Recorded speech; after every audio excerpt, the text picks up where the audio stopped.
members' prayers.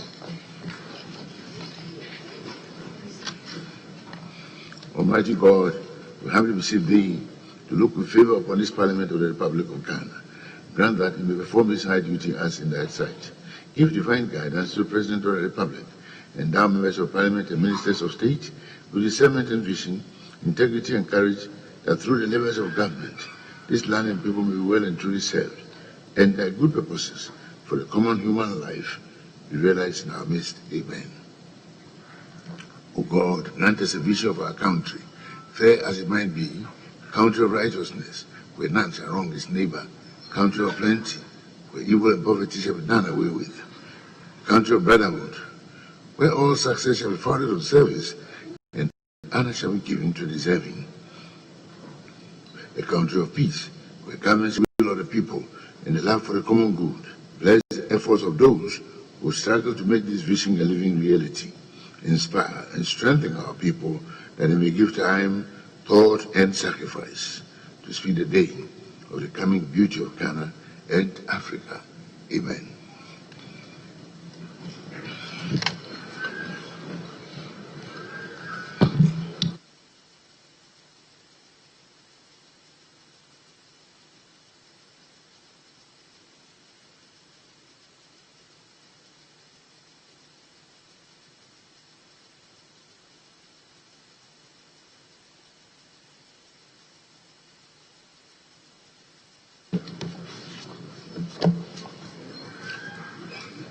Honourable members, corrections of votes and proceedings. Page 1. Page 2. Page 3. Page 4. Page 5. Page 6. 7. Page 8, page 9, page 10, page 11, 12, 13, 14, 15, 16, 17, 18, 19, 20, 21, 22,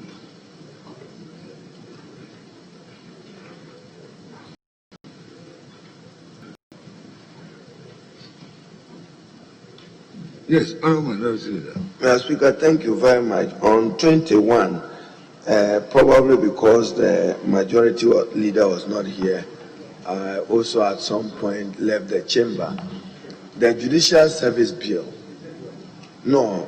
the page 21, clause 16, it had to do with judicial service having divisions. I'm just drawing his attention to pay attention to it. I do not see how the judicial service can have divisions, like parliamentary service having divisions. But take note, judicial service is part of the public service established under Article 190. Clause 16, as amended and agreed to, provided for divisions of the judicial service. My contention is that the judicial service cannot be divisible, like you can divisions of it. But just take note, Parliament can have divisions. Okay, if that's your thinking, then that's okay. Thank you, Mr. Speaker. 21, 22, 23, 24. Page 25, 26, page 27,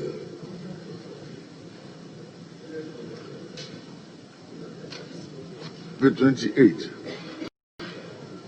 page 29, 30, 31, 32, page 33, 34, 35, 36, 37, 38, 39,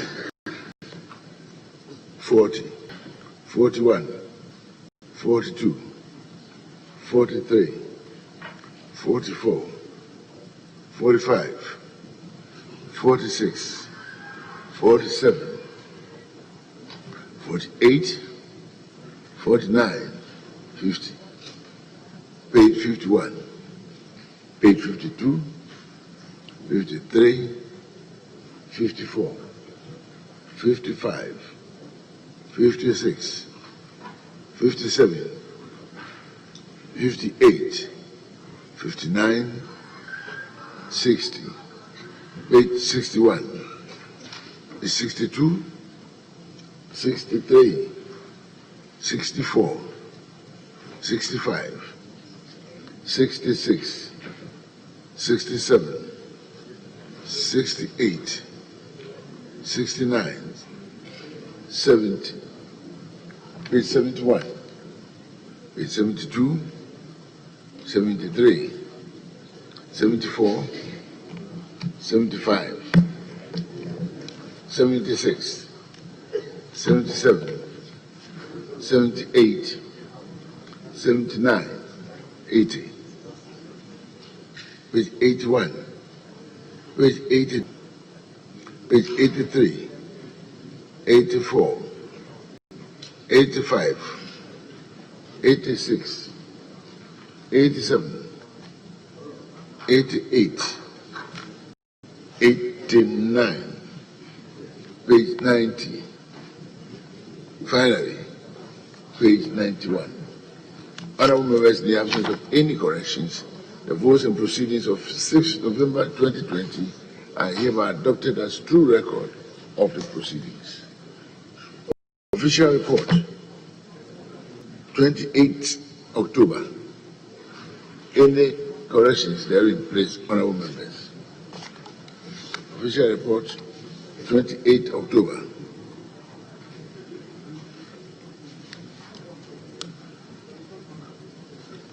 Honorable members, in the absence of any corrections, the official report is hereby adopted as true record of proceedings. Honorable members, at the commencement of public business, presentation of papers.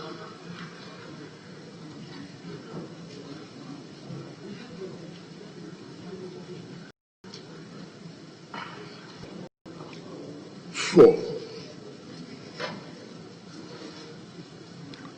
Honorable Majority Leader, Finance Committee Chair is not here. I mean,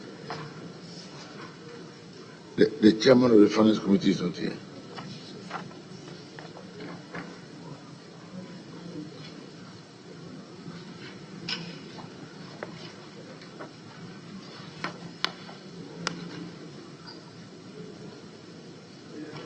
Chairman of the Committee on Health.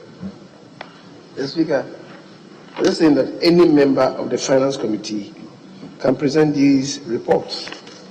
Very well. Who? Takuto say is a member of the Finance Committee. I think they are meeting. So he can present the papers on behalf of us. Yes. Report of the Finance Committee on the loan agreement between the Government of the Republic of Ghana, represented by the Ministry of Finance, and the Government of the Republic of Korea, acting through the Export-Import Bank of Korea, Government Agency for the Economic Development Corporation Fund, for an amount of Korean won not exceeding the equivalent of 7 million United States dollars to finance the supply of installation of medical equipment for 8 district hospitals. Yes, the report is duly presented and is for distribution to honorable members. Aye. Report of the Finance Committee on the Credendo Covered Term Loan Facility Agreement between the Government of the Republic of Ghana, represented by the Ministry of Finance, and the Bouffet Bank SANV of Belgium for an amount of 13,505,519 euros and 50 cents, supported by an ECA upfront premium of 1,323,009 euros and 50 cents to finance the delivery of 45 intercity BDL buses for public transport, spare parts, tools and technical assistance training services to the Ministry of Transport of the Republic of Ghana, Contract 1. The report is duly presented for distribution to honorable members. Aye.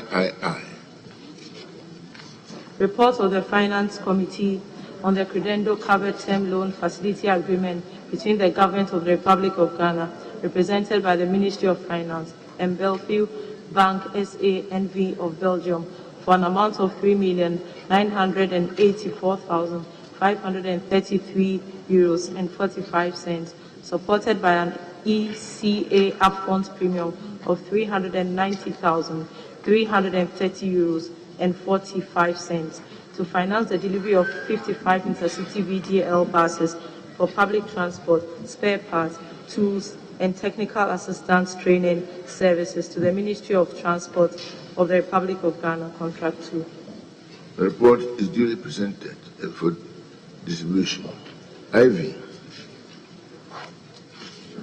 Report of the Finance Committee on the state-to-state loan agreement between the Government of the Republic of Ghana, represented by the Ministry of Finance, and the Government of the Kingdom of Belgium, for an amount of €8 million to part finance the delivery of 55 intercity VDL buses for public transport, spare parts, tools, and technical assistance training services to the Ministry of Transport of the Republic of Ghana, Contract 2. The report is duly presented and for distribution. V.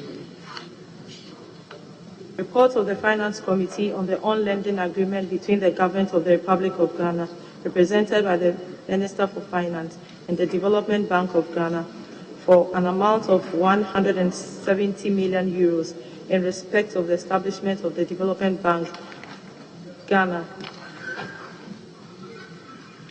The report is duly presented and for distribution. VI. Report of the Finance Committee on the loan facility agreement between the Government of the Republic of Ghana, represented by the Ministry of Finance, and the Czech Export Bank of the Czech Republic, for an amount of €36,030,650 and export credit guarantee of €3,730,650 from Export Guarantee and Insurance Corporation of the Czech Republic to finance the construction and equipping of 40-bed district hospitals at the Ayinsuano, Efidiase, and Offenso, and the completion of equipping of Old Tafo Maternity, Kumasi South Maternity Blocks. The report is duly presented as for distribution to members. VII. Report of the Finance Committee on the SESCE Covered Facility Agreement among the Government of the Republic of Ghana, represented by the Ministry of Finance, and the Commerce Bank, Ottengesselschaft, Frankfurt, as mandated lead agent and ECA agent, Commerce Bank, Ottengesselschaft, Madrid Bank, as original lender, for an amount of €67,500,000 for the construction and equipping of 3 paramedic general district hospitals in the Republic of Ghana. The report is for distribution to honorable members. VIII.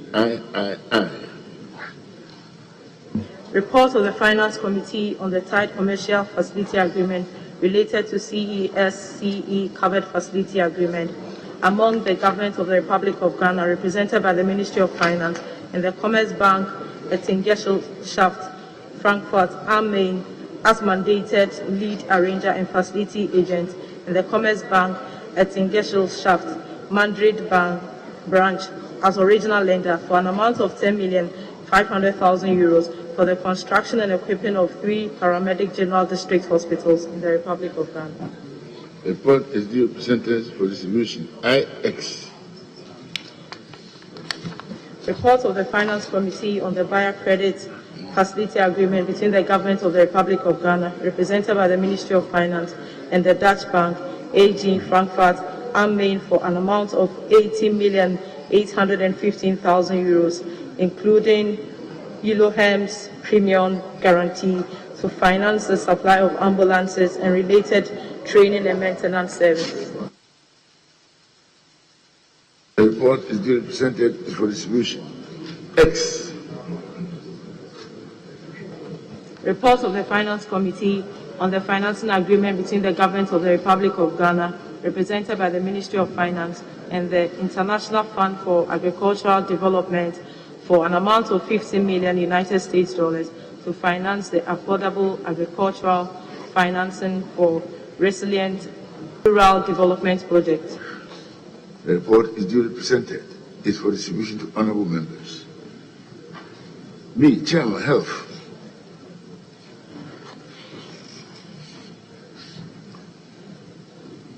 B. Chairman of the Health Committee. B. I.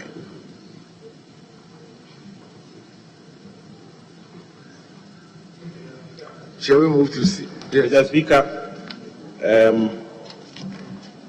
we can lay BI and BIII. B.I.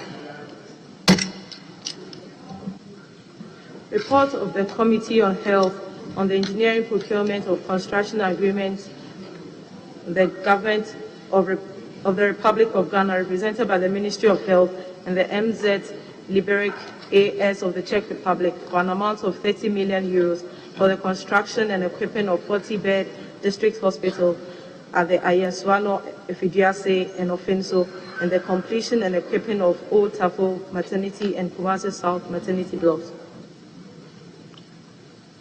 The report is duly laid for distribution to honorable members. I. Mr. Speaker, BII. B.I.I. Yes. BIII. B.I.I.I. Report of the Committee on Health on the commercial contract agreement between the Government of the Republic of Ghana, represented by the Ministry of Health, and Karl Friedrichs GmbH of Germany, for an amount of 90,876,744 euros for the supply of ambulances and related training and maintenance services. Report is for distribution to honorable members. Chairman of the Roads Committee, C.I.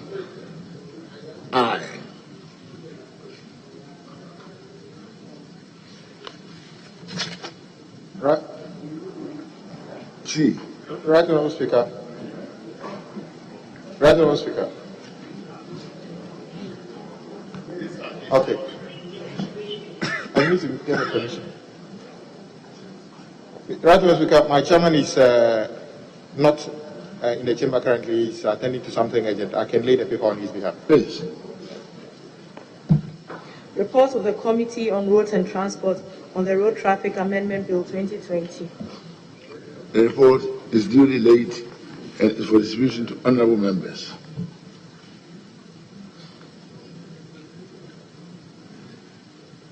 Honorable Majority Leader, where do you go from here?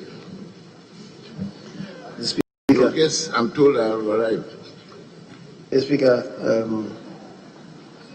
on behalf of the listed honorable members, I want to present for first reading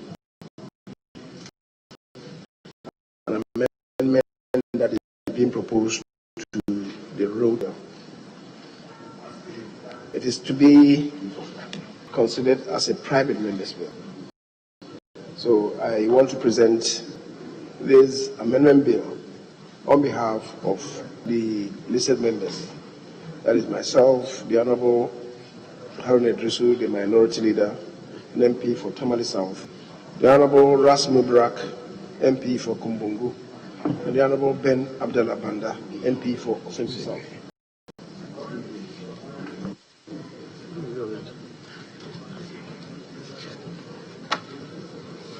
No, you only.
Honorable members,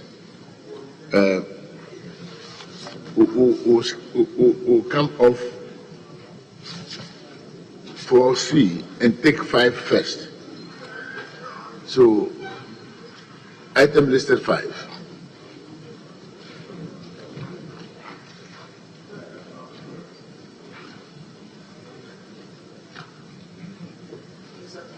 Table office. Yes, table office. An act to amend the Road Traffic Act 2004 at 683 to prescribe acts that constitute dangerous driving and dangerous cycling that results in the death of human fatals and for related matters. The bill is duly presented and read the first time and is referred to the Road and Transport Committee for consideration and report. Yes, Honorable Majority Leader. Mr. Speaker, given the circumstances of these times, it is the wish of the sponsors of this bill that the committee, in attending to the bill, considers it as a matter of urgency and makes a determination on that. Very well. So the committee can consider this, and then when they bring a report back, we proceed from there. Is that so? Very well. But I wish that we call in our invited visitors at this stage.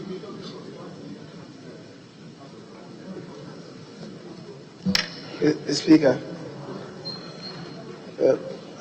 I will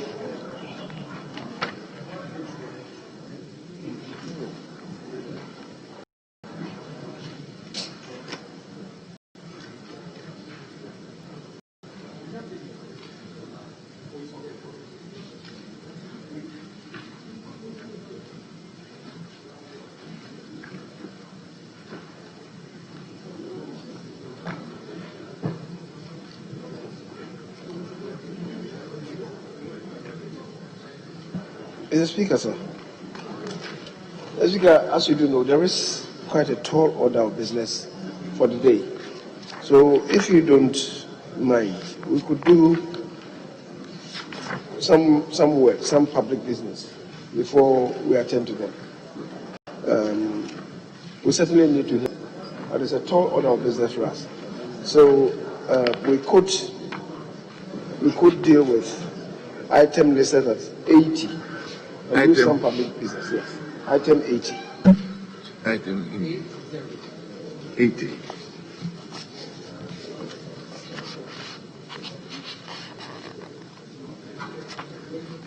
We know these people are preparing for election, and then we bring them here. See, we can look at it.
Honorable members, the Electoral Commission people are here.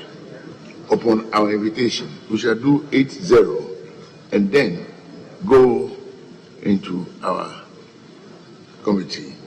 In all fairness to people who are now sitting on our corridors from their own national duties in a season we all know of.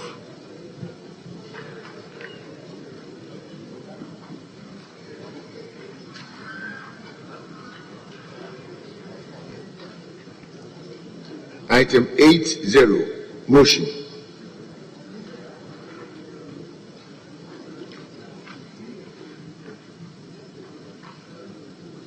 Chairman of the committee.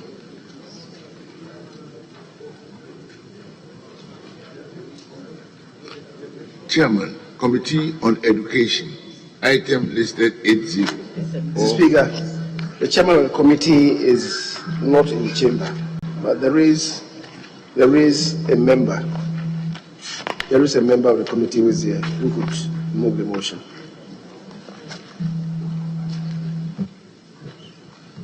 Who is the member? The Honorable Moses Enim, the second deputy majority. Honorable Moses Enim, please. Yes, second deputy majority whip. Thank you, Mr. Speaker. Mr. Speaker, I move that the motion listed on page 57 of today's order paper be taken. Number 80.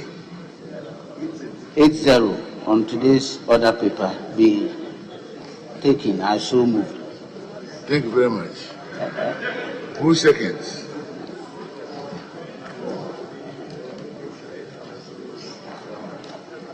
Thank you very much, Honorable. Are you seconding the motion? Am I? Mr. Speaker, I second the motion. Thank you very much. Honorable members, the motion has been moved and seconded. All those in favor say aye. Those against say no. The ayes have it. 81. Sorry. Yes. Mr. Speaker, I can understand. Motion 80 is an important motion on 12 state-of-the-art technical and vocational education training centers. One, the deputy whip must ask Hansa to capture his report. Even as he is not able to take us through, he can take just one paragraph, 1 minute to share with us. Before what are they actually asking simply for? Yes, and then to ask Hansa to capture his report. He didn't even present the report. I'm sure because of the exigencies of the time. Honorable Chief Whip. Thank you, Mr. Speaker.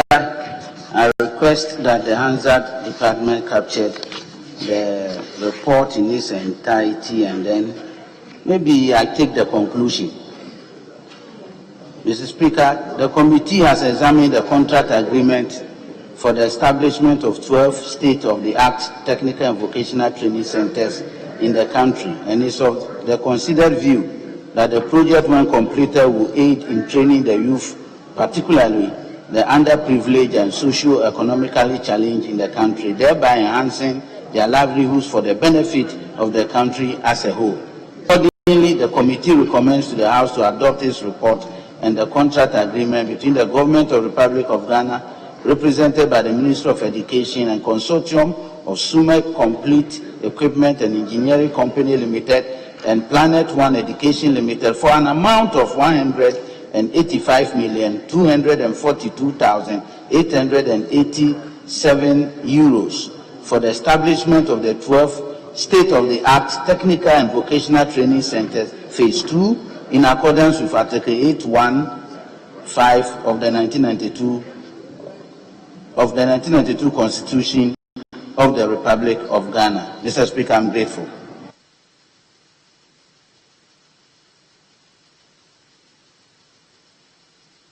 Yes, Honorable. Thank you, Mr. Speaker, for the opportunity to second the motion and to make a few comments on the report. As the second deputy majority whip said, we met on the request from the Ministry of Education, which was referred to. It is the continuation of a phase 2 of a program that started a few years ago. We, as a matter of fact, as a committee, observed one or two things which we would like the Minister of Education to take into consideration. We are aware that the phase 1 largely went to the new regions of the country, and he promised that other remaining regions would benefit. That is what is in phase 2 over now. we had a challenge with the location for Greater Accra because there was no final decision taken on where to site the project. And I would like to advise that next time when we are approving sites for projects like this, we make sure that as it is a record to be kept by this House, a decision should be taken on the final location before it comes to the House so that we don't have a challenge tomorrow when the communities will be fighting that Parliament and so and so, it was moved to so and so place. We will appeal that a final decision is taken on that.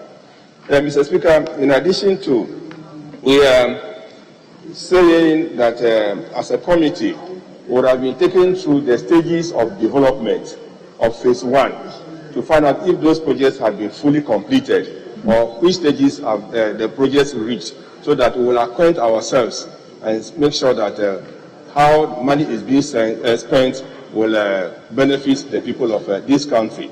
So, Mr. Speaker, we will appeal that next time the committee should be taken through the stages, maybe tutorial decisions or even to the site to make sure that we look at these projects, the progress of work, and that will help us appreciate our request is being made before us again. This will run through all the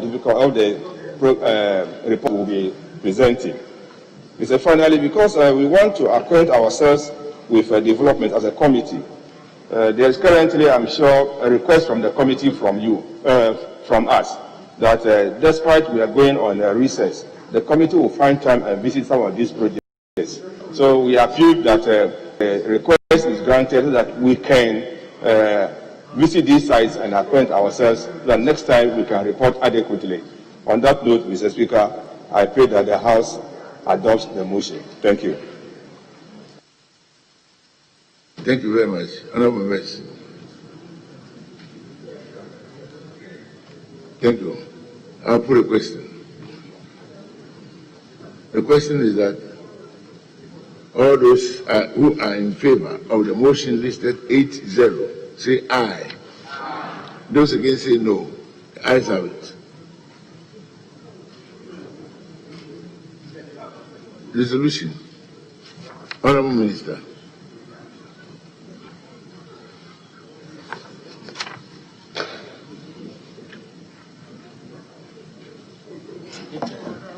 Right Honourable Speaker, I move that Resolution 81 on today's order paper 657 be moved. Thank you very much, Honourable Minister.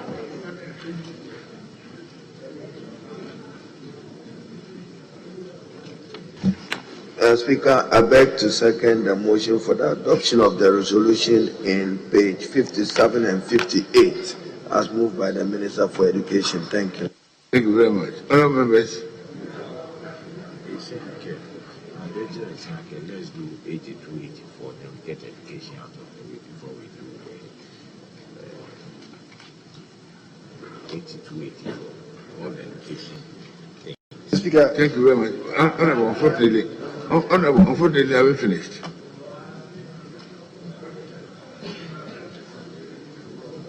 The ayes have it, and the resolution, all those in favor say aye. Those against say no. The ayes have it. The resolution is accordingly adopted.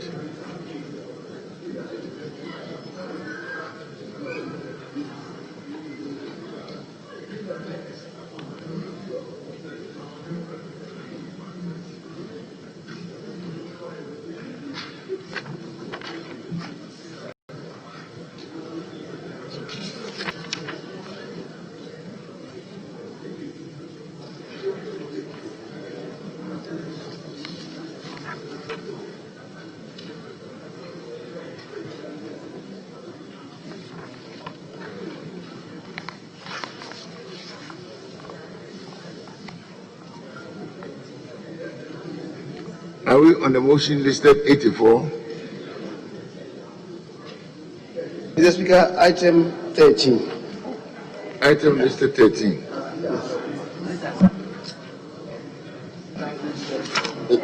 Mr. Speaker, I beg to move that the motion listed as item 13 on page 13 of today's order paper be taken out.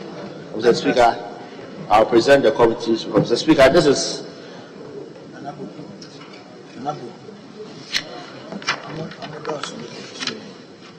Mr. Speaker, I think there are two motions in one, and so I'm 13 and 15. 13 and 15. The motions listed as items 13 and 15 on the order paper.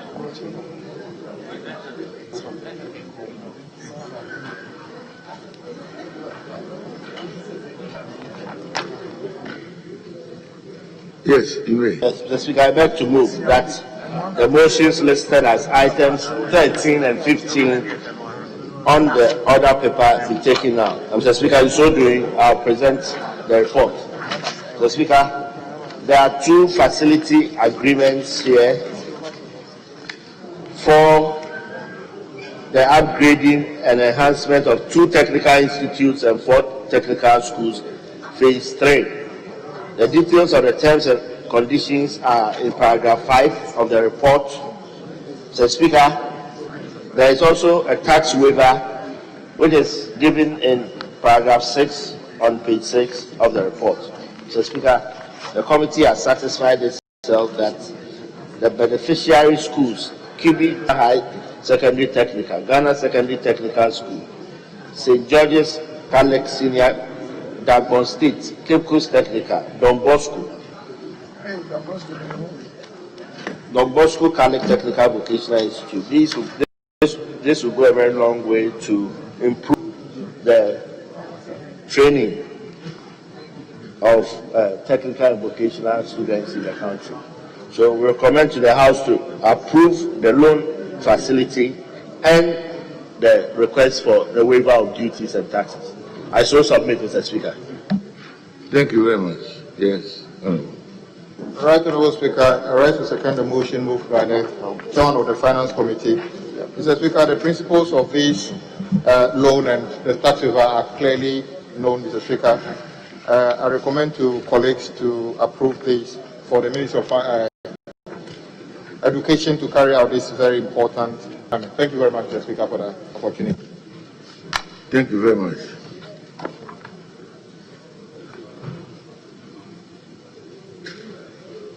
All those in favor of the motions, 2 motions, say aye. Those against say no. The ayes have it. The motions are accordingly adopted. The resolutions, please.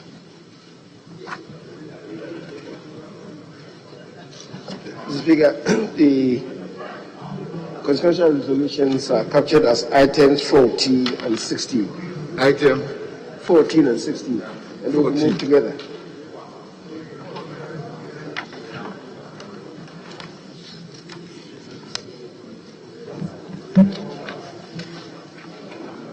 Reports, no report.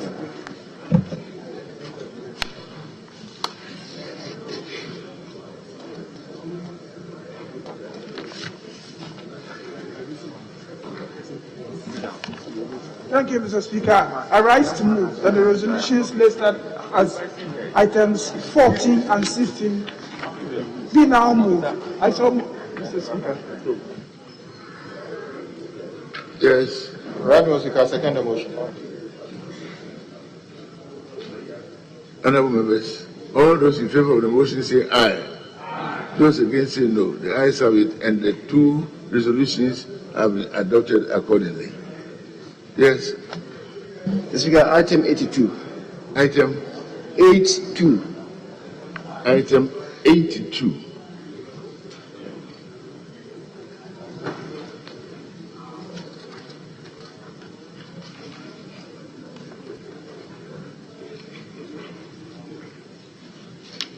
Item 82.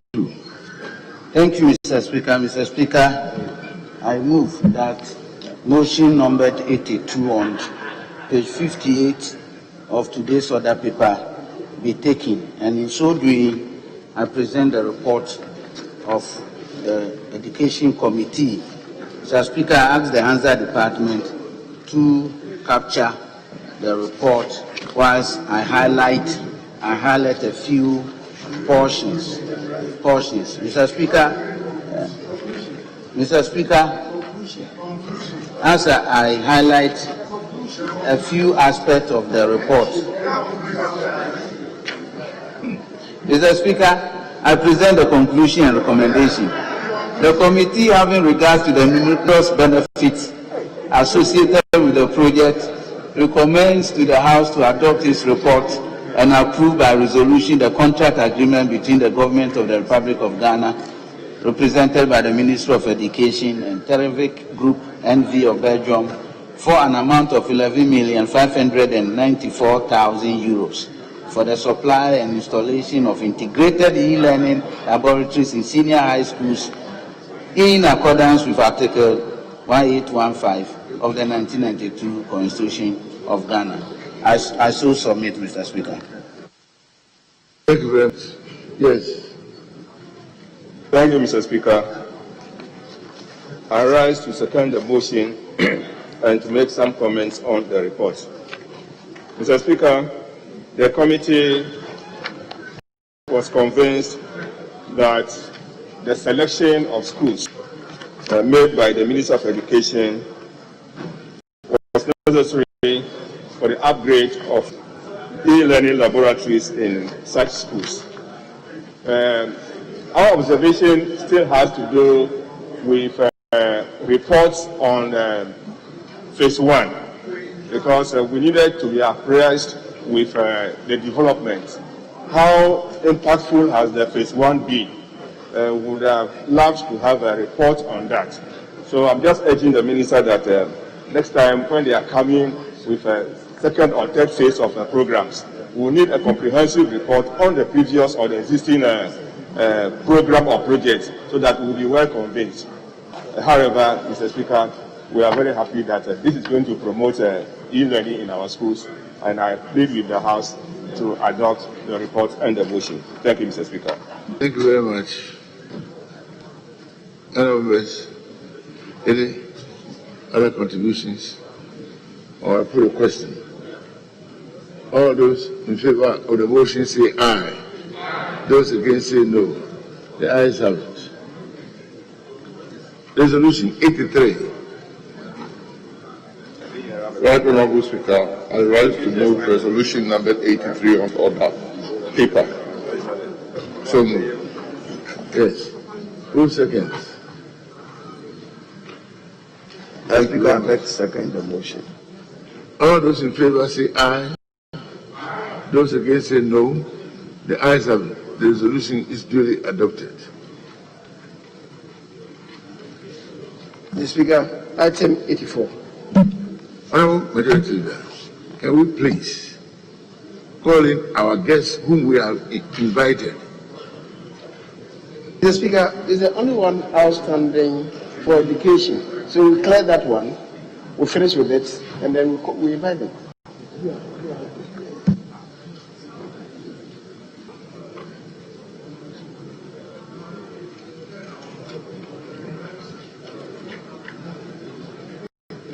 Go on. Thank you, Mr. Speaker. Mr. Speaker, I move that motion number 84 on page 60 of today's order paper be taken. And in so doing, Mr. Speaker, I read the report asking the Hansa Department to capture the report in its entirety, whilst I read the local content and last paragraph of the conclusion. Mr. Speaker, the committee was informed that a value for money audit was undertaken by the ministry in respect of phase 1 of the project to evaluate both contractual and commercial risk. The ministry, during the value for money audit process for phase 1, negotiated to get all infrastructural work to be executed by local subcontractors in line with local content policy. According to the ministry, the curriculum development component has also been negotiated to ensure that both Ghanaian consultants and the contractor undertaking the activity. These negotiations in respect of phase 1 also cover the entire project. The committee expressed satisfaction about the arrangement on local content in view of the avenue it offers local artisans to be engaged to execute government projects and thereby build experience and capacity to undertake similar projects on their own in future. Mr. Speaker, I read the last paragraph of conclusion. Having regard to the benefits of the project, the committee recommends to the House to adopt this report and approve the supply contract agreement between the Government of the Republic of Ghana and VACE System Technic GmbH of Australia for an amount of €8,200,000 for the supply of equipment, service, and civil works for the upgrading and enhancement of 2 technical institute and 4 technical high school, phase 3, in accordance with Article 181, Clause 5 of the 1992 Constitution of the Republic of Ghana. I so submit, Mr. Speaker.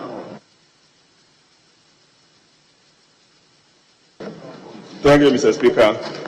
I rise to second the motion and to make a few comments on the report. This is phase 3 of the upgrading and enhancement of technical institutes and technical high schools in the country. The phases 1 and 2 took place a few years ago.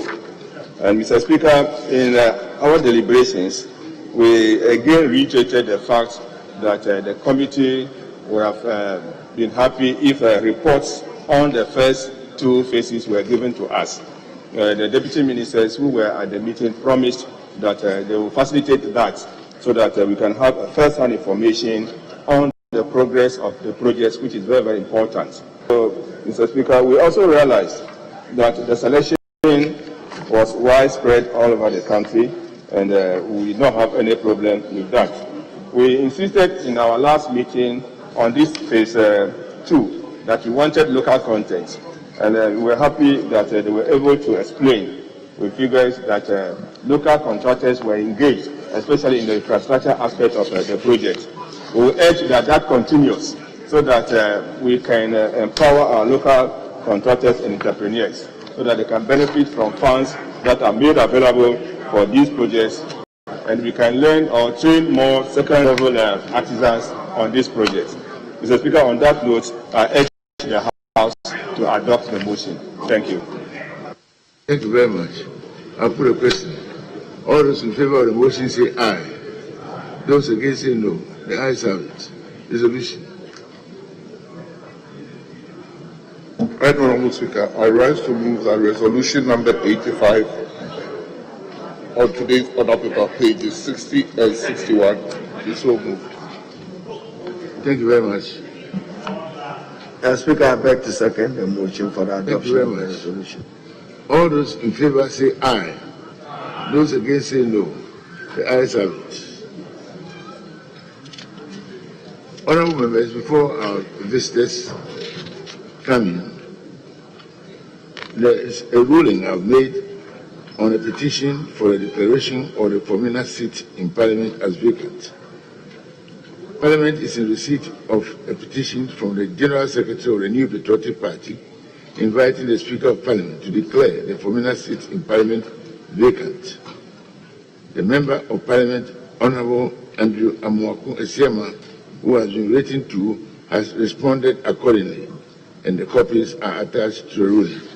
The MPP invoked Article 97(1)(g) of the Constitution of the Republic of Ghana 1992, which provides that a Member of Parliament shall vacate his seat in Parliament if he leaves the party of which he was a member at the time of his election to Parliament to join another party or seeks to remain in Parliament as an independent member. The petition from the NPP Constitution refers to which the MPP freely subscribed to,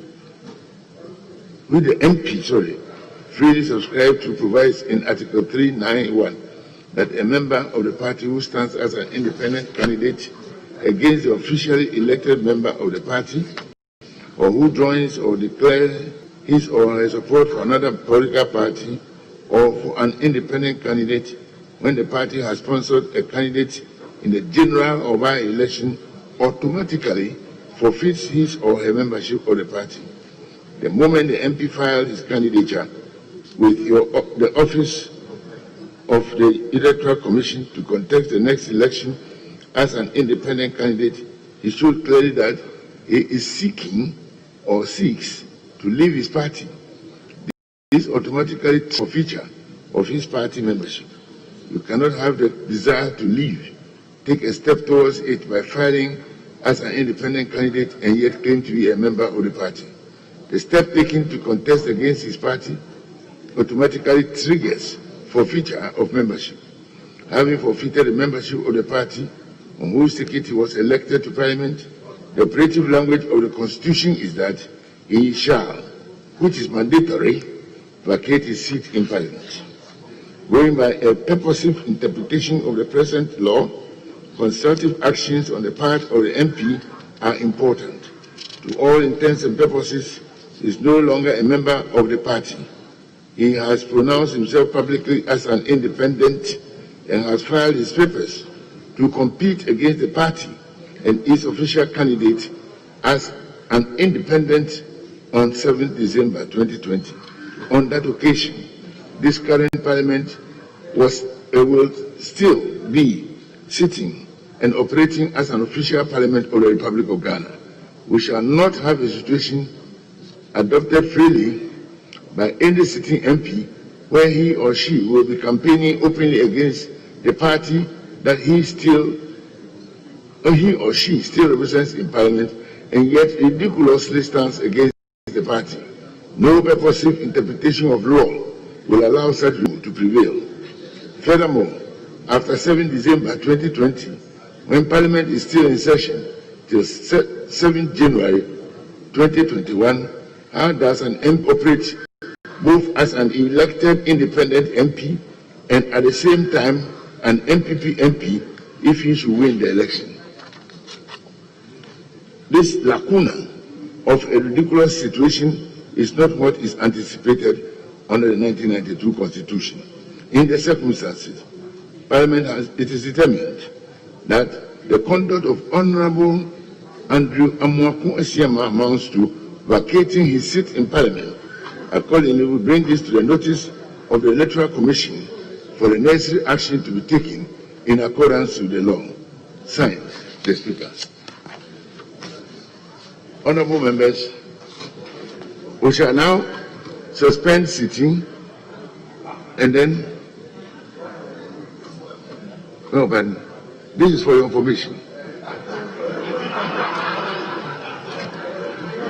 Honorable members, we shall suspend sitting and move into committee of the whole. Thank you very much.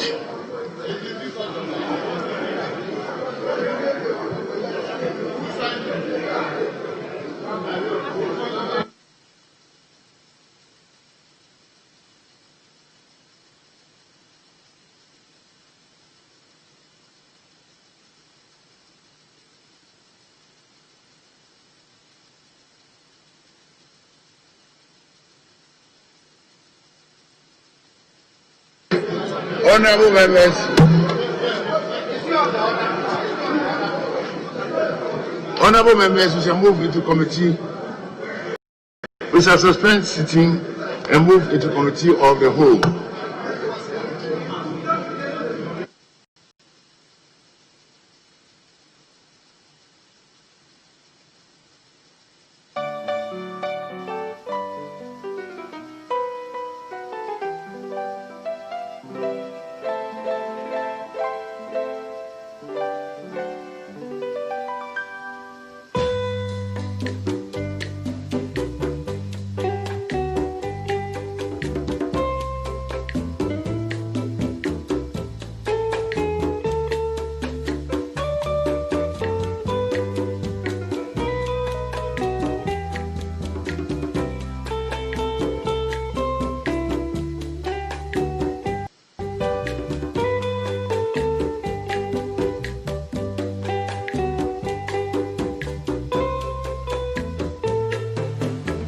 So we deal with item 107 now. 107.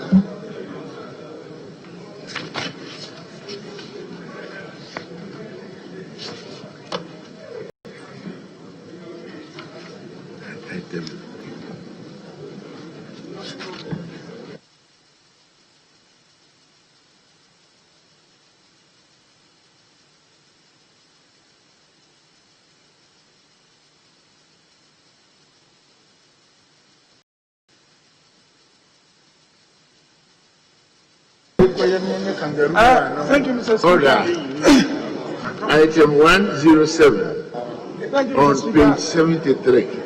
Mr. Speaker, I rise to move that the motion listed as item 107 on today's order paper be moved now. I so move, Mr. Speaker. Yes, Honorable. Mr. Speaker, I beg to second the motion that the Borrowers and Lenders Bill 2020 be read the third time. Thank you very much. Honorable members, all those in favor say aye. Those against say no. The ayes have it. An act to regulate transactions between borrowers and lenders, to establish a collateral registry, to provide a legal framework for the registration and enforcement of security interests in collateral, to establish an order of priority of security interests generally, to provide for credit arrangements and provide for related matters. Honorable members, the Borrowers and Lenders Bill 2020 is duly read a third time and passed.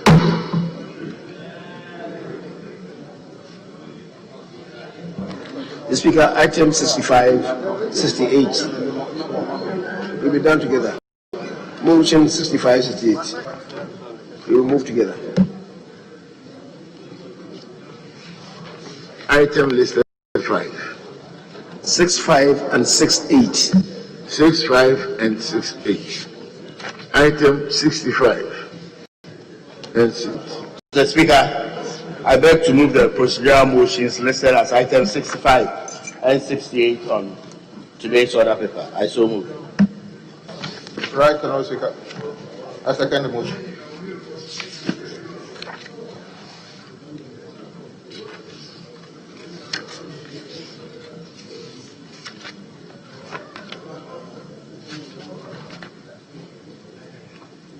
All those in favor say aye.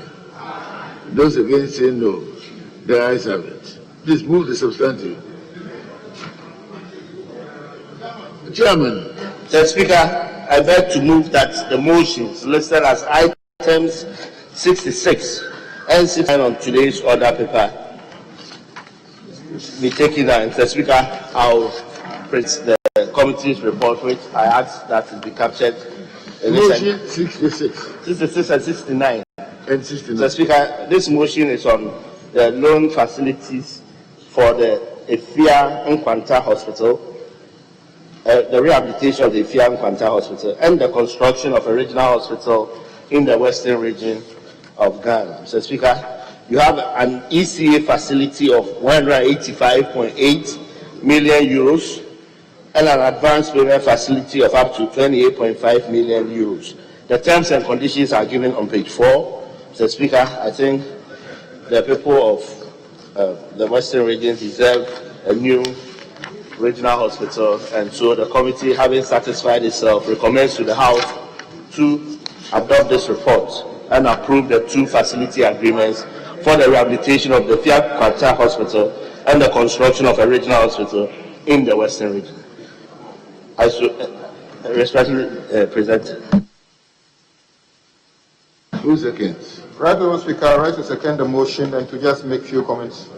Mr. Speaker, indeed, the Western region did have a facility designated as a regional hospital, but that hospital was not fit for purpose in terms of the capacity to be called a regional hospital. Indeed, this facility is intended to build a facility befitting that status. Mr. Speaker, the committee recommends that this facility be granted so that these 2 projects can be executed. Mr. Speaker, with these few words, I recommend these 2 colleagues to approve the facility for this project to work. Thank you, Mr. Speaker. Thank you very much. Yes, Minority Index. Yeah, thank you very much, Mr. Speaker. This is a very good facility, except to say, which I raised at the committee level. Mr. Speaker, you notice that in the terms and conditions, aside the commitment fee, there was this other upfront fee of 1.5. And Mr. Speaker, I believe that as a parliament, we need to be watching the fees that are normally attached to these terms and conditions. because sometimes they then make those facilities very expensive. I hope that the Finance Committee, and for that matter this House, will begin to look at some kind of standard format that will be permissible, so that you just don't have all manner of descriptions that draws and add to the burden of repayment of such loans. But the facility, the purpose it is being sought for, the Speaker, is a very good one. Knowing if Ifian Kwanta Hospital has been doing for the people of Western Region, expanding it and adding a lot of specialities, as was described at the committee, will be a good one for the people of Western Region, and I therefore support it. Thank you very much, Speaker, for the opportunity to come. Yes. Thank you, Right Honourable Speaker, for the opportunity to contribute to the motion on the floor. Mr. Speaker, it cannot be gainsaid that this facility that is being requested to be approved for the rehabilitation of the Ifian Kwanta Regional Hospital and the construction of a new hospital in the Western Region has come at a very opportune time. Indeed, Mr. Speaker, your report indicates that Ifian Kwanta Regional Hospital, which was built in the 1940s, has not seen any major significant rehabilitation since its commencement. Speaker, I will take this opportunity to commend His Excellency the President for the facility that is intended to improve the health of the people of Sekenita Grade in the Western Region, and I urge my colleagues on both sides of the House to support this application so that the facility can be approved for its intended purpose. I thank you for the opportunity to write on this. Mr. I'll put a question. All those in favor say aye. Those against say no. The ayes have it.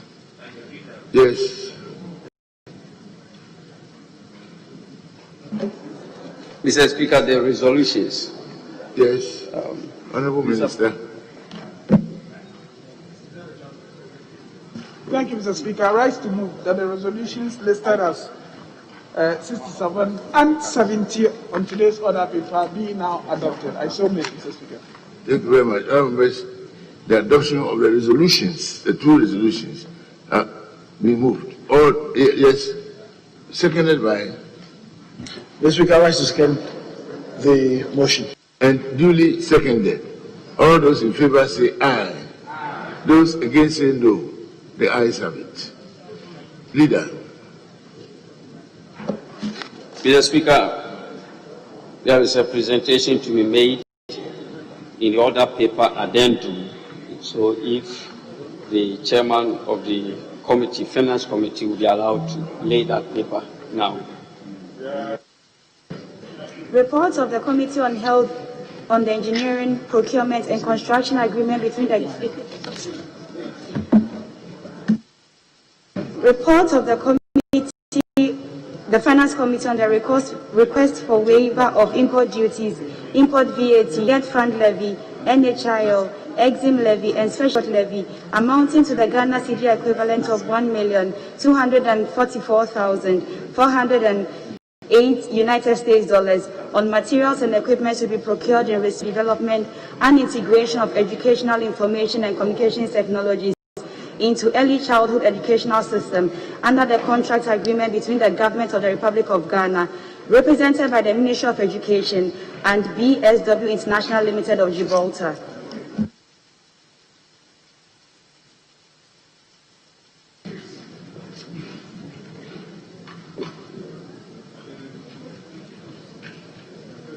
The report has been duly presented and is for distribution. Mr. Speaker, there is an order paper addendum 2, and the chairperson for the Committee on Health is supposed to lay a paper.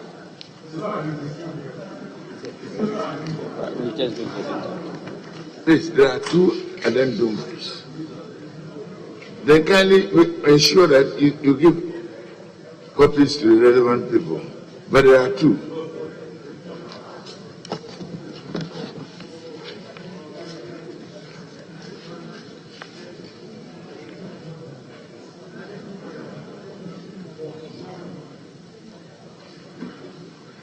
Yes.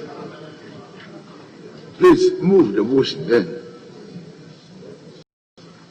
Kindly present the paper.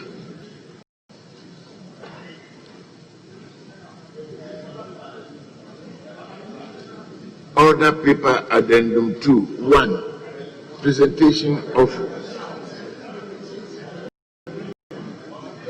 Mr. Speaker, order Please, paper addendum. go on with the business and stop these interchanges. Honorable, will you please sit? Honorable, please go on with the business and stop exchanging ideas. Is the paper being presented?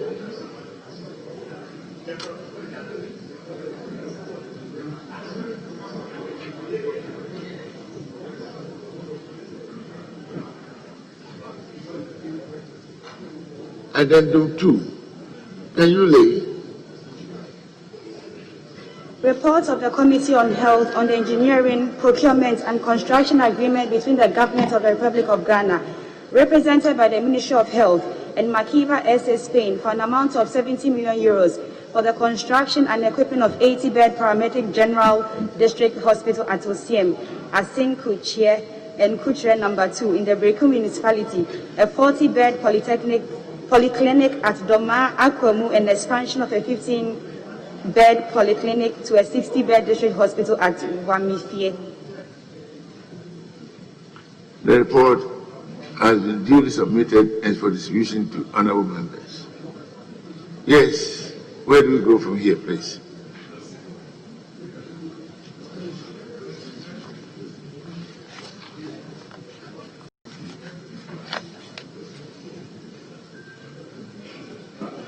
Mr. Speaker, item listed as 39. Item number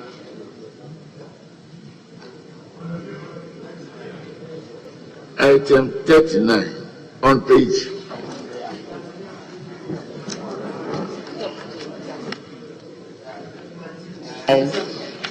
It's on page 30. Very well. 39, page 30. Mr. Speaker, I beg to move that the motion as item 39 on page 30 of the order paper be taken now. Mr. Speaker, in so doing, I'll present the committee's report. Mr. Speaker, the report before us. The report before us is a finance contract agreement between the government of the Republic of Ghana and the European Investment Bank for an amount of 170 million euros for the establishment of the Development Bank Ghana. In conclusion, Mr. Speaker, the terms of this facility are given in table 1 on page 4, and the committee has satisfied itself that the Development Bank will help small and medium scale enterprises in the acquisition of long-term financing, and thus recommends to adopt this report and approve finance contract agreement between Ghana and EIB for an amount of 170 million euros. Respectfully submit, Mr. Speaker. Thank you very much.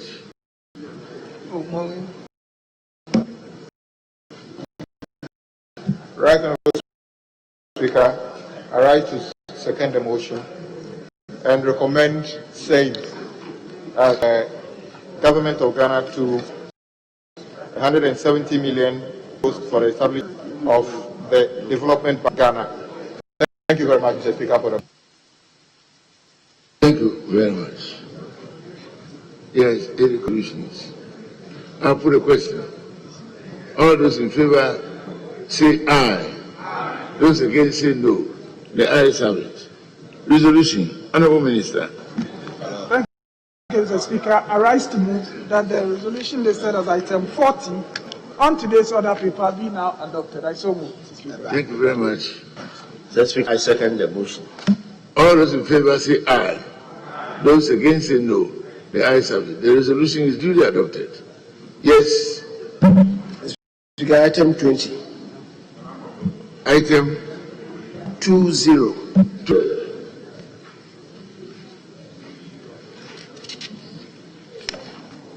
Mr. Speaker, beg to move the procedural motion listed as item 20 on the order paper. I so move. Item listed 20. Procedural, please move. Right Honourable Speaker, I second the motion. Who seconds? Thank you very much. All those in favor say aye. Those against say no. The ayes have it. 21, substantive, please. Mr. Speaker, I beg to move that the motion listed as item 21 on the order paper be taken down. Mr. Speaker, in so doing, I present the committee's report. Speaker, what this report is on the additional financing agreement between the Republic of Ghana and the International Development Association for an amount of 130 million United States dollars to finance the Ghana COVID-19 emergency preparedness and response projects. Mr. Speaker, the government contracted $100 million from the IDA of the World Bank Group earlier when the pandemic struck. The utilization of same has been given in the annexure to this report. The terms and conditions of the current facility are in paragraph 5 of page 4, and the committee, having carefully examined the request, is convinced that this facility, when approved, will help strengthen the public health system and make it more resilient to the threats posed by the pandemic. Mr. Speaker, the committee therefore recommends to the House to approve this $130 million facility to finance Ghana's COVID-19 emergency preparedness and response project. I so submit, Mr. Speaker. Yes. Right Honourable Speaker, I rise to second the motion and make these few comments. Mr. Speaker, indeed, COVID-19 is a global pandemic, and as a country, we've been doing our best to also contain it. At the committee, we're told our numbers have started rising. That is why we should all take the necessary precautions as individuals to continue to observe the COVID protocols. Government is intending to borrow another 130 million to continue the fight. Mr. Speaker, at the committee level, we noticed that justification of the expenditure were not as if they should be, and the committee recommended that the ministry clearly states the way the funds were being used. Mr. Speaker, I hope that is going to be done. Mr. Speaker, we have no objection to support government to acquire more resources to continue the fight against COVID, and hopefully one day we shall be out of it. Thank you very much, Mr. Speaker, for the opportunity. Thank you. I put a question. All those in favor of the motion say aye. Those against say no. The ayes have it. Resolution.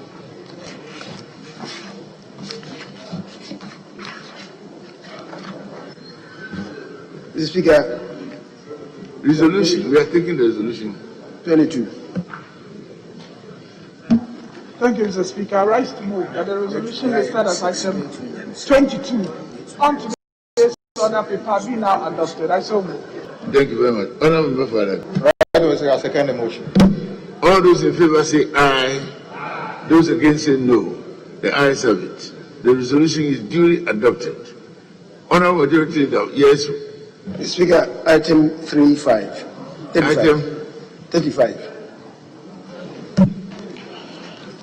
Mr. Speaker, item 25. 35. Mr. Speaker, I beg to move the procedural motion listed as item 35 on page 28 of the order paper. I so move. Right, Honourable Speaker, I second the motion. All those in favor say aye. Those against say no. The ayes have it. Please move substantive 36. Mr. Speaker, I beg to move that the motion listed as item 36 on the order paper be taken down. Mr. Speaker, I present the committee's report. Mr. Speaker, again, this is a loan agreement between the government of Ghana and KFW, Frankfurt am Main, for an amount of 40 million euros for reform financing budget support within the framework of the Reform Partnership for Investment Promotion and Good Financial Governance. Mr. Speaker, this is a concessionary facility The terms and conditions are given in paragraph 5 of page 3 of the report, and the committee finds same to be a useful thing. So we recommend to the House to adopt the report and approve the facility. I so submit, Mr. Speaker. Thank you very much. Honourable Member. Right, Honourable Speaker, I second the motion for the adoption of the report for Government of Ghana to procure an amount of 40 million euros to strengthen institutions aimed at good financial governance. Mr. Speaker, I think this is good for our country. I recommend him to colleagues. Mr. Speaker, I thank you for the opportunity. All those in favour of the motion say aye. Those against say no. The ayes have it. The motion is duly adopted. Consequential. Minister. Thank you, Mr. Speaker. I rise to move that the resolution listed as item 37 on today's order paper be now adopted. I so move this. Yes, Honourable. Right, Honourable Speaker, I second the motion. I put a question. All those in favour say aye. Those against say no. The ayes have it. The resolution is duly adopted. Honourable Majority Leader. Speaker, item 77. Item 77. Item 76. 77.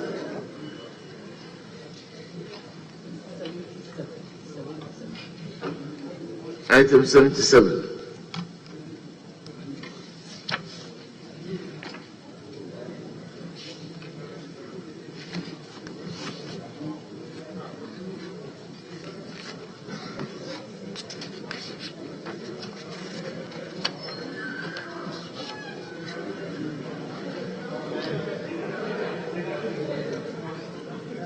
Item 77, procedural. Mr. Speaker, I rise to move.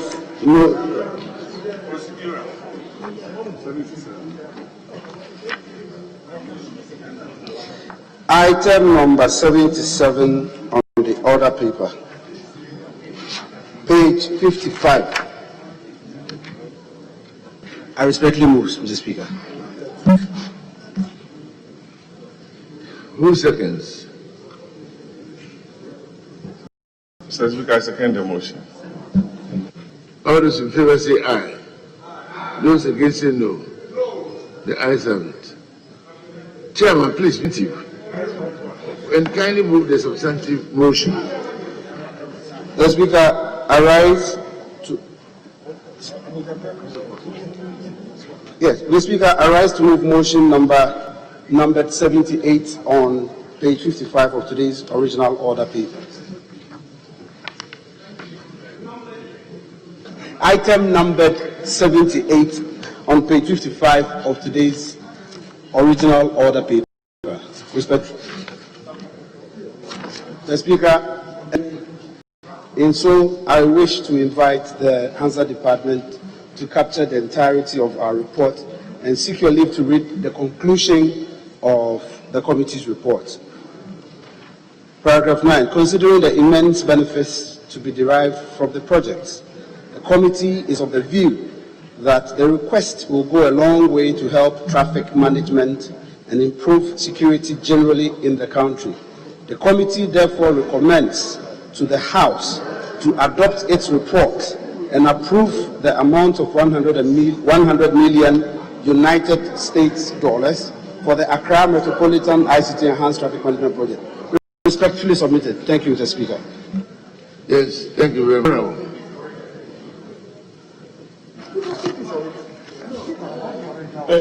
Come a second. Yes, Mr. Speaker, thank you for the opportunity to speak in support of the motion. Right Honourable Speaker, we have perused all the documents that were presented to us committee level. One important issue that came to our notice was the fact that the agreement in question is meant to replace pending agreement. That aroused the interest of the committee, and we set out to probe matters into detail. Mr. Speaker, in doing so, we requested for the opinion of the Attorney General, which was duly submitted in respect of the matter. We also requested for the Public Procurement Authority approval, which was duly submitted. Having gone through all these documents, Mr. Speaker, it is obvious that the terms of the contract that has been executed are in consonance with law. We have also noticed, Mr. Speaker, that the Public Procurement Authority directed in its approval that steps be taken to terminate the 2012 contract, the existing contract, which is sought to be replaced. And so with all these steps having been taken, Mr. Speaker, the committee is of the view that the agreement that was brought before us is in consonance with law and should therefore be adopted. I thank you for the opportunity, Mr. Speaker.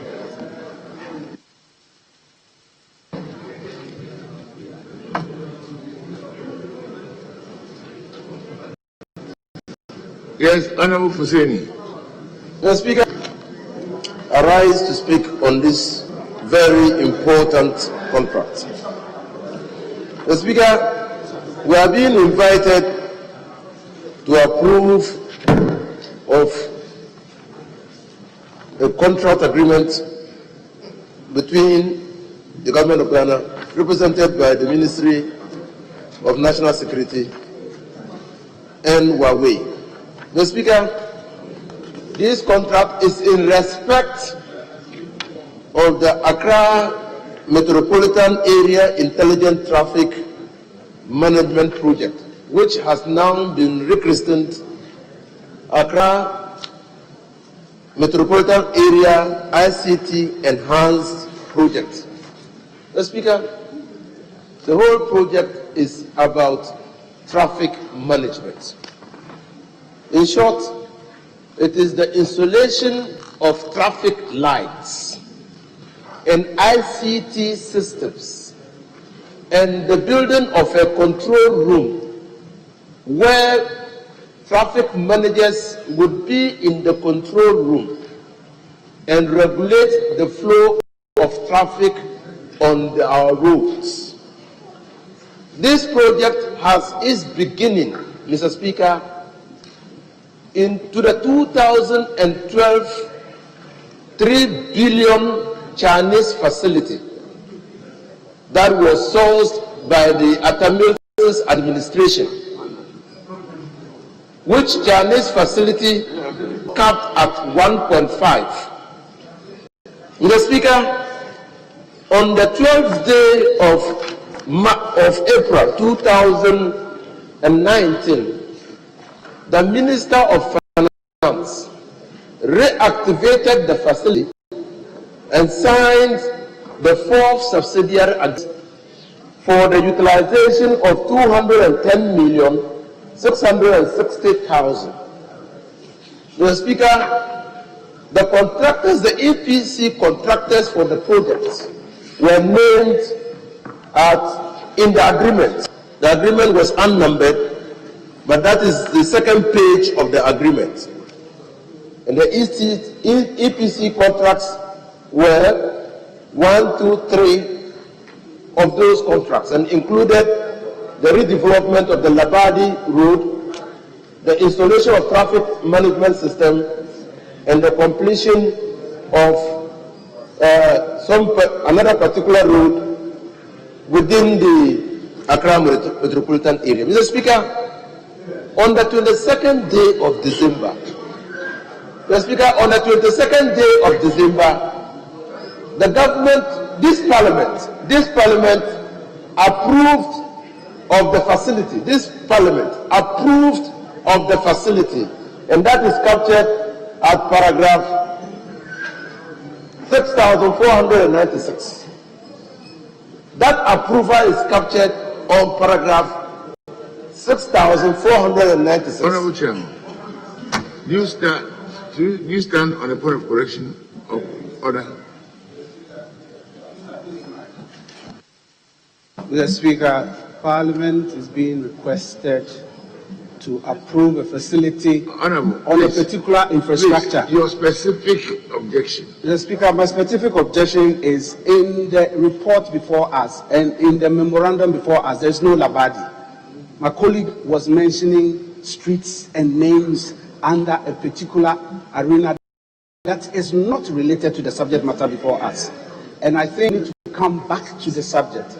It is an information technology deployment, an infrastructure we are deploying. And that is what government is contracted on. What do you say to that? I have no problem, to be honest with you, I have no problem with the facility, the contract. There's a procedural issue that we have to address in this house. And that is the problem I'm raising. The problem is that this same facility was given to a contractor who was named in the resolution passed by this house. That contractor was purging every day. So you have, Mr. Speaker, all that I'm saying is that because this parliament ratified an agreement in which the contractor was named, if you are seeking to change the contractor, that's why I'm saying, Mr. Speaker, if you are seeking to change the contractor, then the first thing you will do in this house is to announce a receipt of the agreement of the approval that we gave on the 22nd day of December. Mr. Speaker, you were presiding.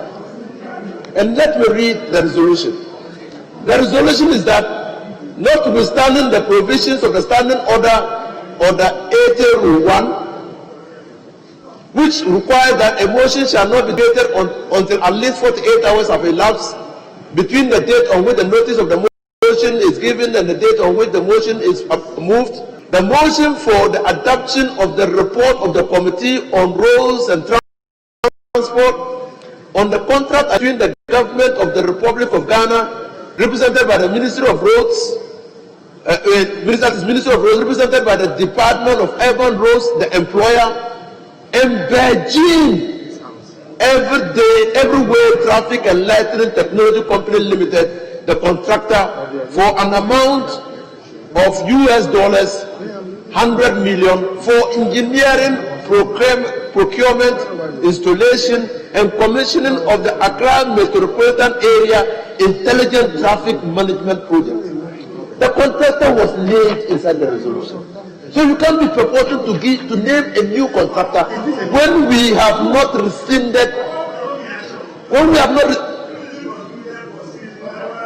I'm not saying that the contractor is not being prosecuted, but you have to do the proper thing in this house. You are addressing the chair.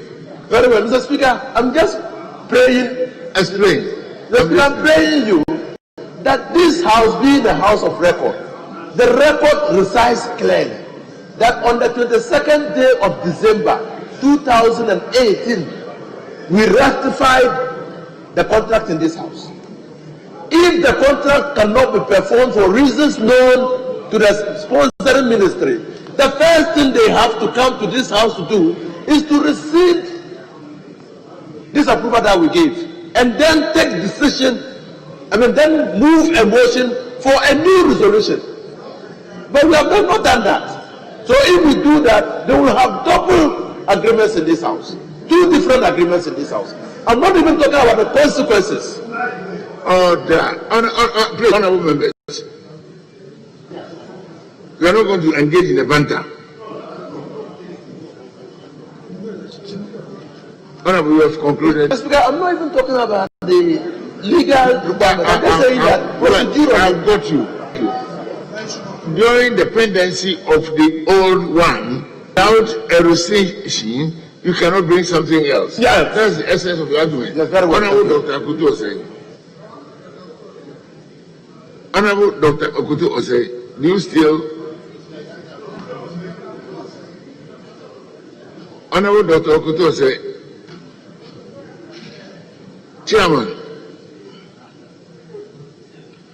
I think the Honorable Husseini has made his point clear, and I want your response. Yeah, Honorable Director, are you responding on that? Mr. Speaker, just availing information. Mr. Speaker, the colleague from Tamale Central is saying, on the face of it, is correct. We should have had a motion of rescission formally. And Mr. Speaker, as part of this agreement, as he does know, if the contracting partner is involved in criminality, that person, that partner outs itself. But for purposes of this house, it may be necessary to just formalize it. But it was part of the agreement that if you got yourself involved in some criminality, you ousted yourself. It's for that reason that the contractor has not been able to do anything at all. But if we want to formalize it, I think that we could move a motion of rescission just so that we are clear in our minds that Parliament has done what is needful. Other than that, as I said, it's part of the agreement. So that contractor then outs itself for this new thing to be done. So for our records and for the avoidance of doubt, Mr. Speaker, we could move a motion of rescission. And the Minister for Monitoring and Planning would do so.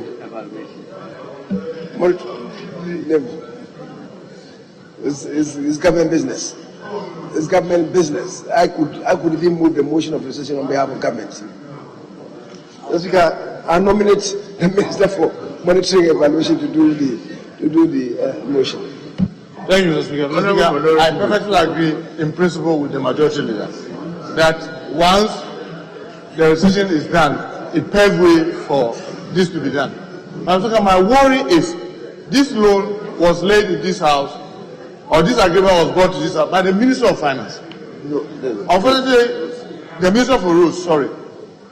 Unfortunately, it's not the Minister for Rules that is doing the rescission. And Mr. Speaker, you know the difficulties that we have when sometimes business are carrying the name of ministers. I hear them say, I was not even aware. So for the avoidance of that, who is a majority leader say that the minister who did lay this or that ministry is aware that they want to rescind this, so that we know that we are doing the right thing. Yes, Honorable Dr. Akutu. Mr. Speaker, I want to assure my good friend from Aswansi, that the Roads Minister is fully aware of this decision. The Finance Minister has backed it. And if you read the memo that came, all those reasons for that cancellation have been abused. So the Roads Minister is fully aware. Thank you.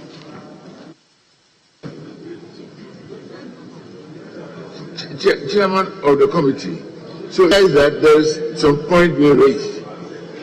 So let us concentrate on these things and do them well. Mr. Speaker, while we try to formalize the motion, may I entreat that we move to item number 74.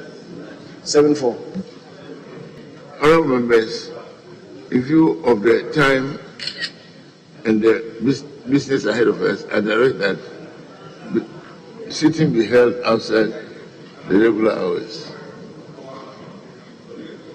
Yes, Honourable Majority Leader, are we leaving this program? Item 74. Item 74.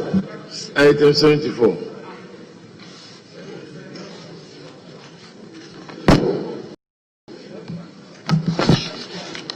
Mr. Speaker, This it's a procedural motion. I beg to move motion number 74 shall be moved today. I so move.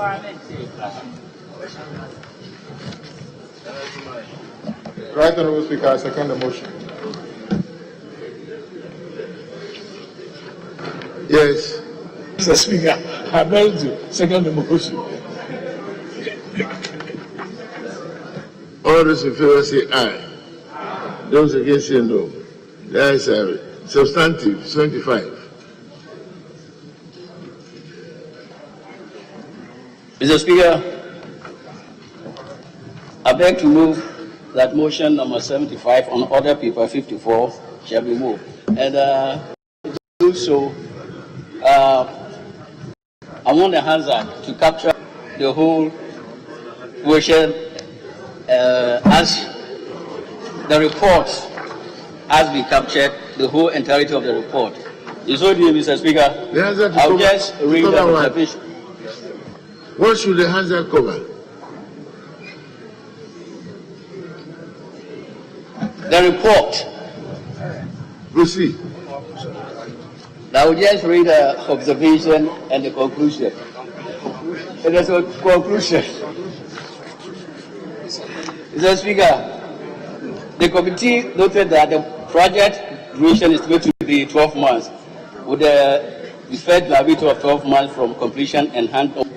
It was further noted that, in spite of the expansion in scope, works for the addendum works contract agreement will be executed within the actual time for completion of the principal contract agreement, together with any extensions that the contractor is entitled to as in the signing addendum contract.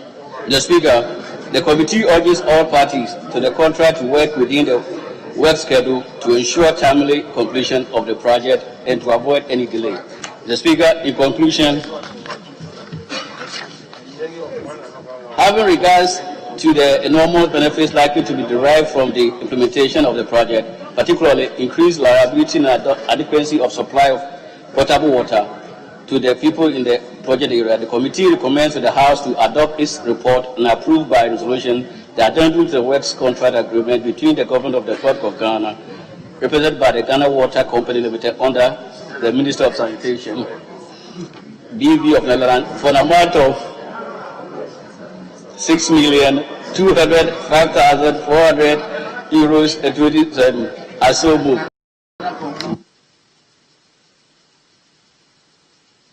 Who second? Yes. Right Honourable Speaker, I rise to second the motion ably moved by the chairman. Mr. Speaker, this is an addendum to an existing contract. I'm sure the scope has been varied and which requires that additional funding is provided to capture the entire scope. And Mr. Speaker, I have absolutely no objection to support this for the project to be concluded as expected to provide water for our people. Thank you very much, Mr. Speaker, for the opportunity. Thank you very much. I'll put a question. All those in favor of the motion say aye. Those against say no. The ayes have it. Resolution. Mr. Speaker, I beg to move that resolution number 76 on page 54 and 55 of today's order paper be adopted now. So move. Yes. 2 seconds. Mr. Speaker, I second the motion. The resolution. I'll put a question. All those in favor say aye. Those against say no. The ayes have it. The resolution is duly adopted.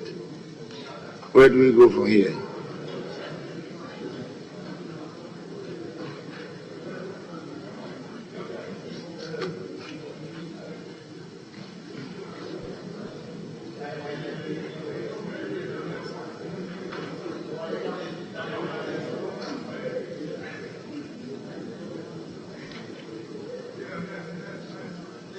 Speaker, item 44. Item 44. 44. What did they do? Item 44. Mr. Speaker, item 44 will be taken together with 47 and 50. Please, wait. I've not got there even. 44, item Yes, 44. wait. I'll call you.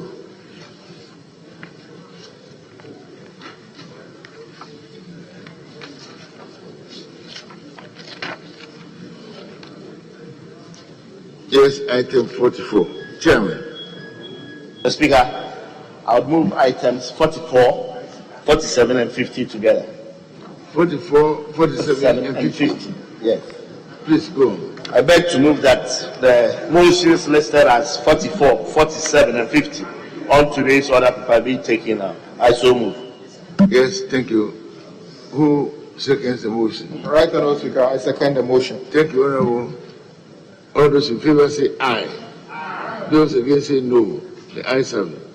Chairman, please move ahead. Mr. Speaker, I beg to move that the motions listed as 45, 48, and 51 be taken now. Mr. Speaker, I'll present the committee's report. Mr. Speaker, the report before us is for 3 facilities: 1, a credendo facility; 2, a facility from Belfius Bank; and 1 from the government of Belgium, a state-to-state loan; 4, the financing of the delivery of 45 intercity VDL buses and 55 intercity VDL buses for public transport, spare parts, tools, and technical assistance and training services to the Ministry of Transport.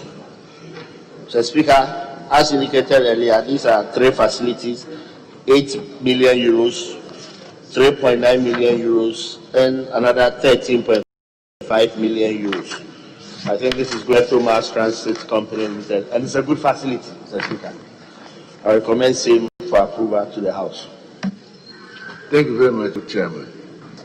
Right, Honourable Speaker, I rise to second the motion for the approval of various sums of money to procure vehicles for Metro Mass. But, Mr. Speaker, I think the state needs to make a determination. Sometime in 2015-2016, this House took an amount of money and procured buses for STC. Out of that, we also took a decision to allow Metro Mass to charge fares that can make them profitable. Since then, STC is able to buy their own buses and declare profit and pay some dividend to the state. Metro Mass will expect to be a social service provider. The government is never able to provide the necessary support to subsidize fuel and the operations of the buses. So ever so often, Mr. Speaker, we borrow money, give to Metro Mass, they buy the buses. The very first day they start operation of the buses, they are running at a loss. So we are running in a cycle. So until we take a decision as to how Metro Mass operates, which is to allow them to charge a certain level of survival fares, Mr. Speaker, this Parliament shall forever continue to borrow money to buy buses, which they will never be able to pay, Mr. Speaker. I don't think we should be able to do that forever. At a point in time, we should be able to restructure that company, allow them to charge fares that would let them recover at least the operational costs so that they can survive in a better way. Mr. Speaker, with these few words, Metro Mass needs about 1,000 fleet. Currently, they are just about 200. This loan would surely augment the fleet and provide transport services, especially to those of us in talent. Thank you very much, Mr. Speaker, for the opportunity. Thank you very much. I'll put a question. All those in favor say aye. Those against the motion say no. The ayes have it. Resolution. I thank you, Mr. Speaker. I rise to move that the resolutions listed as item 46, 49, and 52 be moved now. I so move, Mr. Speaker. Thank you very much. Seconded by? Right, Mr. Speaker, I second the motion. Thank you. I'll put a question. All those in favor say aye. Those against say no. The ayes have it. Honourable Majority Leader.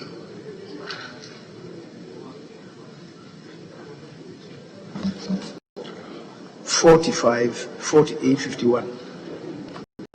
45, 48, and 51 will be moved together.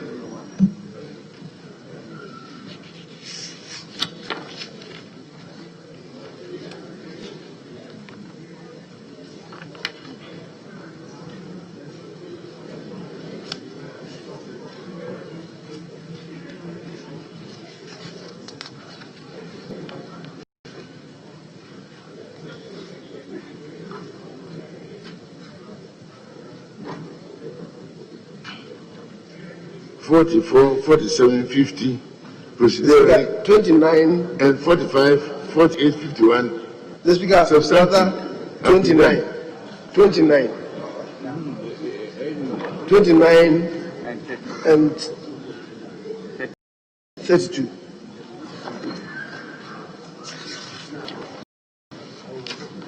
Motion 29 and 32.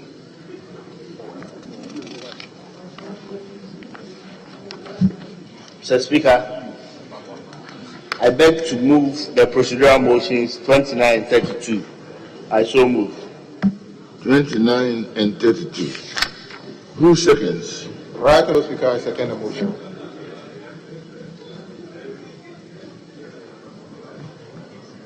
All those in favor say aye.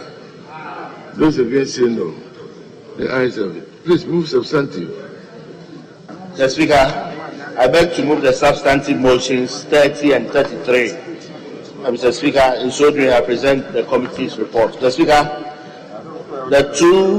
there's a loan agreement between the government of the Republic of Ghana and KFW for an amount of 50 million euros to finance the implementation of the renewable energy and energy efficiency program, 40 megawatts utility scale solar photovoltaic projects, phase 2 in the Upper West region.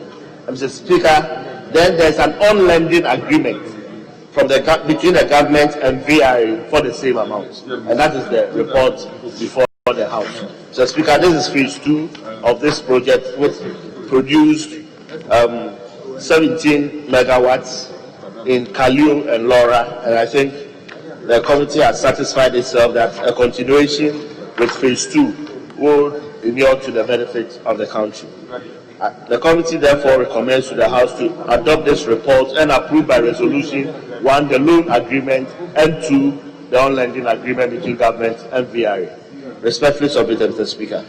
Thank you very much. Yes, Honourable Member for that. Right, Honourable Speaker, I rise to second the motion moved by the chairman and also recommend same to colleagues. Mr. Speaker, indeed, this project is intended to harness energy in a more sustainable way. We all know fossil fuel, production of energy through fossil fuel is not sustainable. If we can enhance and improve the provision of production of energy through, especially through solar, that would go a long way to make this planet safer. Mr. Speaker, I have no hesitation than to support this motion. Thank you very much for the opportunity. I put a question. All those in favor of the motions say aye.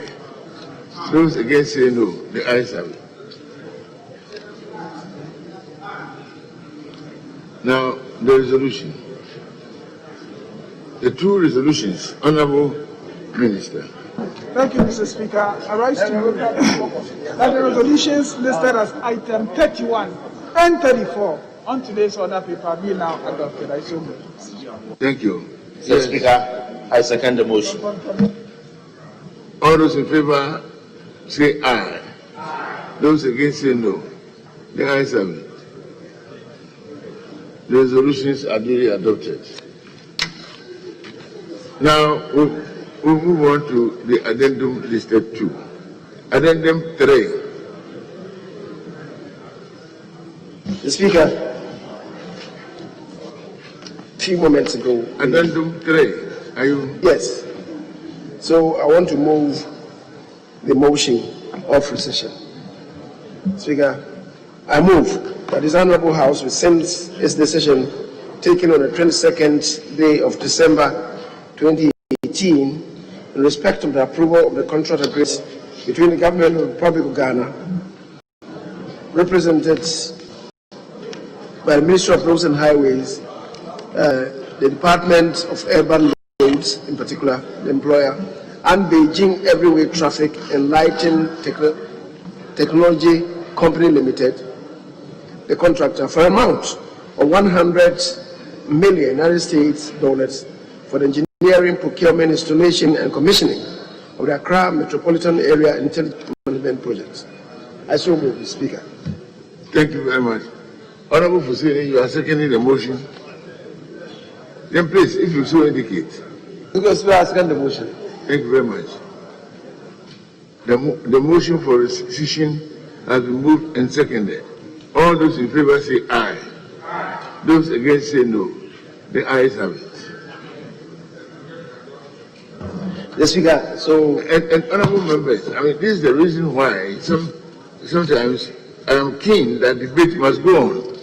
You know, because we have taken the appropriate and the right step to correct a malady. Then we proceed. But sometimes we descend on an honorable member as if to say he or she is doing something wrong. These are things that we must carefully watch. So, honorable Chairman, I trust you have seen your way clear now to go about the business. And in fact, you have been assisted. You may go on. Mr. Speaker, thank you very much for your guidance, and I therefore conclude my submission on motion on item number 78. Yes.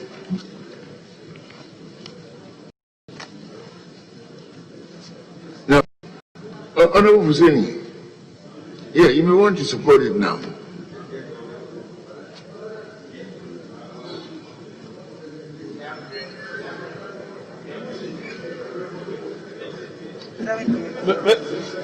Yes, Mr. Speaker, I rise to second the motion.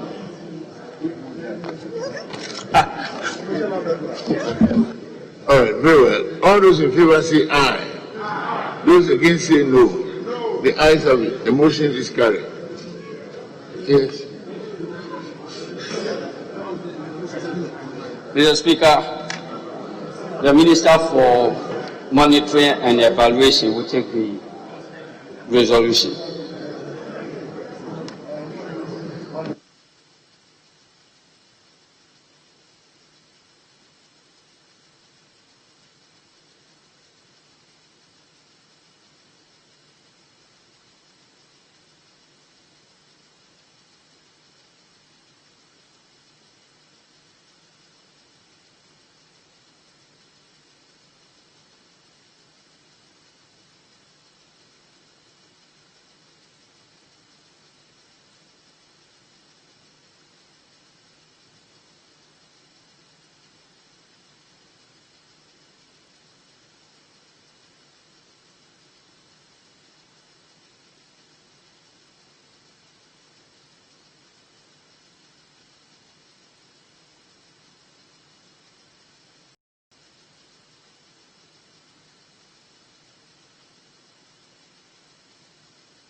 Resolution 79. Yes. Thank you, Mr. Speaker. Mr. Speaker, I beg to move that the resolution numbered item 79, today's order paper, pages 56 and 57, be adopted now. I so move. Thank you. Seconded by. Yes. I second the motion, Mr. Speaker. Thank you very much. All those in favor say aye. Those against say no. The ayes have it.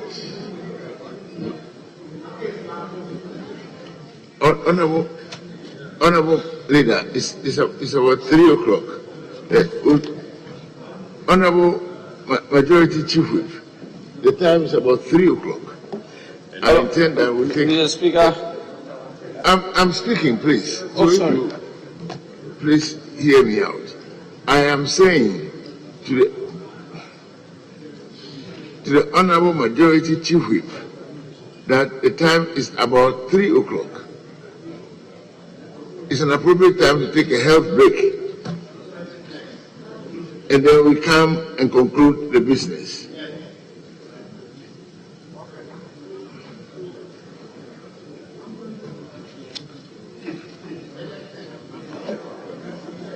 Mr. Speaker, we appreciate what time do you say. So for how long are we going to be? How long? Yeah. I want to work it together with both sides. 4 o'clock?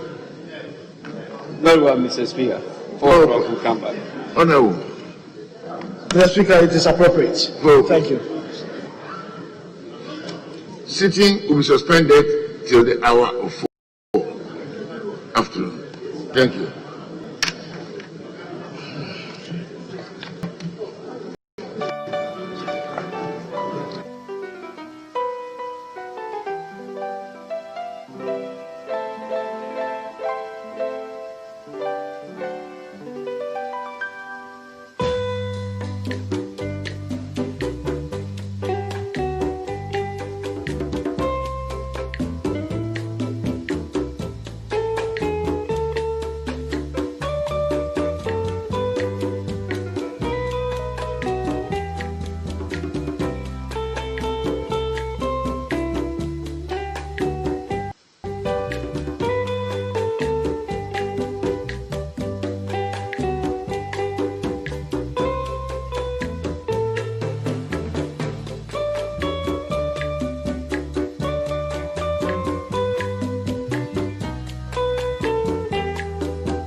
Honorable members, order. Shall we commence with Addendum 4, presentation and first reading of bills.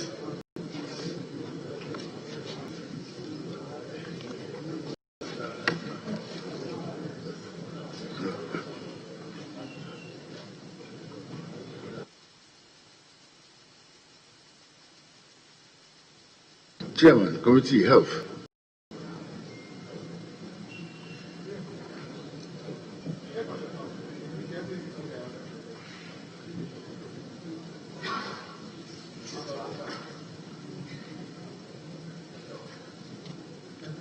Addendum 4, presentation and first reading of bills. Public Health Amendment Bill 2020.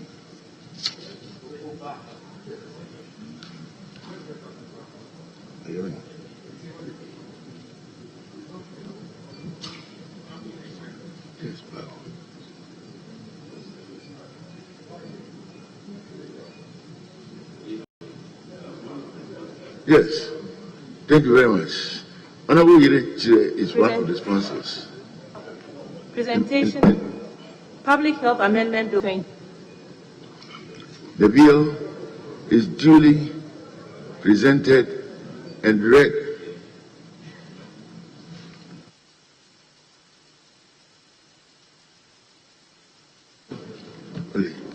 An act to amend the Public Health Act 2012, Act But 851. Honorable, do you have the long title with you?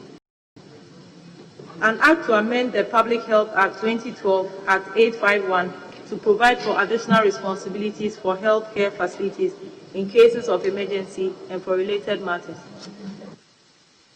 The bill is duly presented and read the first time and is referred to the Committee on Health for consideration and report. Yes. Let the sponsors follow these small things and then kill them at the appropriate time. Yes.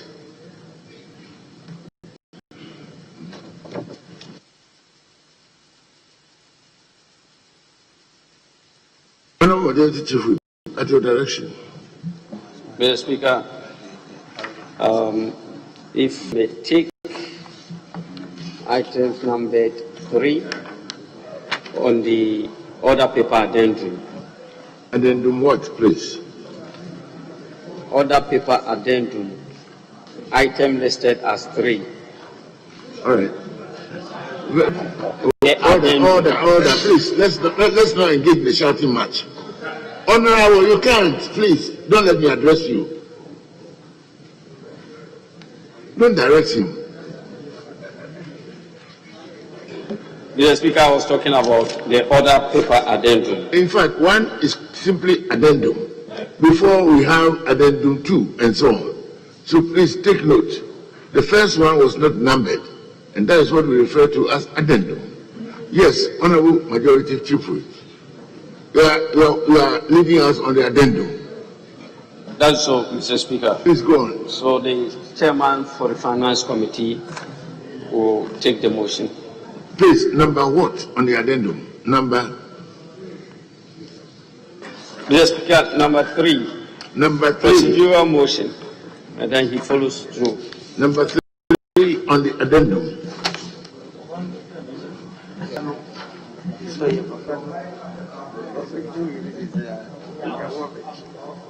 Motion. Procedural. What about it? Mr. Speaker, I beg to move that the motion listed as item 3 on the order paper addendum be taken now. I so move. Thank you very much. Seconder. Right, Honorable Speaker, I second the motion. Thank you. All those in favor say aye. Those against say no. The ayes have it.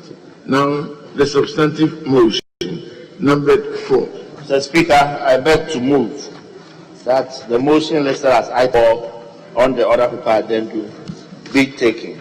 And I present the committee's report. Mr. Speaker, there is a term loan agreement for 66,264,275 euros to finance the design and construction of 85 kilometers of arterial roads and local road development projects in Tessinumba.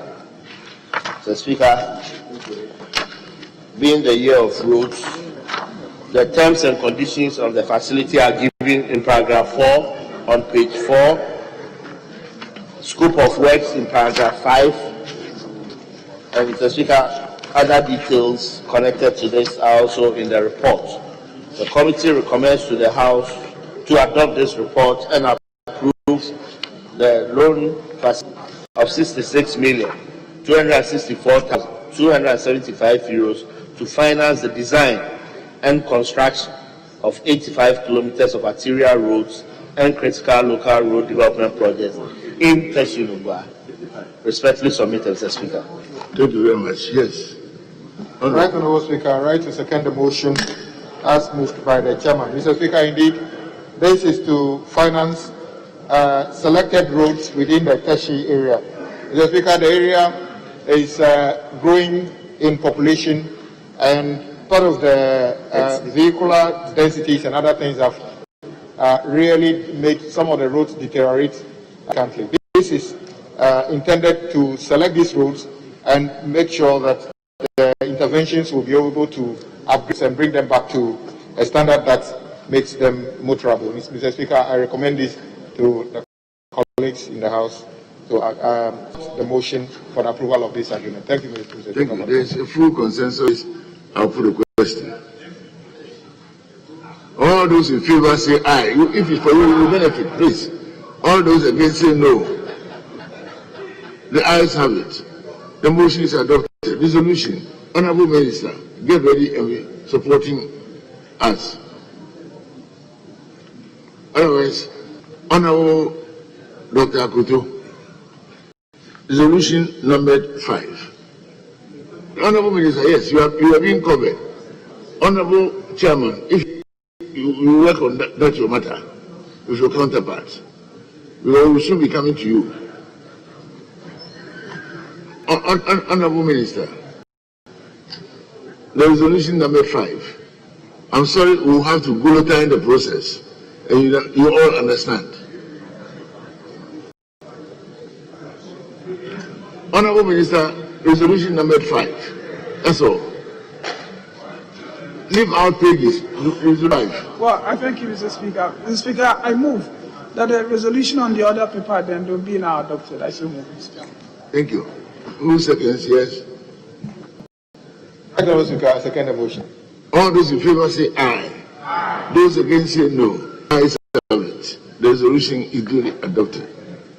Yes. Leader.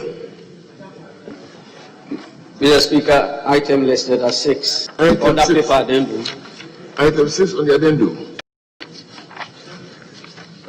Mr. Speaker, I move the procedural motion listed as item 6, the order paper addendum. Yes. Honorable Speaker, I second the motion. Honorable members, all those in favor say aye. Those against say no. The ayes have it. Substantive motion 7, please.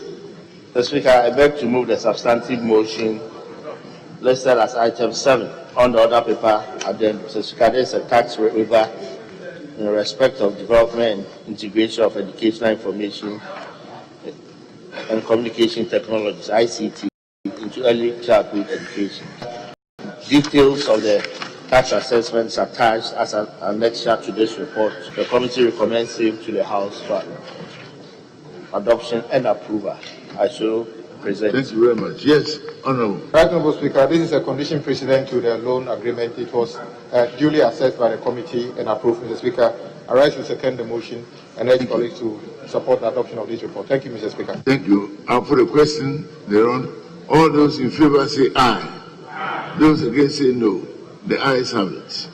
The motion is duly adopted. Resolution. Resolution number 8.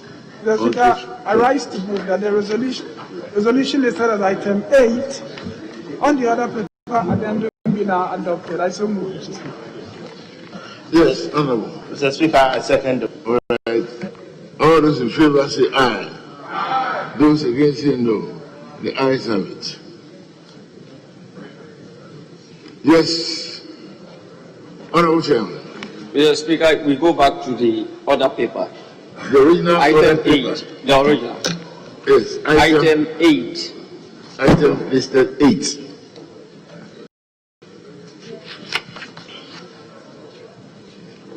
Item listed 8 on page 9.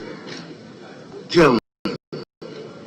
Mr. Speaker, I beg to move that the motion listed as item 8 on page 9 of the order paper be taken. Mr. Speaker, I'll present the committee's report. Mr. Speaker, the report before the House is a request for the duties and taxes amounting to the Ghana cedi equivalent of 14,531,901 United States dollars and 82 cents on materials and services to be procured for implementation of the water supply rehabilitation and expansion project. Mr. Speaker,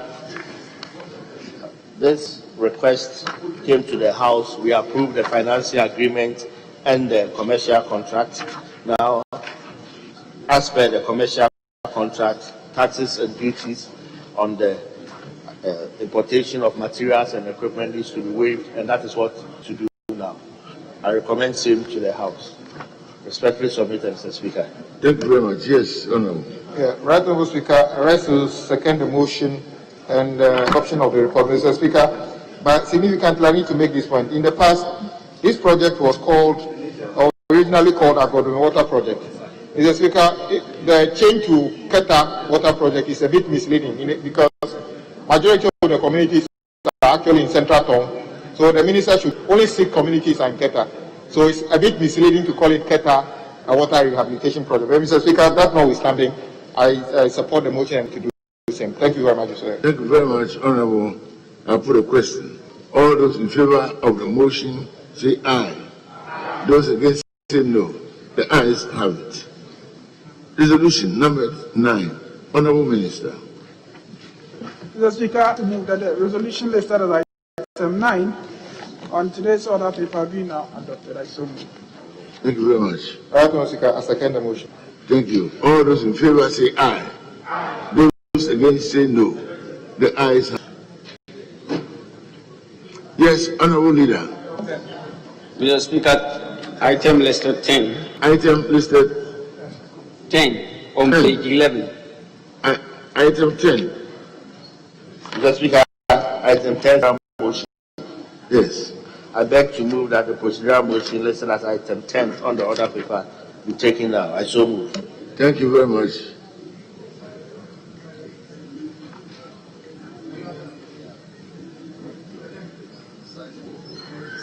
Speaker, I beg to second the motion. Thank you very much.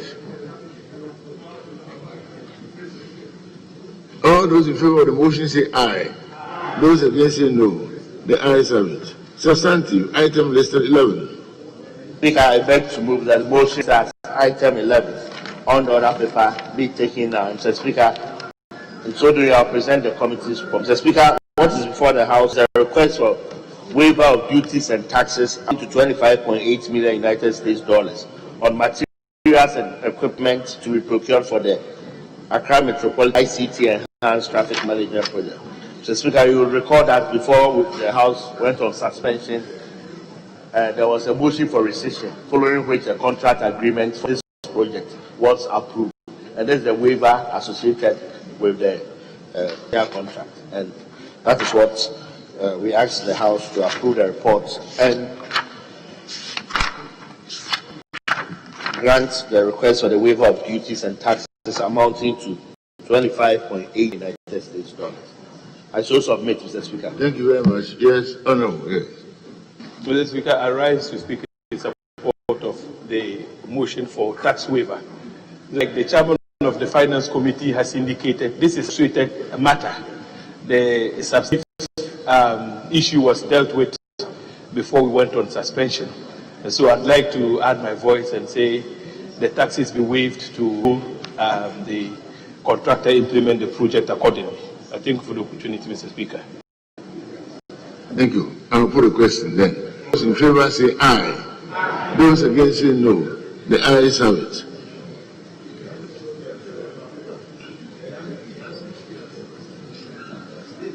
Yes, Honourable Minister, the resolution. Mr. Speaker, I rise to move that the resolution listed as item 12 on today's order paper be now adopted. I so move. Thank you very much. All yes, seconded by Speaker, I beg to second the motion for the Honourable Minority himself. All those in favor say aye. Those against say no. The ayes have it. Motion for adoption of the resolution is duly accepted. Mr. Speaker, item 23 on page 21. Item 23 on page 21. Item 23 of page 20, of page 21.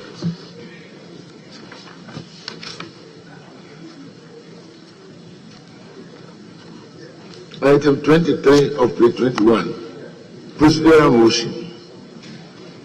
Finance. Mr. Speaker, I beg to move that the procedural motion listed as item 23 on the order paper be taken out. Yes. Right, Honorable Speaker, I second the motion. All those in favor say aye. Those against say no. The ayes have it. The motion is adopted. 24. Substantive. The Speaker, to move that the motion listed item 24 on page 21, the order paper, be taken now. Mr. Speaker, I'll present the committee's report.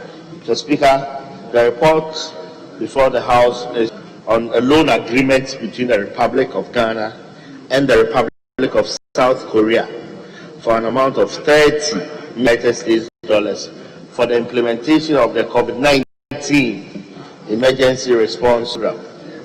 Mr. Speaker, the terms and conditions of the loan are given in paragraph 6 on page 3 of the report. The committee has examined the terms and conditions of the loan and its intended benefits, and is of the view that it will go a long way to support government efforts in implementing critical interventions in the health sector to combat the pandemic and also to withstand any future effects. The committee accordingly recommends to the House to adopt the report and approve the resolution for $30 million to finance the implementation of COVID-19 emergency response program. Respectfully submitted, Mr. Speaker. Thank you very much, Honorable.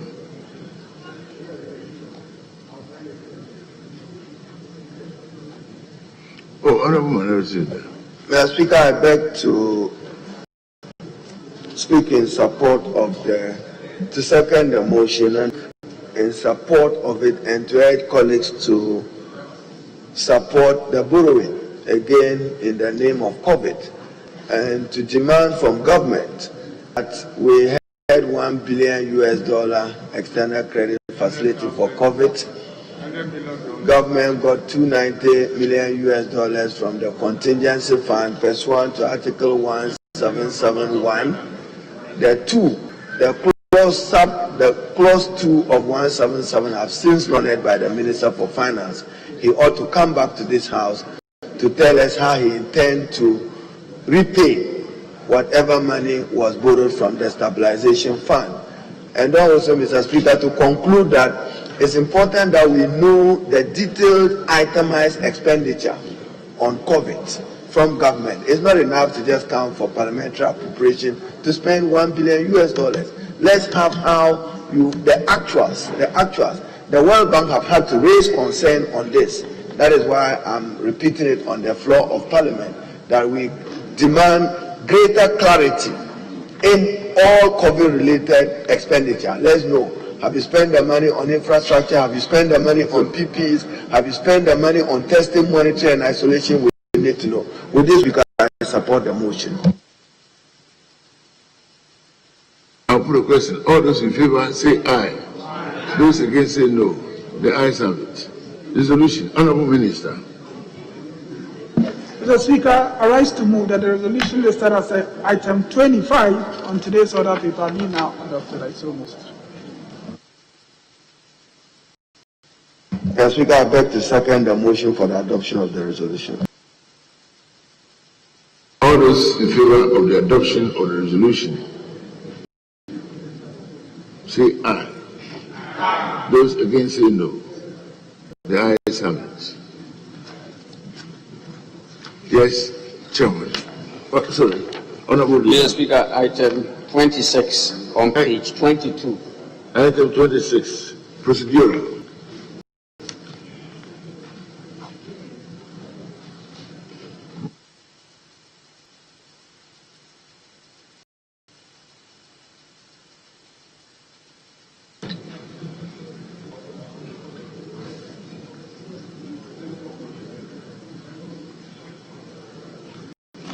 Chairman of the committee. Mr. Speaker, the chairman mentioned that we take item 53 ahead of 26. 53.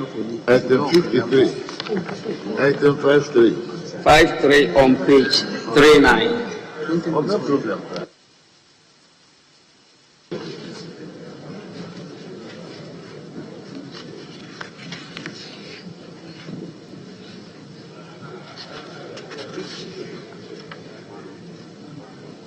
Item 53, motion. Chairman, Finance Committee. Speaker, I beg to move that the procedural motion 53 on the order paper be taken down. I so move. Thank you. Right, Honourable Speaker, second the motion. All those in favor say aye. Those against say no. The ayes have it. Substantive motion 54. Mr. Speaker, I beg to move the substantive motion 54 that this Honourable House adopt the Finance Committee's report on the financing agreement between the Government of the Republic of Ghana, represented by the Ministry of Finance, and the International Fund for Agricultural Development for an amount of $15 million United States to finance the affordable agricultural financing for resilient rural development project, AFOD. Mr. Speaker, I will present the committee's report. Mr. Speaker, the purpose of the loan is to support the implementation of the affordable agricultural financing for resilient rural development projects, which aims at increasing productivity, income, and resilience of smallholder farmers, as well as vulnerable women and youth. The terms and conditions of this loan are given on page 4 of the report. Mr. Speaker, the committee has thoroughly examined the terms and conditions and is of the view that the project offers immense benefits, especially to women and youth, who are mostly the vulnerable groups in deprived areas. The committee therefore recommends to the House to adopt this report and approve by resolution the loan agreement between the Republic and IFAD for an amount of $15 million United States dollars. Respectfully submitted, Mr. Speaker. Thank you. Yes. Right now, I rise to support the second motion for the adoption of the report to approve an amount of $15 million to finance the project as stated by the chairman. Mr. Speaker, indeed it's a good idea for government to support and build the capacity of smallholder farmers who form the large majority of farmers in this country. Mr. Speaker, with these few words, I support and urge colleagues to support the motion for adoption of this report. Thank you very much, Mr. Speaker. Thank you very much. I'll put a question. All those in favor of the motion say aye. Those against say no. The ayes have it. Item 55, resolution. Mr. Speaker, I rise to move that the resolution listed as item 55 on today's order paper be now adopted. I so move. 55. Right, Honourable Speaker, second motion. All those in favor say aye. Aye. Those against say no. The ayes have it. Yes, leader. Mr. Speaker, we may consider item 56. 56. Item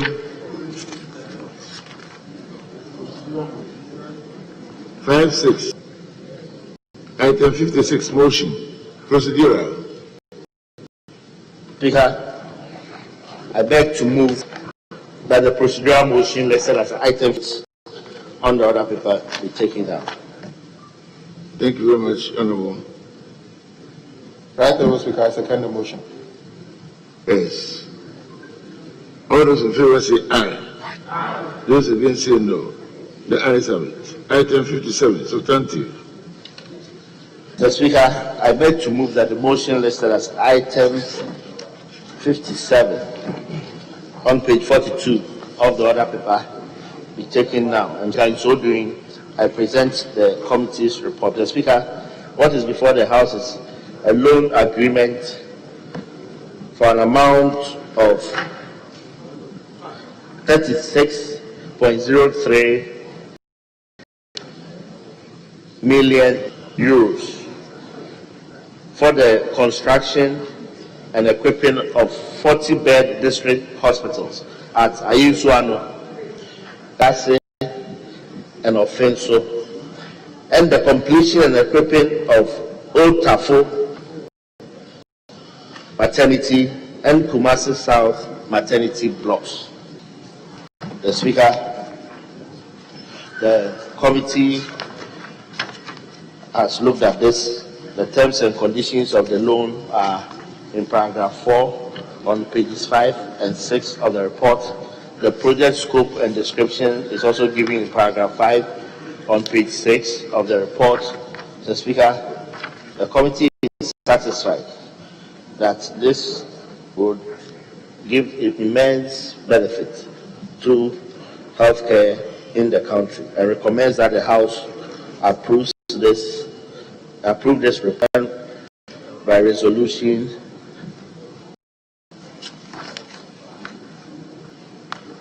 approve the loan facility agreement between the government and Czech Export Bank for an amount of 36.03 million euros for the construction and equipping of 40-bed district hospitals at Ayinsuano, Efidasi, and Offenso, and the completion and equipping of Old Tafo Maternity and Kumasi South Maternity blocks. Respectfully submitted, Mr. Speaker. Yes, Honourable. Right, Honourable Speaker. I rise to second the motion moved by the chairman and to make the following few comments. Mr. Speaker, indeed, it is very good to take the loan to complete some of these projects. Some of these projects have been abandoned for some time. The maternity block has been in abeyance for many years in the constituency of our senior colleague, Kuto Osei. So I'm sure he is happy today that this will be completed. But Mr. Speaker, the report captures a 40-bed district hospital. Mr. Speaker, that is very misleading. By the Ministry of Health classification, district hospitals start from 60 bed. So whilst I agree that you can have a 40 beds are in the category of polyclinics. So that the minister should take note and correct as required. 40 beds are not the level of a district hospital. By Ministry of Health classification, district hospitals start from 60 beds and above. Speaker, I second the motion and urge colleagues to support the motion for the procurement of this loan to complete this project. Thank you very much, Mr. Speaker. I'll put a question. So the motion say aye. Those against say no. The ayes have it. Resolution 58. Mr. Speaker, I rise to move that the resolution listed as number 50 be now adopted. I so move. Thank you very much. Right, Mr. Speaker, I second the motion. I'll put a question. All those in favor say aye. Those against say no. The ayes have it. Resolution duly adopted. Yes, Leader. Mr. Speaker, items 59 and 62 to be moved together by the chairman of the committee. 59 and 62. Chairman, President. I beg to move the procedural motions listed as items 59 and 62 on today's order paper. I so move. Thank you. Right, Mr. Speaker, I second the motion. Honourable members, all those in favor say aye. Those against say no. The ayes have it. Substantive motions 60 and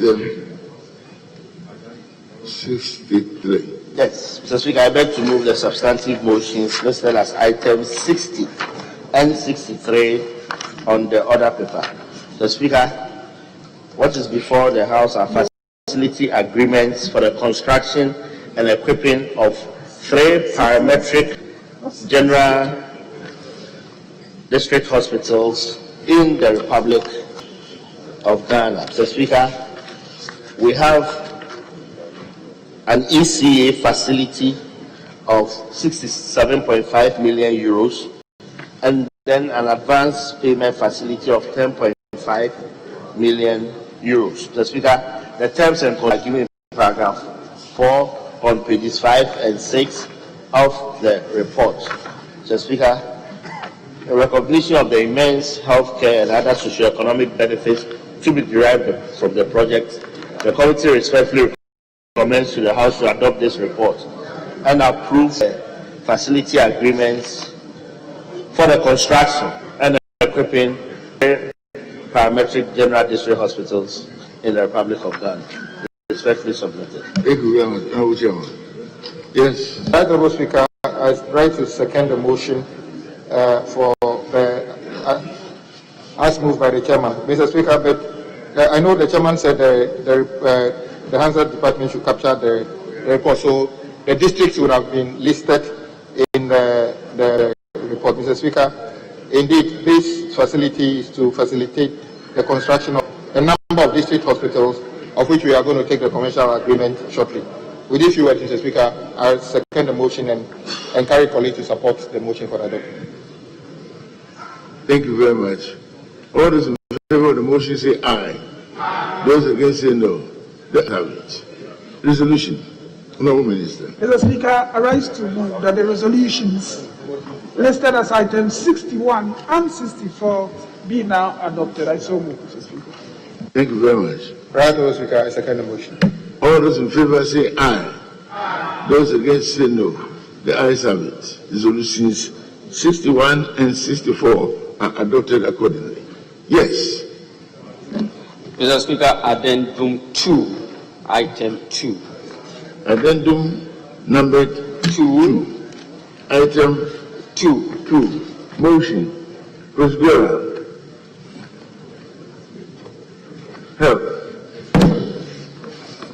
Health Committee.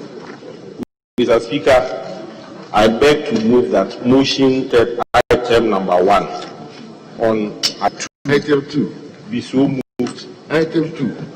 Item 2 on page 1 of addendum 2 of today's orders be moved now. Right, Honourable, second the motion. Thank you very much. All those in favor say aye. Those against say no. The ayes have it. Please move motion number 3. Chairman. Mr. Speaker, I beg that motion listed number 3 on page 2 of addendum 2 be moved now. Mr. Speaker, in so doing, I present your committee report and wish that the Hansard will capture the full extent as I present. Mr. Speaker, the report is on engineering, procurement, and construction agreement between the Current Republic of Ghana, presented by the Ministry of Health, and Makiba SA Spain, an amount of 70 million euros for the construction of... Honourable, please, we have the report. And so... Mr. Speaker, conclusion. The committee therefore recommends to the House to adopt the report and approve by resolution the construction of this hospital. Mr. Speaker, I move. Thank you very much. Yes, All right, Honourable Speaker, I rise to second the motion as moved by the chairman of the Health Committee. Indeed, Western Region requires a fit-for-purpose regional hospital. The hospital that is designated as a regional hospital currently, yes. Mr. Speaker, it's not exactly in the same category of what it should be. Mr. Speaker, I will support the motion, the adoption as moved by the chairman, and I encourage the colleagues to do so. Thank you very much. Thank you very much. All those say aye. Those against say no. The ayes have it. Resolution. Item number 4. Honourable Minister. Honourable Speaker, I beg to move that the resolution listed as item number 4 on page 2 of Honourable Addendum 2 be adopted by this Honourable House. I so move. Thank you very much. Yes, Honourable. Right, Honourable Speaker, I second the motion. Thank you. All those in favor say aye. Those against say no. The ayes have it.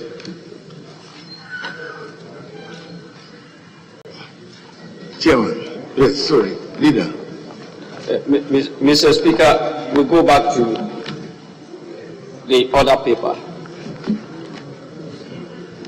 Item 96 on page 67. Health.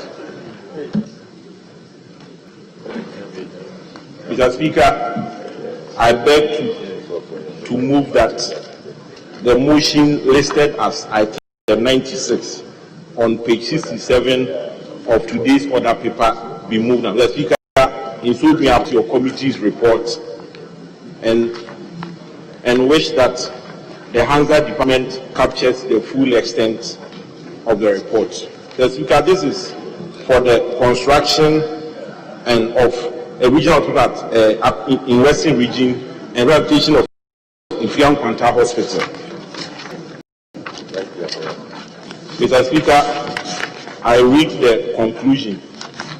The committee therefore recommends to the House to adopt the report and abolition the commercial contract between the Government of Ghana and Amandi Investment Limited of Cyprus for an amount of 20 million euros for the rehabilitation of Ifiam Kwanta Hospital and the construction of regional hospital in Western Region of Ghana. I move the Speaker. Thank you very much. Right now, Speaker, I rise to second the motion for as moved by the chairman and urge colleagues to do same. The Speaker, thank you for the opportunity. Thank you very much. All those in favor of the motion say aye. Those against say no. The ayes have it. Resolution number 97. Honorable Minister.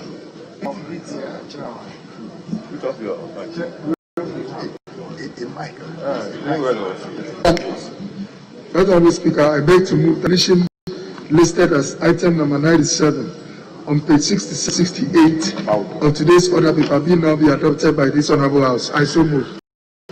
Thank you very much. Mr. Speaker, I second the motion. All those in favor say aye. Those against say no. The ayes have it. The resolution is duly adopted. Yes, Leader. Mr. Speaker, item 98. Item 98. 98. On page 68. On page 68. Procedural. Health.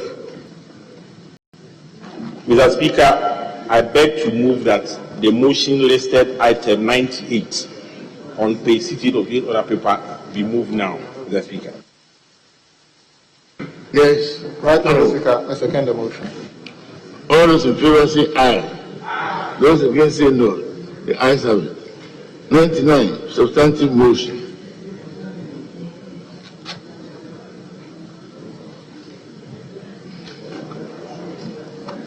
Mr. Speaker, I beg to move that the motion listed item 99 on page 68 of today's paper be moved now. In so doing, I present your committee's report. Mr. Speaker, this is an engineering procurement and construction agreement for the construction of and ask that Hansard should capture it in full. Mr. Speaker, that the Hansard captures the full external report. And your conclusion? I just read the conclusion. Mr. Speaker, the committee therefore recommends to the House to adopt the report and approve by resolution an EPC agreement between the Government of the Republic of Ghana and the MZ Liberec of Czech Republic for an amount of 38 million euros for the construction and equipping of 40-bed hospitals at Ayesuano, Efiduase and Offenso, and the completion and equipping of Old Tafu Maternity and Kumasa Maternity Hospital blocks. Mr. Speaker, I so move. Yes, thank you very much. Honorable. Right now, Speaker, I rise to second the motion and just to add a few comments as I did with the finance report. For the minister to take note and properly realign the description of a district hospital. In this document, it says 40 bed, and I'm suggesting that it's supposed to be 60 bed and above. That notwithstanding, Mr. Speaker, I second the motion and urge colleagues to do so. Thank you. Thank you very much. I'll put a question. All those in favor say aye. Those against say no. The ayes have it. And the resolution on. Right Honourable Speaker, I beg to move that the resolution listed as item number 106 on page 72. 100. 100 on. Sorry, Right Honourable Speaker, I beg to move that the resolution listed as item number 100 on page 69. Yes. And on page 69 of today's other paper be now adopted by this House. I so move. Thank you very much. Right now, Speaker, I second the motion. All those in favor of the resolution say aye. Those against say no. The ayes have it. It's duly adopted. Yes, Leader. Mr. Speaker, the Minister for Monitoring and Evaluation is on his feet, so I don't know what he has. Yeah, no. Mr. Speaker, I crave your indulgence to take us back to page 66, item number 95. Page 66, item number 95. For the records. Page 66, item 66. 95. For the records, I want to request that the chairman of the Committee of Health be allowed to move that motion for the records.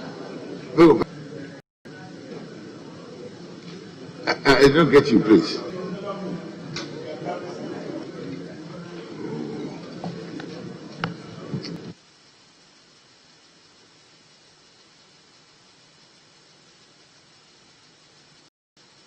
Honorable, let's proceed. We'll take the procedural motion as taken. Yes. Leader. Yes, Speaker, if you may permit the chairman to move that motion, item 95, then we will proceed from there. Item 1, please.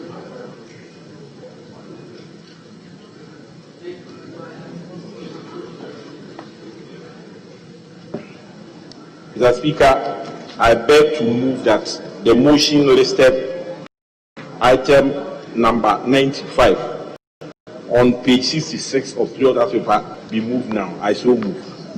Right, Mr. Speaker, I second the motion. All those in favor say aye. Those against say no. The ayes have it.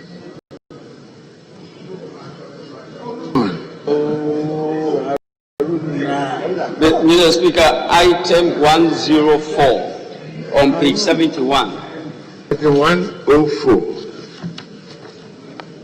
104. Item 104 on page 71. Item 104. Yes, Mr. Speaker. On page 71. 71.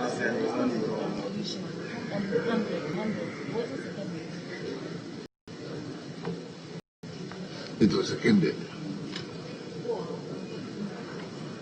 Item 104. Mr. Speaker, I beg to move that the motion listed as item 104 on page 71 of this other paper be moved now. I so move. Yes. Right, Mr. Speaker, I second the motion. All those in favor say aye. Those against say no. The ayes have it. Mr. Speaker, I move that the motion listed as item 105 on page 72 of the other paper be moved now. Mr. Speaker, I present your committee report and wish that the Hansard captures the full extent whilst I read the conclusion. Mr. Speaker, the committee therefore recommends to the House to adopt the report and approve a resolution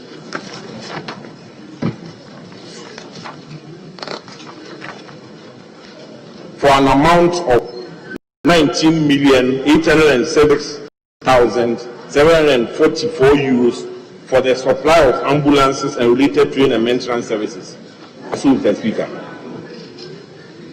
Yes, Honorable. Right, Mr. Speaker, I rise to second the motion as moved by the chairman. We are told this is just to acquire additional ambulances for the county. Mr. Speaker, I have no objection to support this. In this view, Mr. Speaker, I support the motion. Thank you. I'll put it then. All those in favor say aye. Those against say no. The ayes have it. 106. Resolution. Honorable Minister for Health. Right, Honorable Speaker, I beg to move that the resolution list item number 106 on page 72, pages 72 and 73 of today's order paper be now be adopted by the Honorable House. I so move. Okay, yeah, you are right.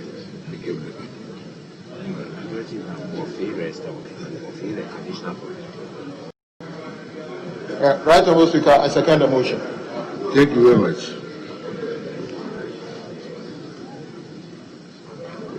All those in favor say aye. Those say no. The ayes have it.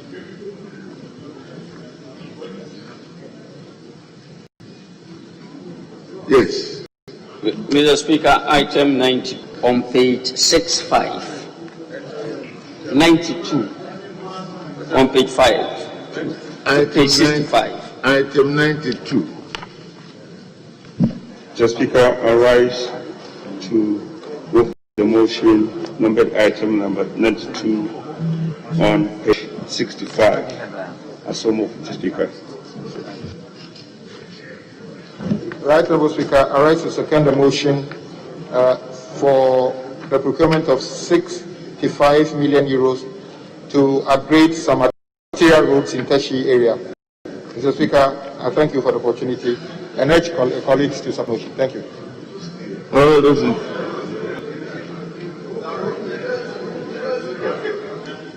Thank you very much. All those in favor say aye.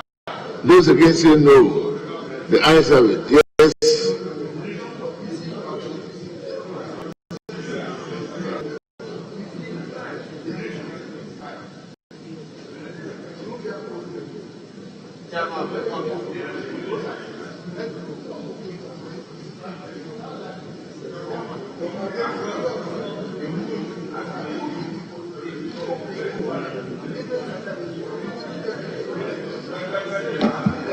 Mr. Speaker,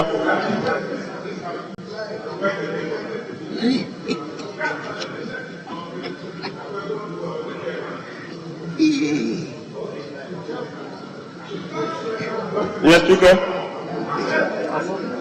I rise to move the motion number item number 3 on page 65 of the order paper.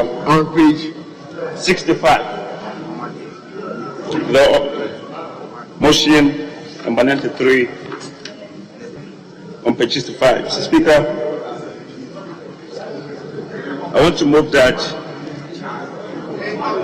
the House approve about 65 million euro to support the construction, the design and construction of arterial roads and critical local roads in Teshulinga. Speaker, I just want to submit a set of it, and the House should capture the full report. And in conclusion, Mr. Speaker, the committee have carefully examined the requirement and the design and construction of this, and we consider it to be very important, and that we encourage the House to support it. Thank you, Mr. Speaker, for this opportunity. Right, Honourable Speaker, I rise to second the motion and urge colleagues to do so.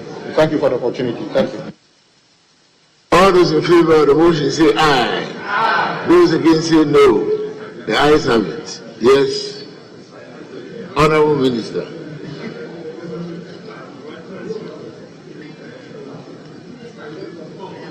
What next? Mr. Speaker. Wait. Honourable Minister. Mr. Speaker, I beg to move that where is he? Okay. Mr. Speaker, I rise to move that resolution listed as item 94, pages 65 and 66 of today's order paper adopted by the House. Thank you very much. I so move. Thank you. Right, Honourable Speaker, second the motion. All those in favor say aye. Those against say no. The ayes have it. Yes, Leader. Mr. Speaker, item 44 on page 33. Item 44 on page 33. On page 33. Item 44, page 33.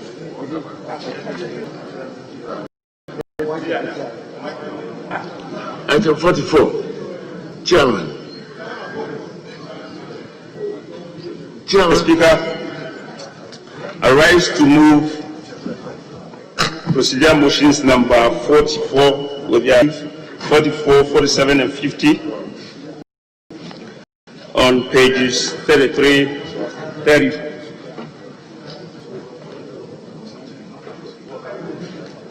He is to move procedural motion numbers 44, 47, and 50.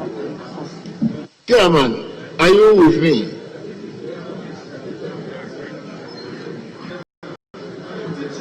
Chairman.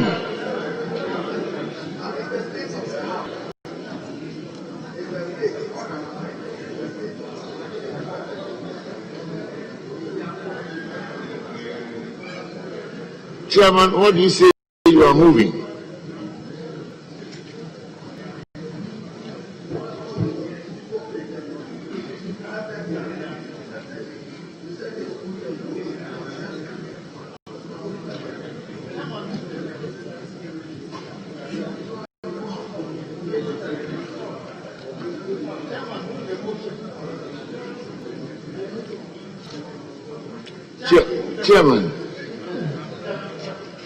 Chairman, please, I want to be very careful. Mr. Speaker. Honorable, listen to me first, please. What are you moving in terms of procedural motion? I thought I heard you saying you are moving motions 44, 47, and 50. Is that right? Thank you, Mr. Speaker. It is not a substantive vote. It is procedural motive, page 3, 89, item number 89. You are moving procedural number listed as item number 89 on page 63 of the other paper.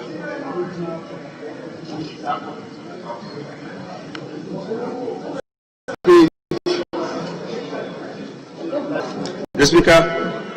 Honorable Majority Chief Whip, can you please assist the Chairman? Mr. Speaker, he is supposed to move item 89. Item 89. 89 on page 63. Thank you. Item 89 on page 63. Mr. Speaker, I rise to move that the procedural motion on page 63, item number 89, be moved now. Thank you. Right, Honorable Speaker. I second. All those in favor say aye. Those against say no. The ayes have it. Substantive motion number 90.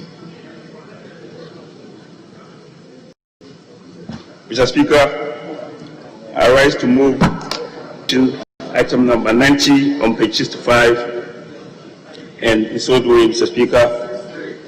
Page 63, item 90. Page 63, item number 90. Item 90. Mr. Speaker, and I want to talk about the excerpts of a report, and I encourage that the table office. Let's read the conclusion. It's all right, please. No. I approach Mr. Speaker, and that the table office should capture the report in full. Mr. Speaker, that's all right. In conclusion, having looked at this before the House, the fact that Metro Mass Transport requires support to be able to carry on its activities, I recommend that the House adopt and support the approval of this request. I so move. Thank you very much. Right, Honorable Speaker. I second the motion for the Ministry to purchase a number of video passes for Metro Mass. Mr. Speaker, I urge colleagues to do the same. I thank you for the opportunity. Thank you very much, Honorable. All those who say aye. Those against say no. The ayes have it. Resolution. Honorable Minister for Transport. Mr. Speaker, I beg to move that resolution numbered item 91 on page 64 of the other paper be adopted now. I so move. Thank you. Yes, Honorable. Right, Mr. Speaker, second the motion. All those in favor of the resolution being adopted say aye. Those against say no. The ayes have it. Resolution duly adopted. Yes, Honorable Leader. Mr. Speaker, item 26. Item 26. The last one. Mr. Speaker, I beg to move the procedural motion listed as item 26 on the other paper. I so move. Right, Honorable Speaker, as motion. All those in favor say aye. Those against say no. The ayes have it. Item 27, substantive motion. Mr. Speaker, I beg to move the substantive motion listed as item 27 on the order paper. Mr. Speaker, I will present the committee's report. Mr. Speaker, the report before us is on a loan agreement for an amount of 7 million United States dollars to finance the supply and installation of medical equipment for 8 district hospitals. The terms and conditions of the loan are given on page 3 of the report. Mr. Speaker, selected hospitals under the project are the Agona Swedro Government Hospital, Swedro Amadia Hospital, Sefibi Osho Municipal Hospital, Ohoy Municipal, Gosu Municipal Hospital, Brekum Canlek Hospital, St. Teresa's Hospital in Kranza, and Agogo Presby Hospital. Mr. Speaker, a cost breakdown is also given on page 4. The committee has carefully considered the agreement and is of the view that it will go to assist the government to meet to equip the hospitals in question. Mr. Speaker, the court recommends to the House to approve the loan agreement of 7 million to finance the supply installation of medical equipment in the 8 district hospitals. Respectfully submitted, Mr. Speaker. Thank you very much. Right, Honourable Speaker, I second the motion and urge to do so. Indeed, hospitals need to have a full complement of equipment to be functional, and I think the government decision to do this is an appropriate decision. I call it to support the motion. Thank you. Thank you. All those in favor say aye. Those against say no. The ayes have it. The motion is duly adopted. Resolution. Mr. Speaker, I rise to move that the resolution listed as item 28 on the order paper be now available. Mr. Speaker. Yes. Right, Honourable Speaker, I second the motion. All those in favor of the resolution being adopted say aye. Those against say no. The ayes have it. Resolution duly adopted. Yes, leader. Mr. Speaker, item 116 on page 75. 116 on page 75. It will be the last business. Item 116.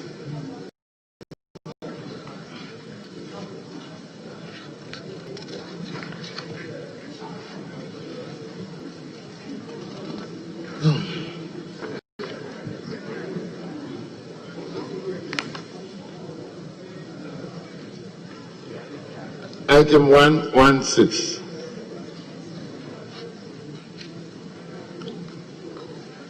Motion.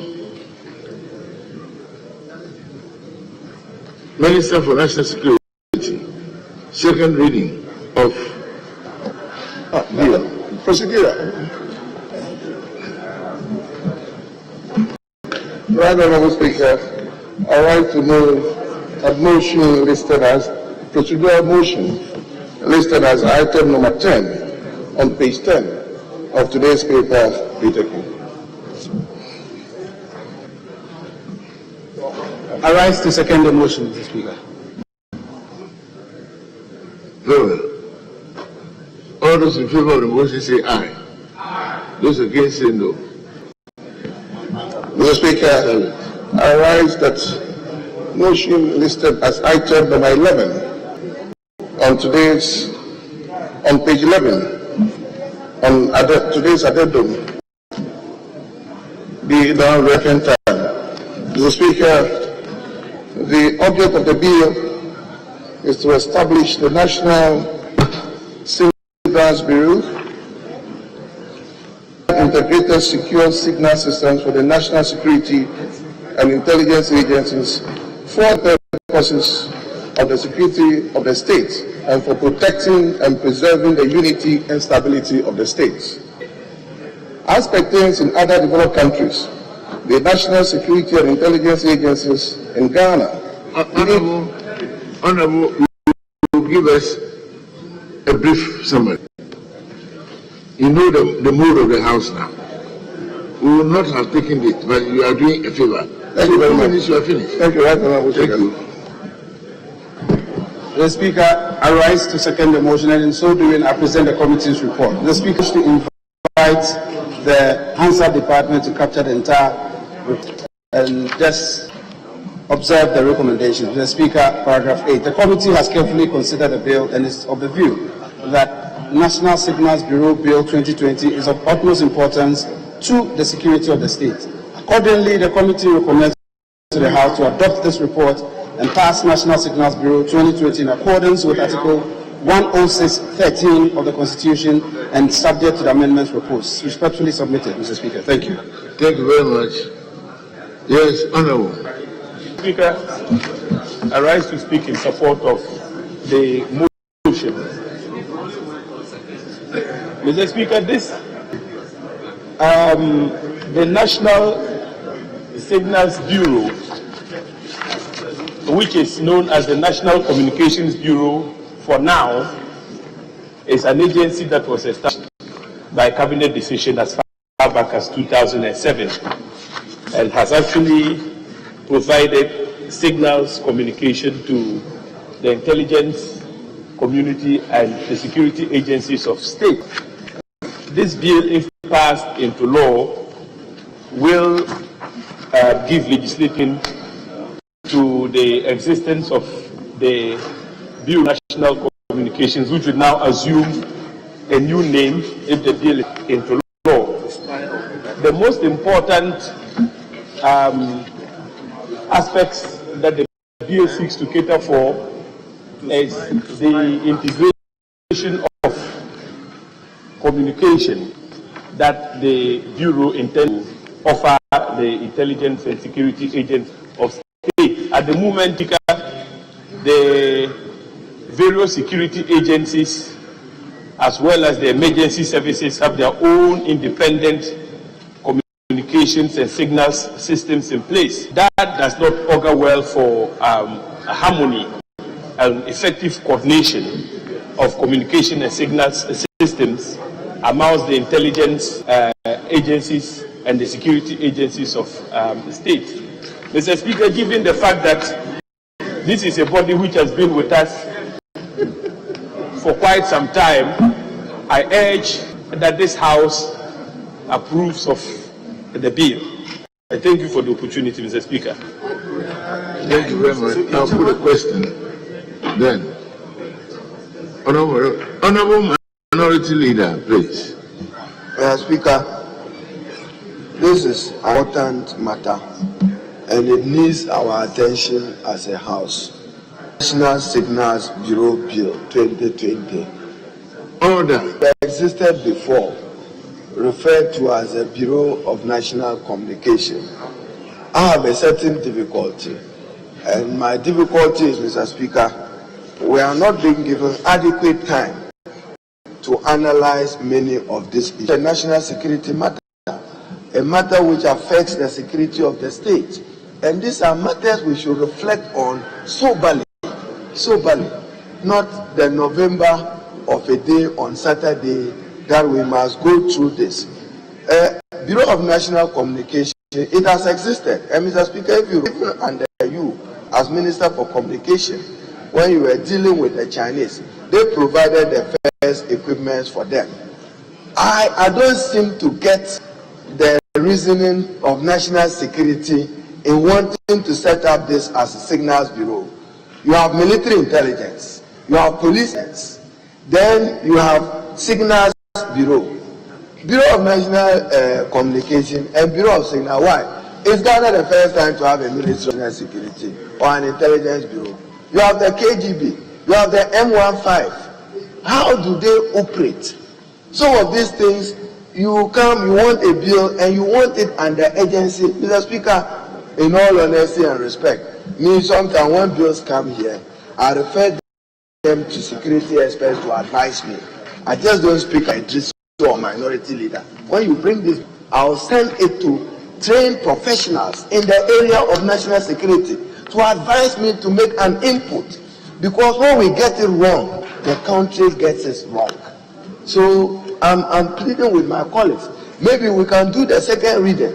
If you want, I hear now the argument that the committee have met and the amendments are few. Mr. Speaker, who says that as members of Parliament we reason the way the committees reason? Today, here, we said we passed Mutual Legal Assistance Act. You kept theft in the structure of the law. Is there theft in Ghana's criminal code? It is because we are not soberly. Not for nothing that our standing orders. Indeed, Mr. Speaker, let me begin. Article 106 of the Constitution is pregnant with us respecting public views and public opinion on bills. Yes, it's power to legislate, but it is not only Parliament's power. That is why you must gazette a bill.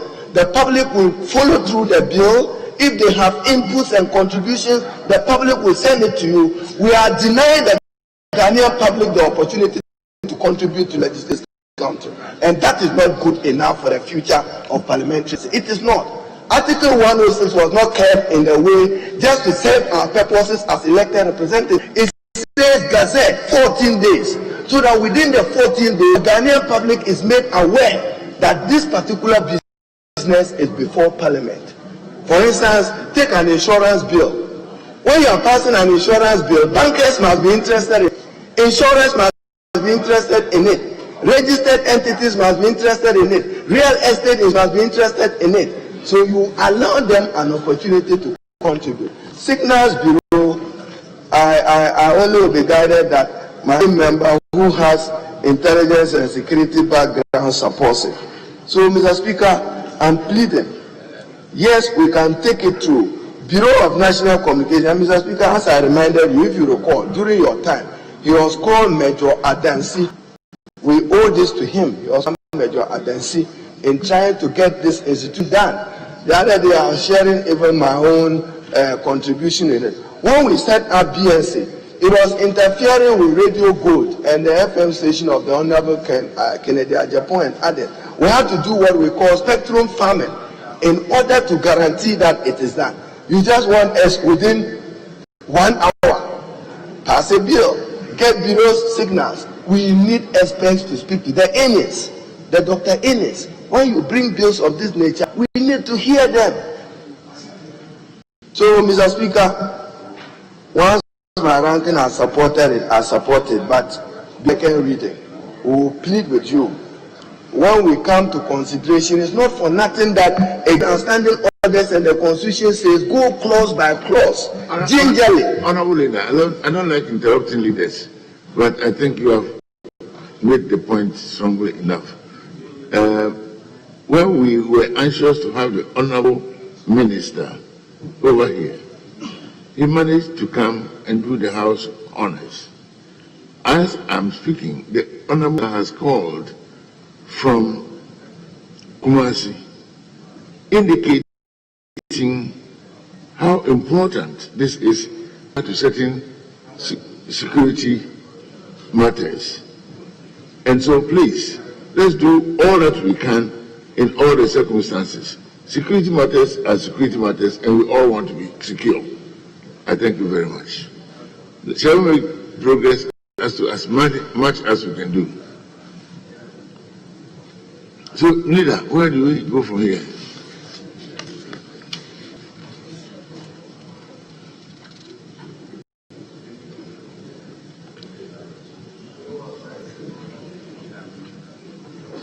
Mr. Speaker, my understanding, you are here to put the question. But, beg your pardon, I have to put a question also.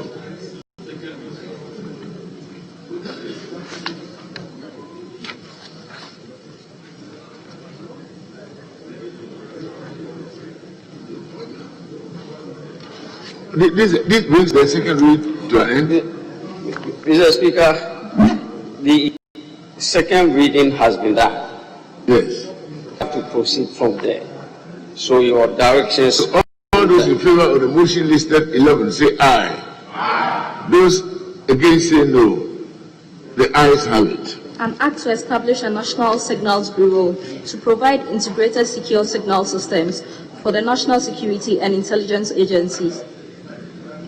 Thank you very much. Item 12. Minister for National Security, Deputy. Mr. Speaker, I rise to move resolution listed as item number 12 on page 1 on the addendum paper be taken. Mr. Speaker, I rise to second the motion. All those in favor say aye. Those against say no. The ayes have it. We shall go to the consideration. Mr. Speaker, I think on the Honorable, are we going to the consideration stage? yes, Mr. Speaker. And that is item 13. Item 13 on the addendum, page 11. Yes. Well, consideration stage. Marshall. Marshall.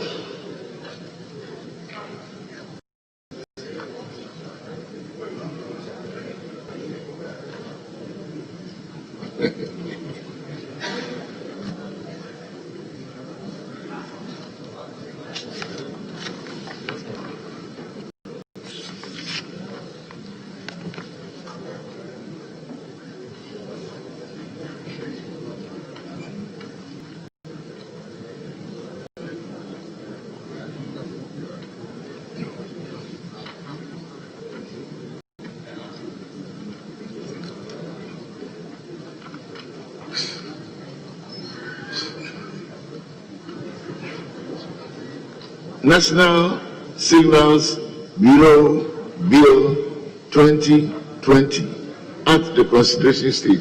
Clause 1. Establishment of National Signals Bureau. Clause 2. Object of the Bureau. Clause 3. Of the Bureau. Clause 4. Supervising body of the Bureau. There are no amendments with regard to these clauses. They are for consideration of the House. And I'll put a question. All those in favor of the clauses standing part of the bill say aye. Those against say no. The ayes have it. Clause 5. Policy directives. Chairman of the committee.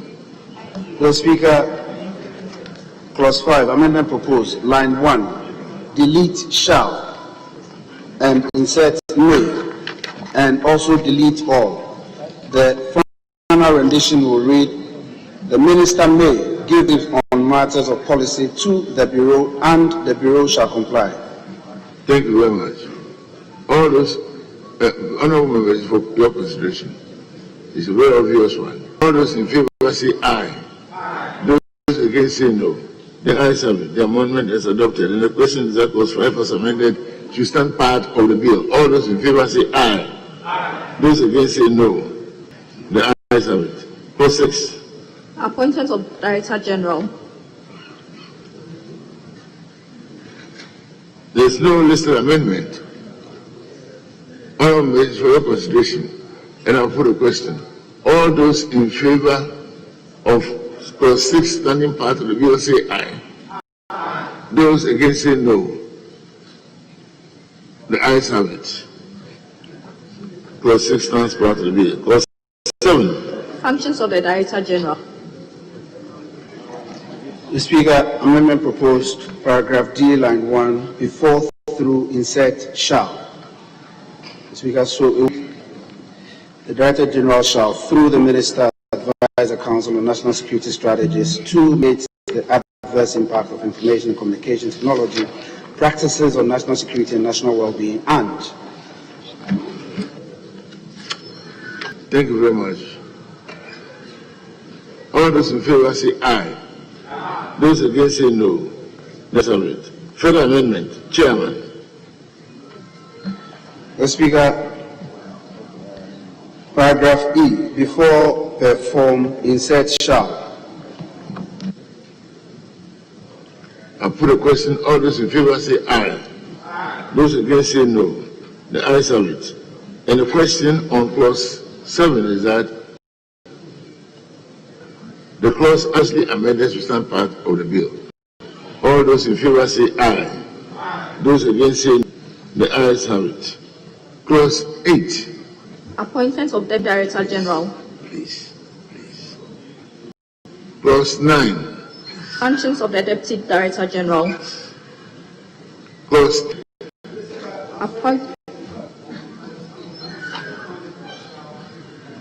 Chairman, what is your point, please? We'll just at clause 8, after line 1, President shall, we must insert a comma. It's just grammatical. The President shall, comma, in accordance with Article 195 of the Constitution. Point. So that's all. All those in favor say aye. Those against say no. The ayes have it. And the question is that clause 7 as amended stand part of the bill. In favor say aye. Those against say no. The ayes have it. Do you have amendment to clause 7? Clause 8. Appointment of Deputy Director General. Clause 9. Functions of the Deputy Director General. Clause 10. Appointment of other staff. Clause 11. Secondment of public officers. Clause 12. Transfer of public officer. There are no listed amendments for any of these clauses. Then I'll put a question. And the question is that clauses 8 to 12 part of the bill. All those in favor say aye. Those against say no. The ayes have it. Clause 13.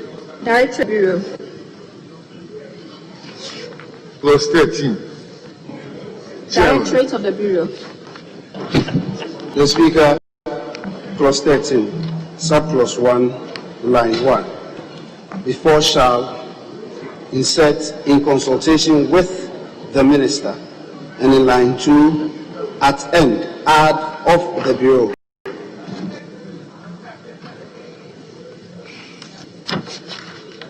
Thank you very much.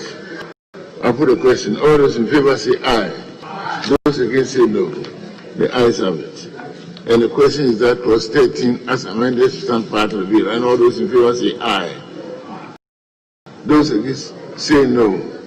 The ayes have it. Clause 13 as them stand part of the bill. Clause 14. Investigations of complaints. Mr. Speaker, I just want to add, it's not advertised, but I have a request for... Are you which clause are you talking about? Clause 13, Mr. Speaker, an additional. After E, we add F. Mr. Chairman, you may have to make your mind up first. Mr. Speaker, it's a further amendment, but it's an addition.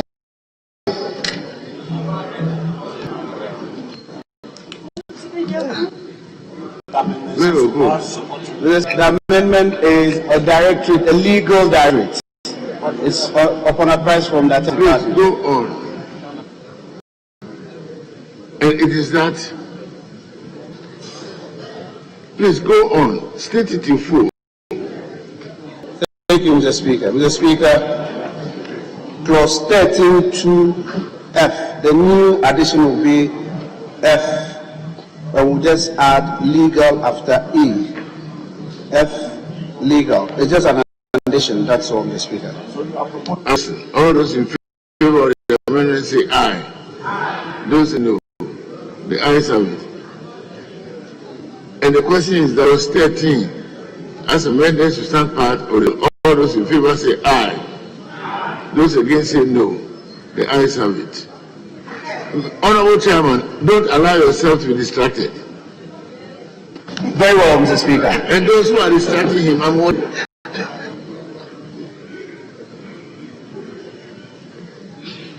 Item 14.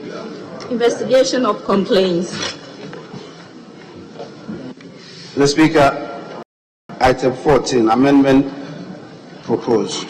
Sub-A, paragraph A, line 1, delete period, and insert 30 days. Yes.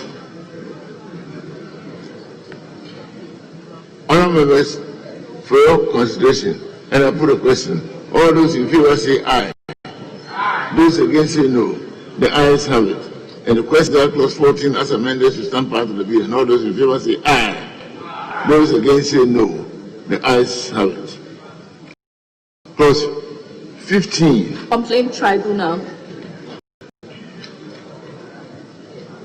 There's no advertised amendment.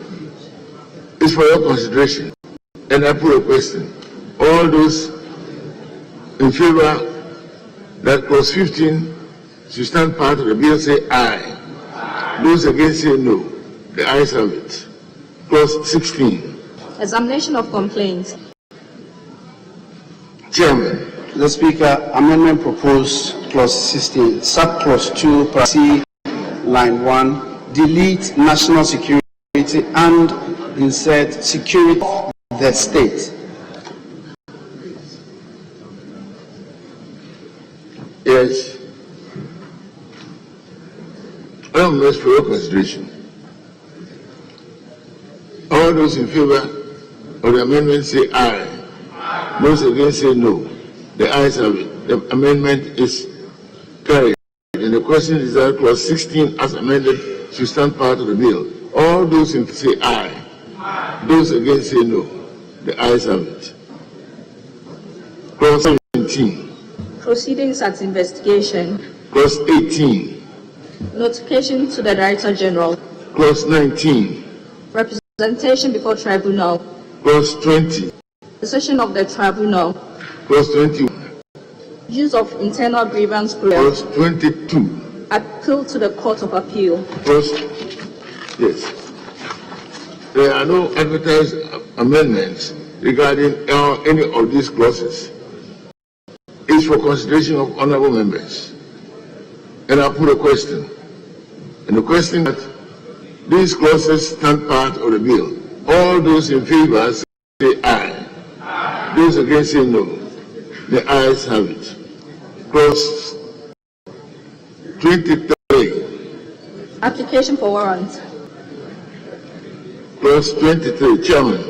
The Speaker, amendment proposed sub 2, line 2, delete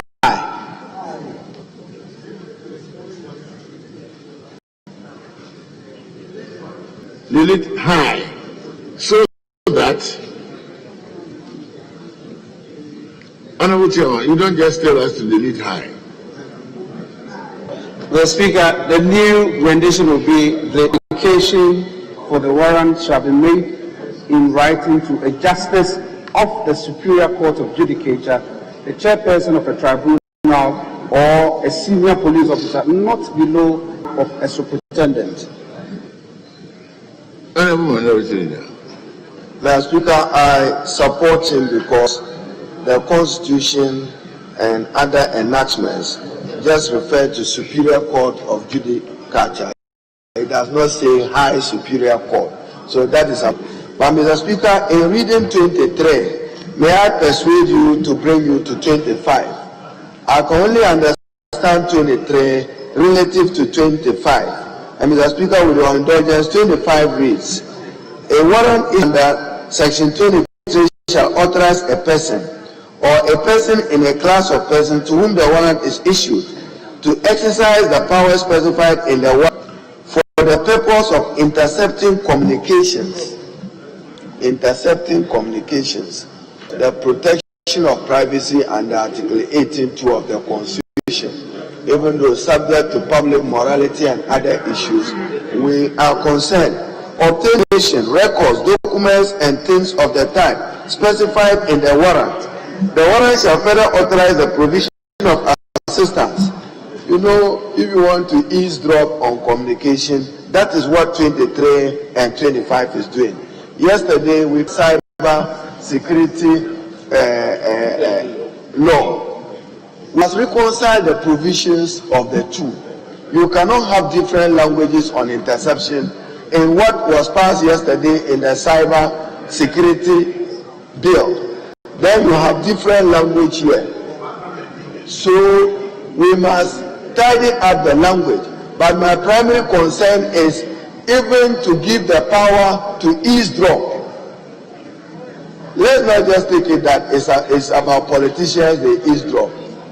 If you have a wife and somebody eavesdrops on your communication with your fiancé, not approved in Ghanaian law, it can cause chaos and instability in your home.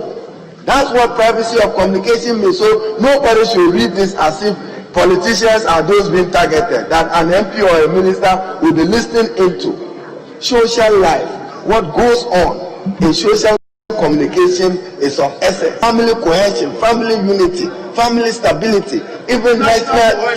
So yes, let's use the same words in the cyber security law, but it means even the arrangement, application of warrant, bring the effect of warrant there to come in. But Mr. Speaker, I'm raising an objection that on Article 18(2) of the Constitution, we have fears that if this is not done properly, tomorrow security agencies will eavesdrop unlawfully and in a manner to interfere with the privacy of communication of citizens, of corporate entities and others. So I want a reconciliation of the language, and I don't support 18(2). No, read it well, Mr. Speaker.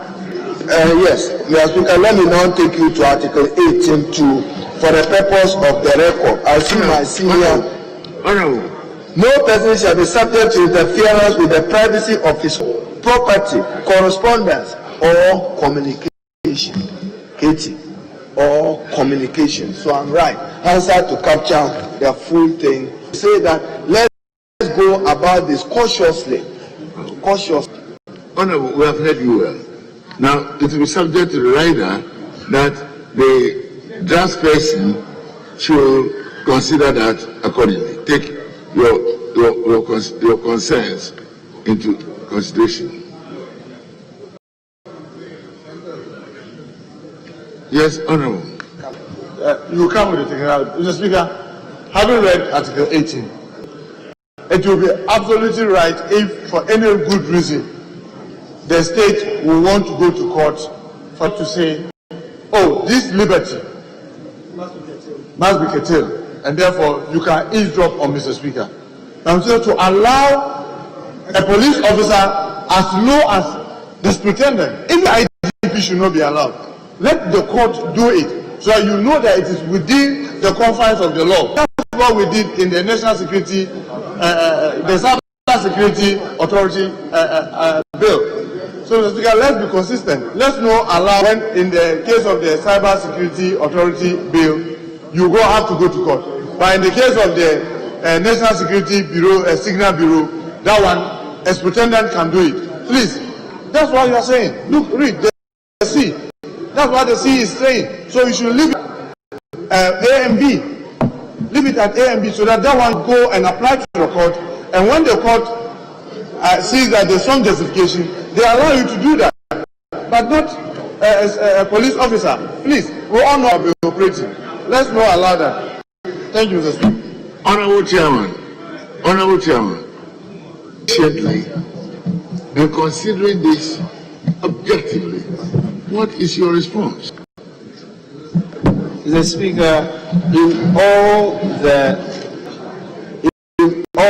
the activities, listening to the minority leader who was talking about communications. The Speaker, in the cybersecurity, they use the industry language as content data. They are all nomenclatures in and used in that industry. And so it is for us to rather improve upon our definitions in the interpretation sector. Patiently, step by step. What nomenclature, which has become a term of art?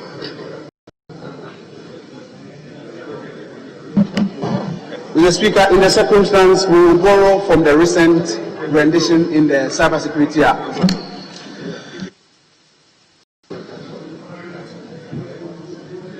Please, we are dealing with what the points raised by the leaders first. Let us hear from the chairman on those matters. Because if the chairman agrees, you don't have anything more to do but to move forward. Yes. Chairman, you are being assisted, so allow yourself to be assisted.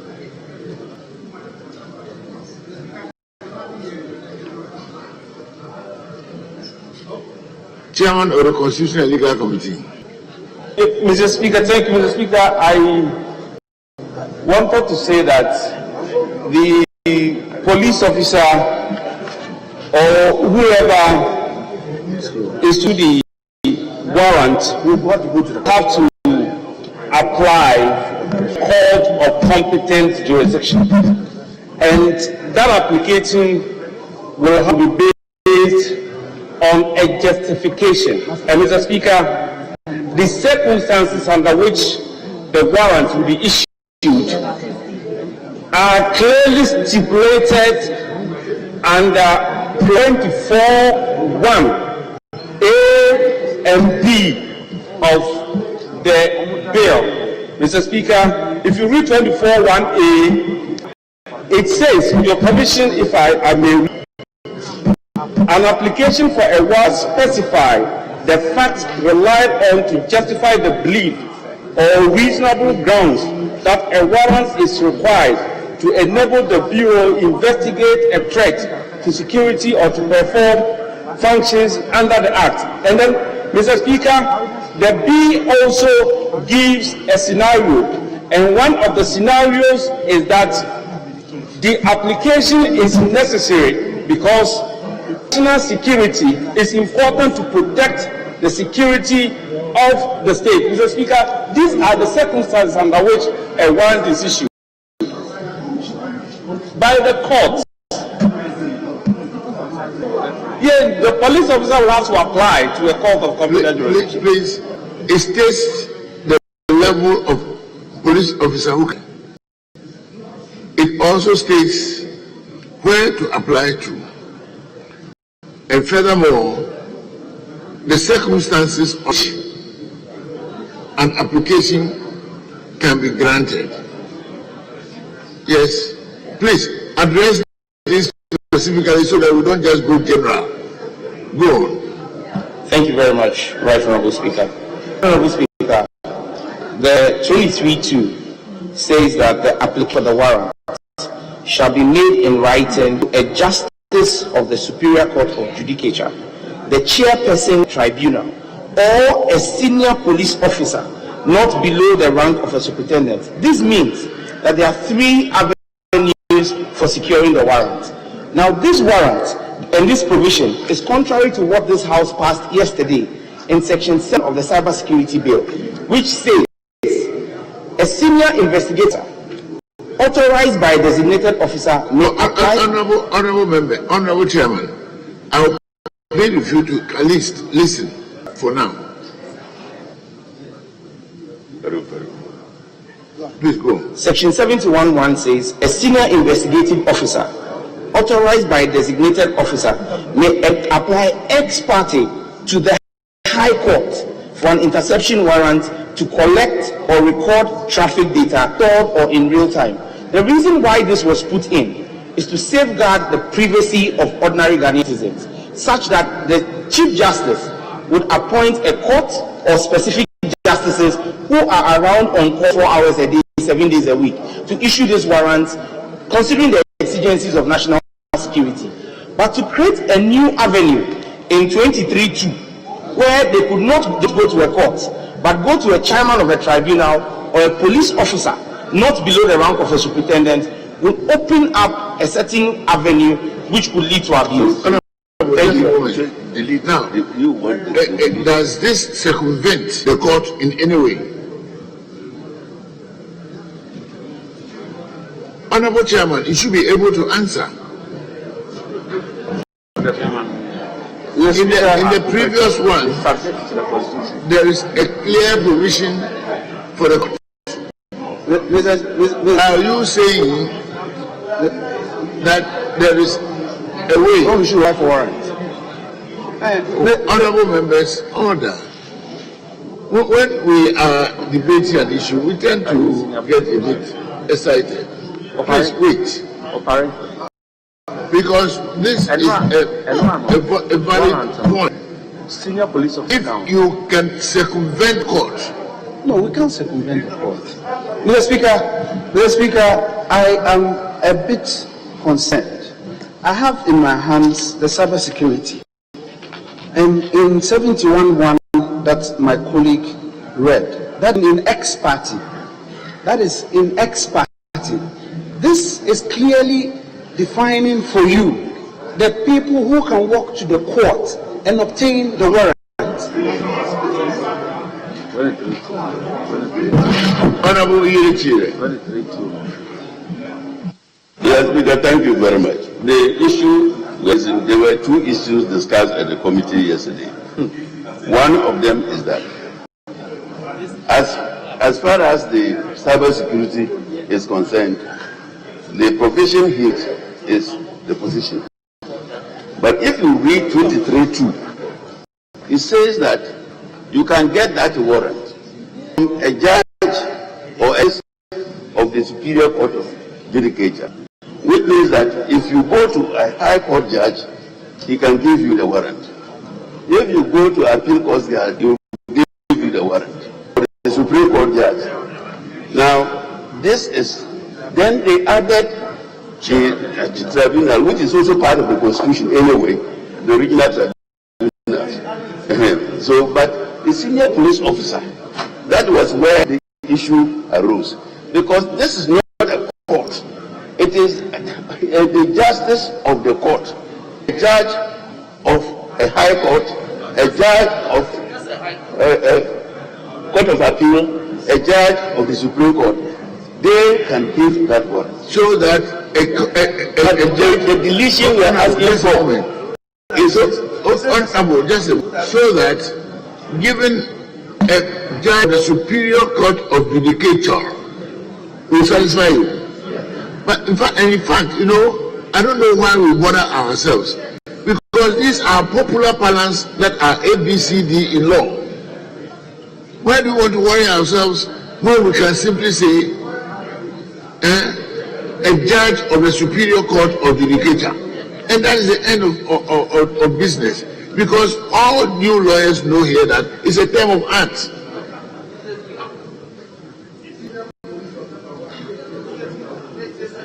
And leave police officers alone. Yes. Mr. Speaker, by this rendition, we are even suggesting that a justice of the Supreme Court will be given original of the Superior Court. No, Mr. Supreme. Yes, Mr. Speaker. Because when we say a judge of the Superior Court of Judicature, that is judges of the High Court, Court of Appeal, and the Supreme Court. Yes. But they don't have to have original jurisdiction in such matters. So what we do in this that I've come to know is that we give original jurisdiction to the High Court in these matters. We want to add the Court of Appeal and the Supreme Court judges. You always say a High Court judge. But you know, when we talk about Superior Court of Judicature, yes, it means that you can also have an additional High Court judge who comes from the Court of Appeal. Because in the circumstances, the Chief Justice says, this is the judge available. And then the judge from even Supreme Court sits as additional judge of the High Court and adjudicate upon the matter expeditiously. So when we say Superior Court, then that is where it is determined that saves us all the trouble. It excludes circuit court judges and magistrates. Mr. Speaker, best circumstances that the Court of Appeal judge sitting as a High Court judge doesn't sit as a Court of Appeal judge. He sits as a High Court judge. Yes. So we give original jurisdiction to the High Court in this matter. Then we end the controversy. As soon as we add with a justice of a Superior Court of Judicature, we are running into problems. It means we are Honorable George. Thank you very much, Mr. Speaker. Mr. Speaker. Honorable members, it appears some people want to address themselves. You know, don't address your own selves. Let's have one debate.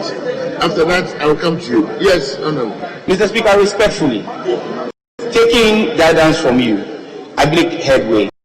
All we need to do is to delete the chairperson of a tribunal and then a senior police officer below the superintendent and leave it to read the appeal for the warrant shall be made in writing, Justice of the Superior Court of Judicature. We all know that a Supreme Court judge will not act as a court of first instance. So we leave that, like you said, if it's an appeals court judge who will act as an additional high court judge, that's fine.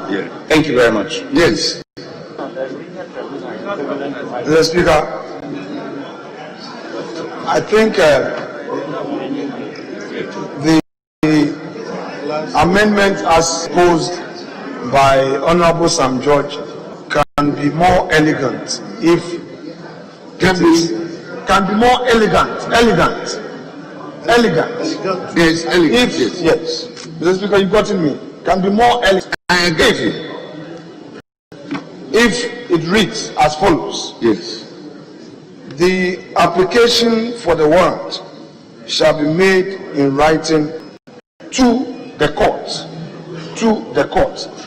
We would then define, we have passed several laws that we have ended on the court, and define the court to include the circuit court, high court, whatever. So let's simply put it to the court. We would go and define it there. Interpretation.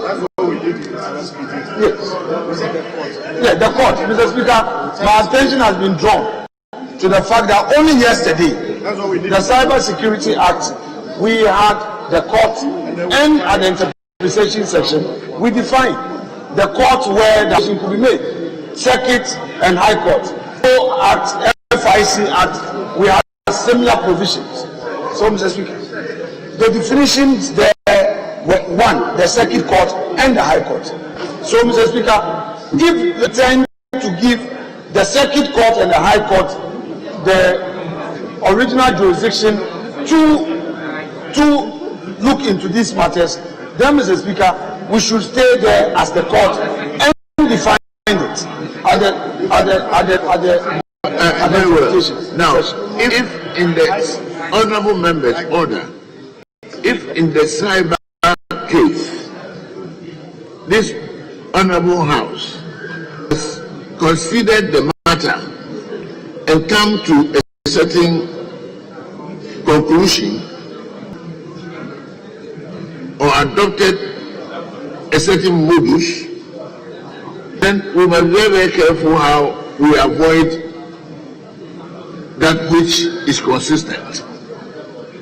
But I allow Honorable Fusini last and then to the chairman. Mr. Speaker, the last amendment should not be tolerated from Avenue Martin. It shouldn't be at all. This National Communication Authority has the potential to intervene in the privacy rights by intercepting communication. And the chapter 5 of the Constitution says that is possible in accordance with law. And in the Constitution, the only court that has jurisdiction over chapter 5 rights is the High Court. Yes. The High Court. So you can't go below the High Court. The only court that has jurisdiction on chapter 5, which is interference into the privacy rights of the person, is the High Court. Exclusive jurisdiction. So it's right, exclusive jurisdiction. Thank you. Honorable. Mr. Speaker, he has referred me in lane, gone into the record, and he's argued on the point of law. I need to respond. Mr. Speaker, the police, the 5 rights include the right to own property. The police go to circuit court to freeze accounts. Are they not right that are being trampled upon? So, Mr. Speaker, if you disagree with what has been done in the past and you have the view that it is right to rather use the High Court as a court to look into this matter, so be it. I agree with you. But when we enacted the Yoko Act, you can speak in no, Mr. Speaker, it's important. No, please speak if he disagrees with me, he should say so, not attack my understanding of the law. I disagree. Honorable, he can differ from your understanding. Mr. Speaker, agree, but the way he put it is not right. What did he never was not insulting? What's the problem? Mr. Speaker, I take a cue from you. Mr. Speaker, I take a cue from you. Mr. Speaker, I will proceed. I take a cue from you. Please, Mr. Speaker, all I am saying is that we have existing laws in this country that allow investment bodies to interfere with Chapter 5 rights at the circuit court. That is my point. Therefore, for him to contest that my proposal for the circuit court to be considered as one of the courts of first instance for the purpose of issuing warrants, as not to be entertained at all, because under Chapter 5 rights, it is only the High Court that does it. It's wrong. He may disagree, but he is wrong to pursue that argument. Notwithstanding, Mr. Speaker, I am of the view that it would be appropriate to use the High Court as a court of first instance for the purpose of issuing warrants, just for the sake of peace.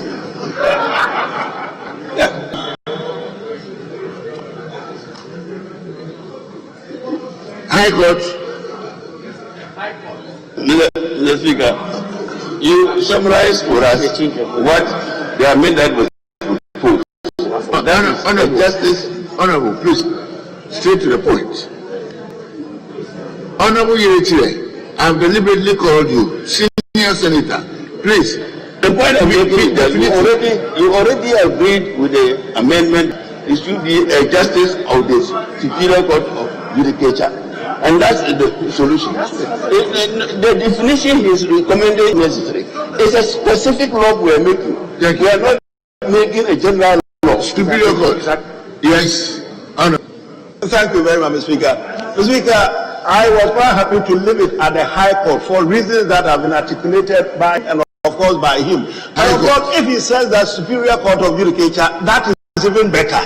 Because there might be circumstances that we may want to go higher than the High Court. If we specify it at the High Court, we may be in a difficulty. So, Mr. Speaker, if we don't, either way we are fine. High Court, that's fine. Superior Court of Judicature, it cuts out the Circuit Court. So, either one of them, Mr. Speaker, is fine. Chairman, please put your the Superior Court of Judicature. Mr. Speaker, upon listening to my colleagues, I will admit and have this new rendition as was read out. The application for the warrant shall be made in writing to editors of the Superior Court of Judicature. Full stop.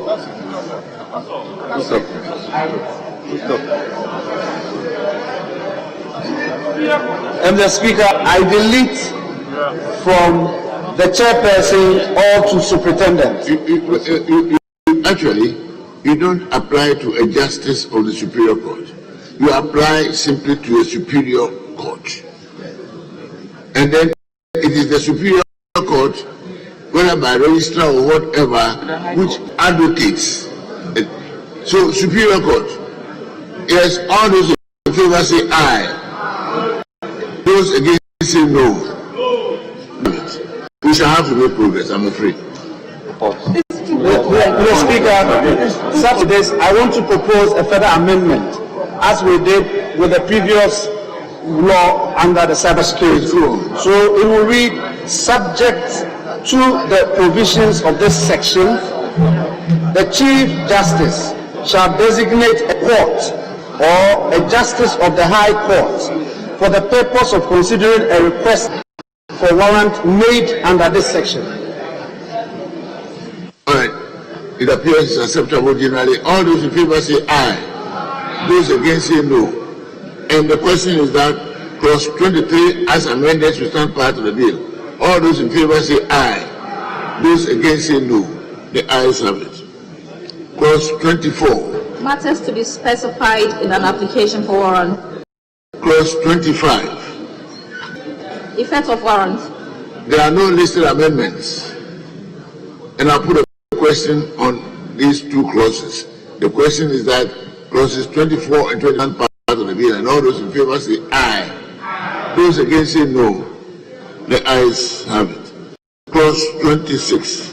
Expenses of the The Speaker, clause 26, the entire provision and insert as advertised on today's order paper on page 12. Well, that is.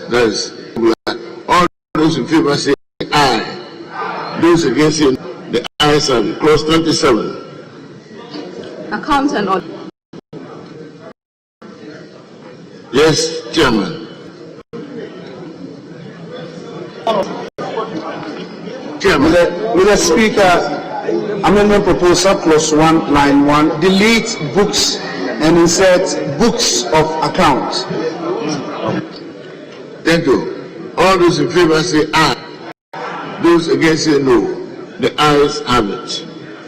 And the question is, clause 27 as amended should stand part of the bill.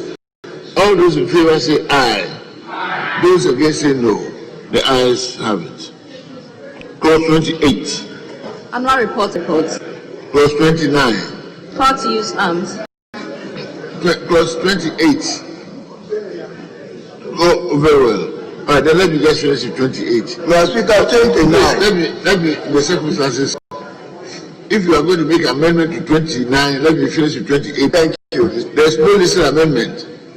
The question is that clause 28 should stand part of the bill. All those in favor say aye. Those against say no.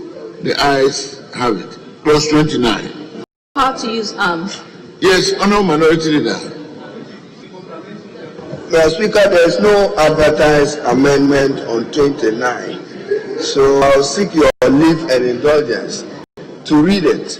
An authorized officer of the Bureau may, in the discharge of under this Act or any other enactment, use firearms. Now, firearms, is it to be used? There's presumption of lawfulness. But if I have my way, we use the firearms. You just say an officer of the Bureau may, in the discharge of his duties under this Act, use firearms. Am I to presume that the arms will be used for lawful purposes? I say presumption. Whether the presumption is rebuttable or irrebuttable, I won't go there. But Mr. Speaker, use firearms lawfully. So, very well, Honourable Minister, if you can answer. And then, Mr. Speaker, they provide, I'm reading 29 and 30 together, indemnity for an act or omission in good faith. An authorized officer is not liable for an act or omission on the part of the officer if the act or omission was in good faith. Now, you've just given him the power to use firearms. He goes somewhere and fires, and somebody dies out of it. Then he wants to argue good faith, that he shot in good faith. So, we should watch 29 and 30 properly. Because one, you say he should fire arms, and you are identifying him for acts or omission in good. What will constitute that good faith? We've seen security officers go to politicians, and then he goes to misbehave with a weapon. Act of omission. Honourable, it's been well made. Honourable Chairman, if I may add,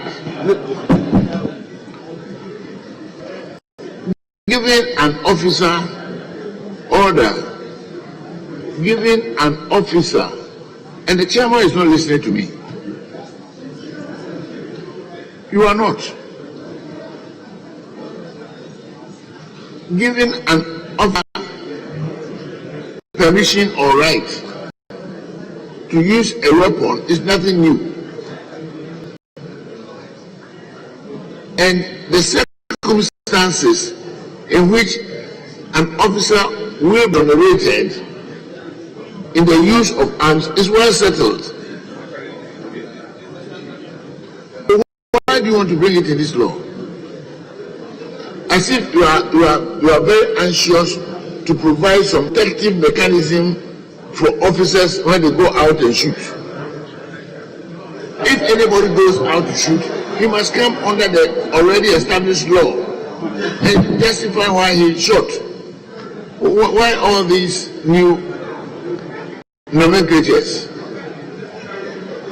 Mr. Speaker, upon what we have done in subsequent laws, Mr. Speaker, Mr. Speaker, reference in recent subsequent ones don't matter. We are qualitatively and re-examining things all along. If you go and shoot someone, the law is already established as to what to do with you. What amounts to accidental shooting, what amounts to self-defense shooting, and so on and so forth. Why, what is it here? As if to say, to go the extra mile to protect someone. If you shoot, go and answer in the usual way. Honorable members.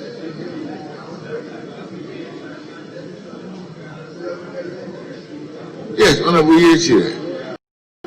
Mr. Speaker, thank you. This provision is in all security, in fact, Security Intelligence Act, and the rest of them. It's a standard giving indemnity to officers who act in good faith.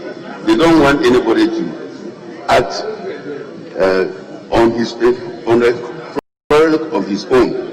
So this is standard in many of the intelligence security laws, including the Narcotic Control Commission Authority. Yes, thank you. Honorable. Mr. Speaker, my understanding is that if the matter is well settled, that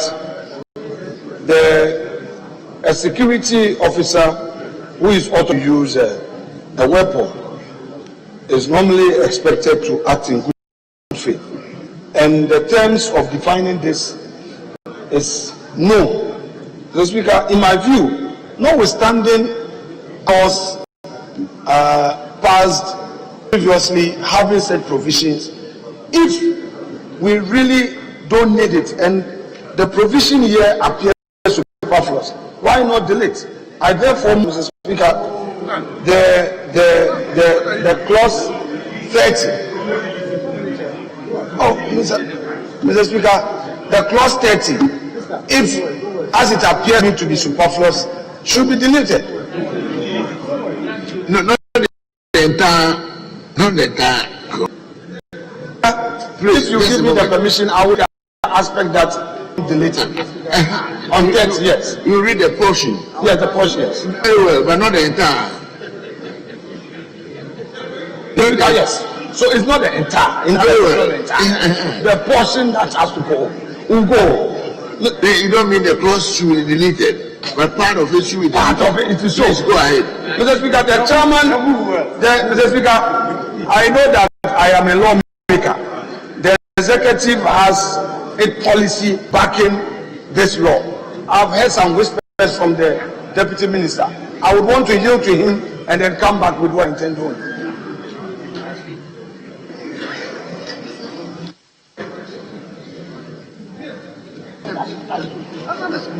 Mr. Speaker, I will crave your indulgence that we will define who an authorized officer is in the interpretations.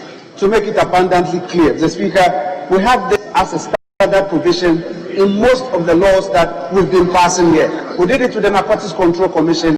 We did it with the Security Intelligence Agencies Act. And this is a subset of the Security and Intelligence Agencies Act. And that has been the way we have couched it here, the Speaker.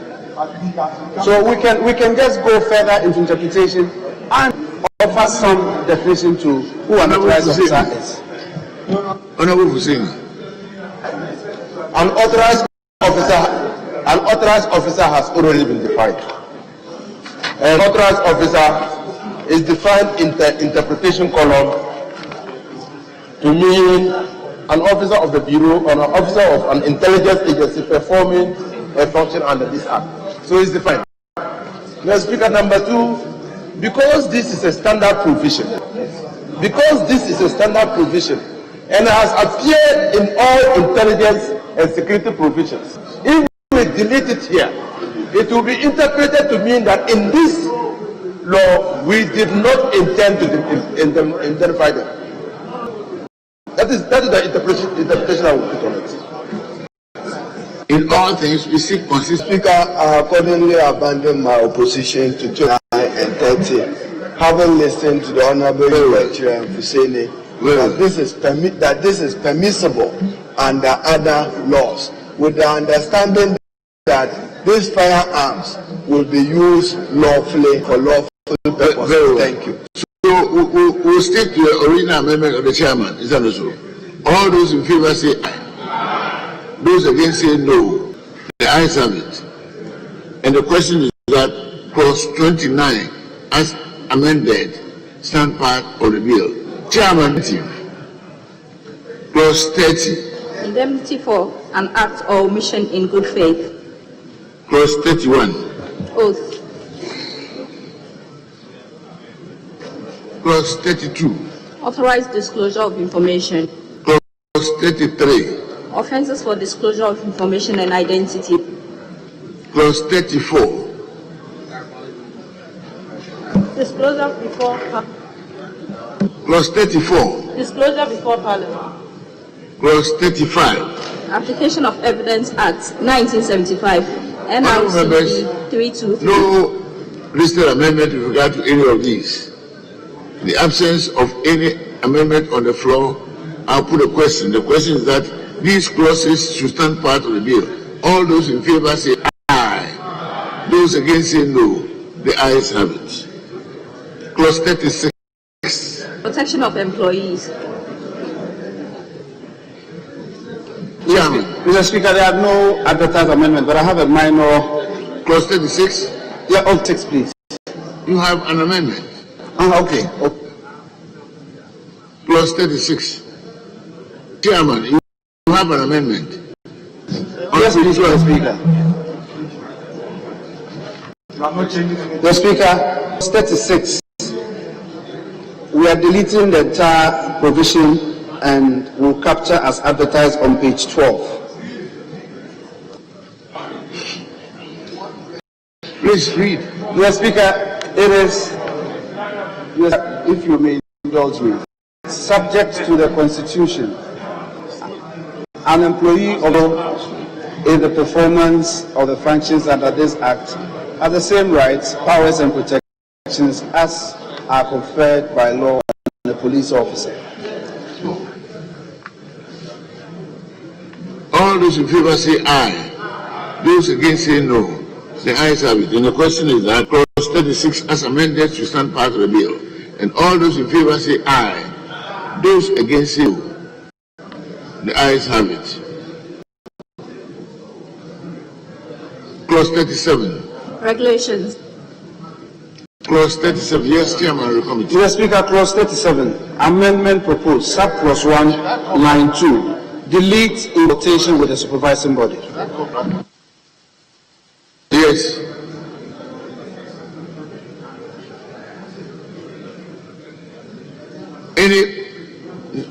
The proposed amendment for constitution of the House, clause 37. Mr. Speaker, I support the amendment because I was wondering where the supervising body will come from.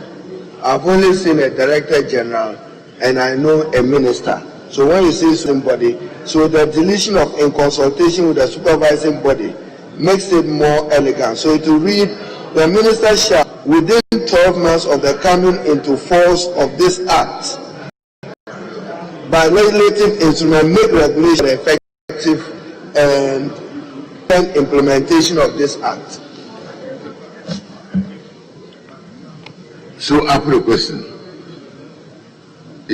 That is not so. All one more amendment, further amendment, yes. If I have your indulgence, Mr. Speaker, I've seen them refer to a code of conduct. Let me put the first amendment. Thank you. All those in favor of it proposed by the chairman say aye.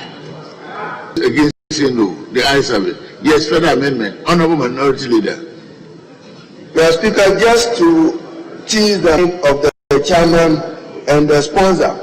On matters on discipline, in B, why will the regulations also cover matters relating to the code of conduct? Because I've seen you make reference to a code of conduct.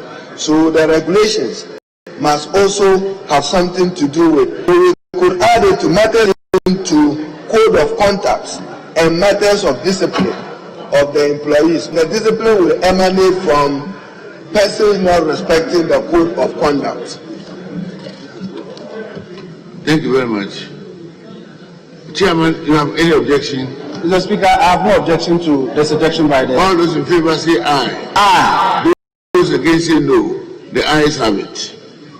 And the question is, clause 37, as variously amended, should stand part of the bill. And all those in favor say aye. Those against say no. The ayes have it. Clause 38. Relations with other public institutions. Mr. Speaker, with your leave and indulgence, are you asking for collaboration or cooperation? You can't just say relations. What is relations? So you either use cooperation with public institutions or collaboration with public institutions. The head note. So head note must change. You can't say relations with other public institutions. The institution is not going to just relate. They either cooperate. Even the bureau shall in the performance of functions cooperate. Clause 38. The head note. Yes. Yes. The head note must change. Chairman, are you agreeable? All those in favor of that proposed amendment say aye. Those against say no. The ayes have it. Now, Chairman, your amendment. Mr. Speaker, amendment proposed line 1, before functions, insert the. Yes. All those in favor say aye. Those against say no. And the question is that clause 38, as variously amended, should stand part of the bill. Furthermore, amendment. Further amendment. Yes, line 1. The word cooperation will change to it. Cooperation should be changed to collaborate. Flowing from the marginal notes, yes. Flowing from the marginal notes. So the marginal notes will be cooperation with other public institutions. So the rendition should be the bureau shall, in the performance of the functions, collaborate with other public institutions. And the public institutions shall provide. Chairman, no objection. Chairman, no objection. Mr. Speaker, I admit the proposition. Objection. No objection, Mr. Speaker. All those in favor of the amendment say aye. Those against say no. The ayes have it. And the question is that the clause as variously amended. One more. Please go ahead.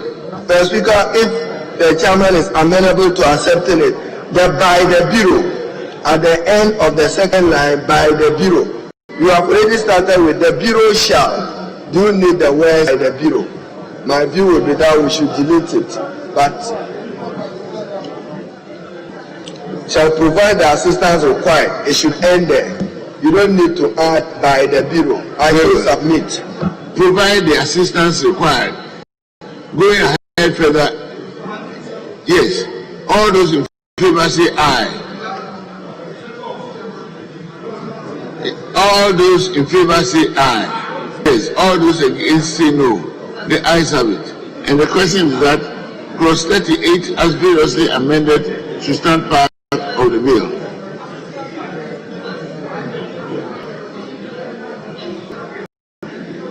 Gentlemen, where? Clause 39. Interpretation. I've heard from him already. Clause 39, no limit.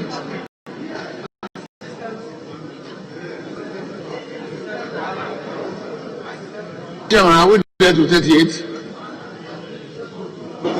No, Mr. Speaker, as amendment. Pardon? 38. Mr. Speaker, I have no objection to the propositions made to 38.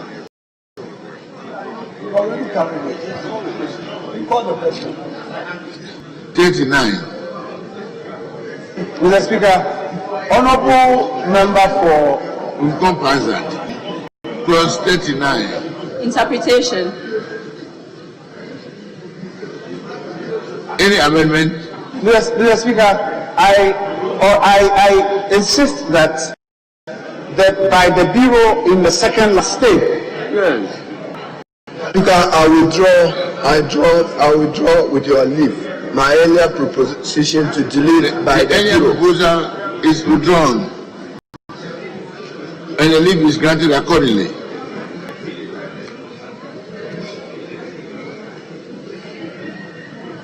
Mr. Speaker, the honourable member sitting right in front of me, he's been too distracting today for my liking. I want the marshal to take him out of the house.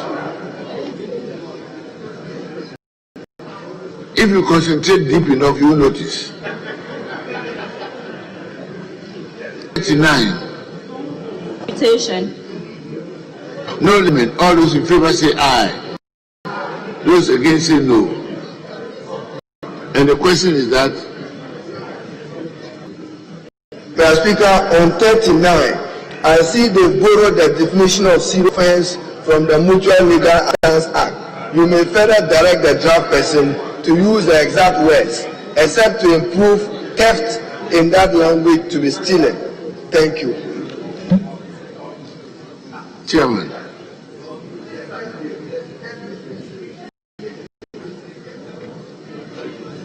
Mr. Speaker, I have no objection to the proposition by the minority leader. I'll put a question then. In favor say aye. Those against say no.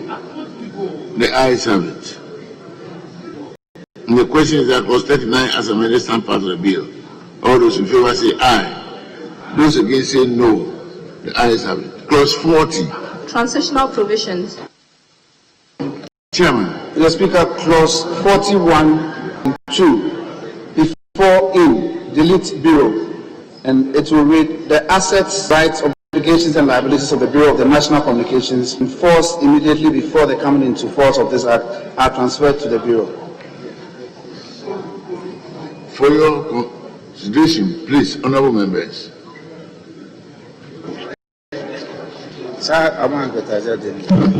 All those in favor say aye. Those against say no. The ayes have it. Clause 40. Further amendments. Chairman.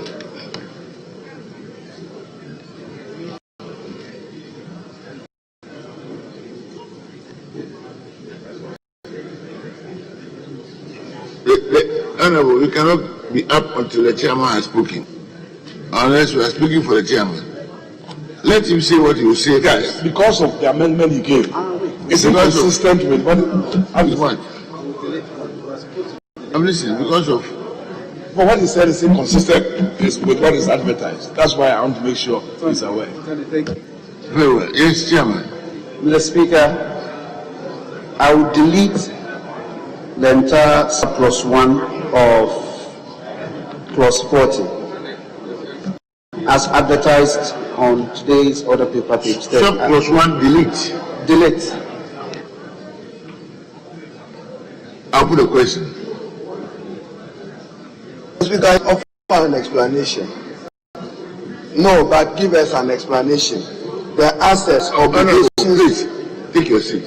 Give the honourable leader your justification quickly. He wants an explanation, which a member is entitled to.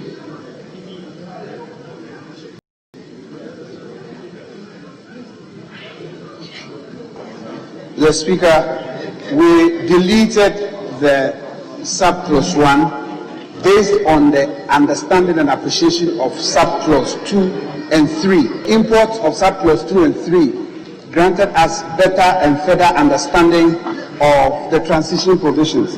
Hence, we came to a conclusion at the committee that we should delete surplus 1. Mr. Speaker, I think that the chairman should leave it as it is. Surplus deal with persons in employment, so you are categorical. Those who are in employment working for the Bureau of National Communication are only transferred to the Signals Bureau. Subsection 3 deals with contracts that the team may have engaged in. Is accordingly as this bill is assented to, is transferred to the Bureau. Our traditional provision is what he wants to delete. the assets, rights, obligations, and liabilities of the Bureau of National Communication in force is also transferred. So why do you want to delete it? Mr. Speaker, for abundance of caution, it is even a more protective provision than the 2 and 3. So I think that Chairman should leave 40 as a sponsor brought it to this House. Chairman, do you lose anything? Mr. Speaker, I have for you want to have a word. Okay, I yield to you. You speak. Demanding the amendment. Mr. Speaker, I have abandoned and I withdraw same. Yes, if you abandon the amendment, then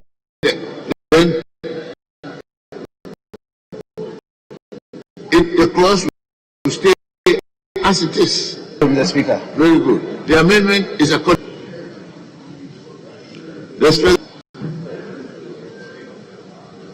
Honorable Chairman, there's a further amendment. Listed XIV. The Speaker, delete clause 3. A contract substituting between the Bureau of National Communications and any other person immediately before the coming into force of this Act shall substitute between the person and the Bureau. Thank you. The proposed amendment is for consideration, honorable members.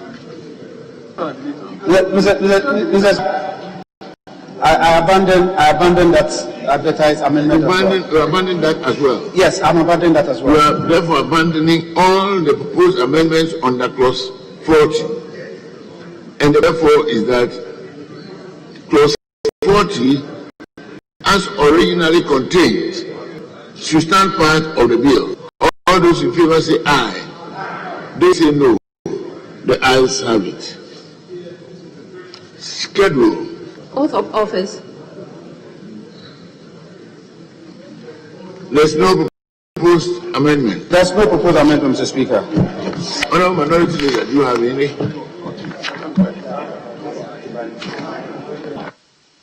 Mr. Speaker, with your leave and indulgence, the Constitution has a schedule.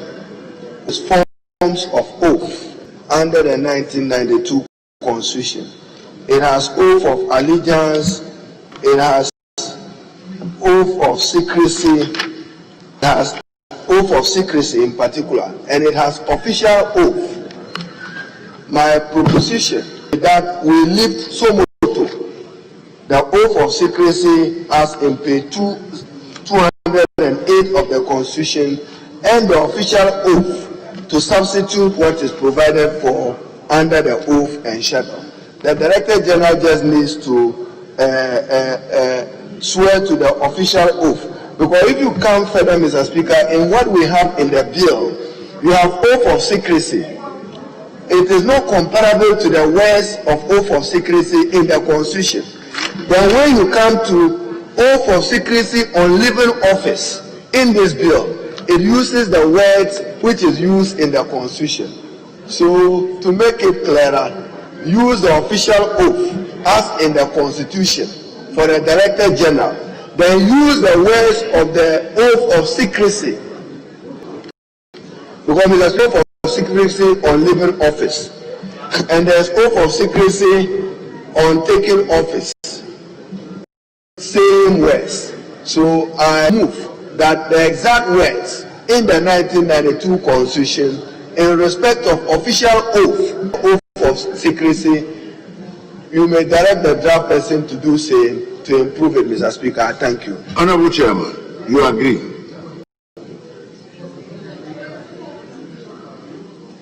Mr. Speaker, I can't debate the Constitution. Accept the suggestion from the Minority Leader. Very well then. Yes, Honorable Irritire. Mr. Speaker, you see the problem about this is that most of the institutions, and these are intelligence institutions, they have peculiar, in fact, it is the same thing that we have for the research department and also the National Intelligence Bureau. So it will not be good to be taking things directly from the Constitution. They have to be modified to suit different offices and positions. So I believe that leave them as that is what is captured in Act 1010. So the Intelligence is Security and Intelligence Act, which is defined by this. So if you keep on talking about the Constitution, we are not moving, because this is a peculiar office and it's an intelligence office. Mr. Speaker, I'm prepared to abandon my reference to the Constitution, but I need further education from the chairman and the Honorable Yila. So if they take their copies of the bill, oath of secrecy on leaving office, oath of secrecy on leaving office, it reads, having retired or resigned from my appointment in or having had my appointment terminated by the National Signals Bureau, do hereby in the name of the Almighty God swear, and the rest, that I will not directly or indirectly communicate or reveal to any person. Has you capture the rest of the words, then come to oath of secrecy on taking office. Different words are used. That I demand reconciliation to it. You cannot be swearing an oath of secrecy when you are taking office, and the words there are not stronger, but when you leaving office they are stronger. What purpose are you serving? So I abandon the constitutional reference, but I'm saying that read the two oaths. One oath, you have said he should swear that he will reveal or communicate. You come to oath of secrecy on taking office, you have made no reference to secrecy to indirectly communicate or reveal any. There is a problem with it. I abandon the constitutional reference. Let's not lift. But the words in page 23 and the words in page 24, I need a reconciliation of it. Whichever words you so can we, the draft person should reconcile those two provisions. Mr. Speaker, I will seek the assistance of the draft person to reconcile these, because we have done the same in the security. The draft person should reconcile the two provisions accordingly. Thank you very much. So that, subject to that, the schedule stands part of the bill. All those in favor say aye. Those against say no. The ayes have it. Long title.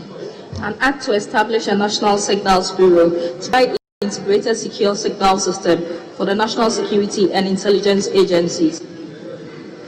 Long title. The long title. There is no proposed amendment. Do you have any amendment at this stage?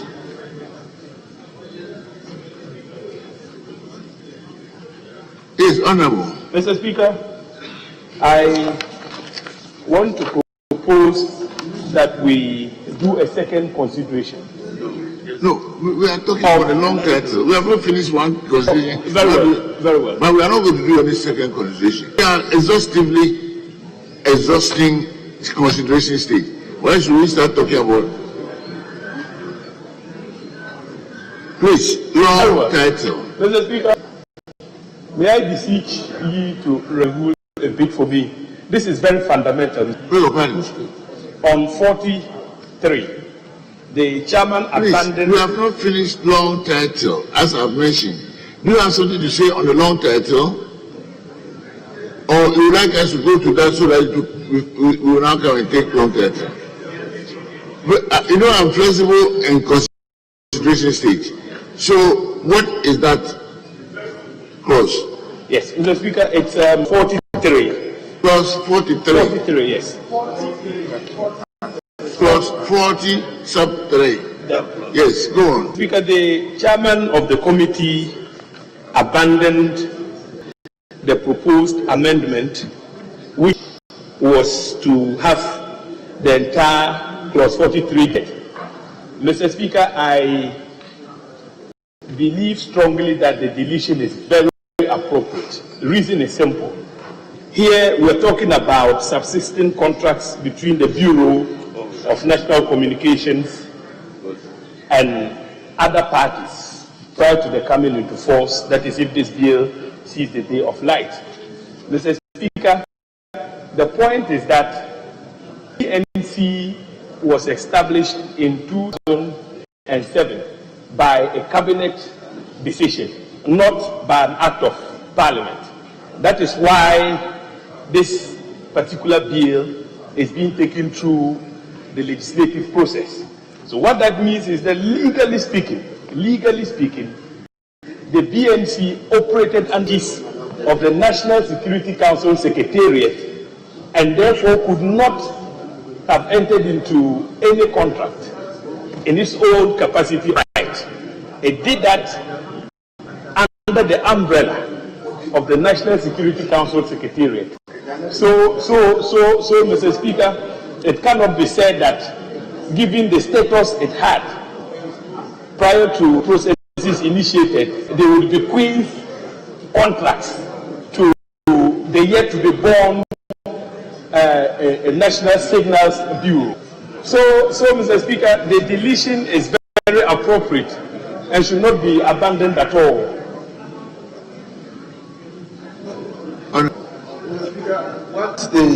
And I agree with him. Mr. Speaker, I agree with that 43 should not be in the law because the Bureau of National Communication had no city to enter into contracts. So you can't transfer it. There cannot be a contract with Bureau of National Communication. They have no capacity.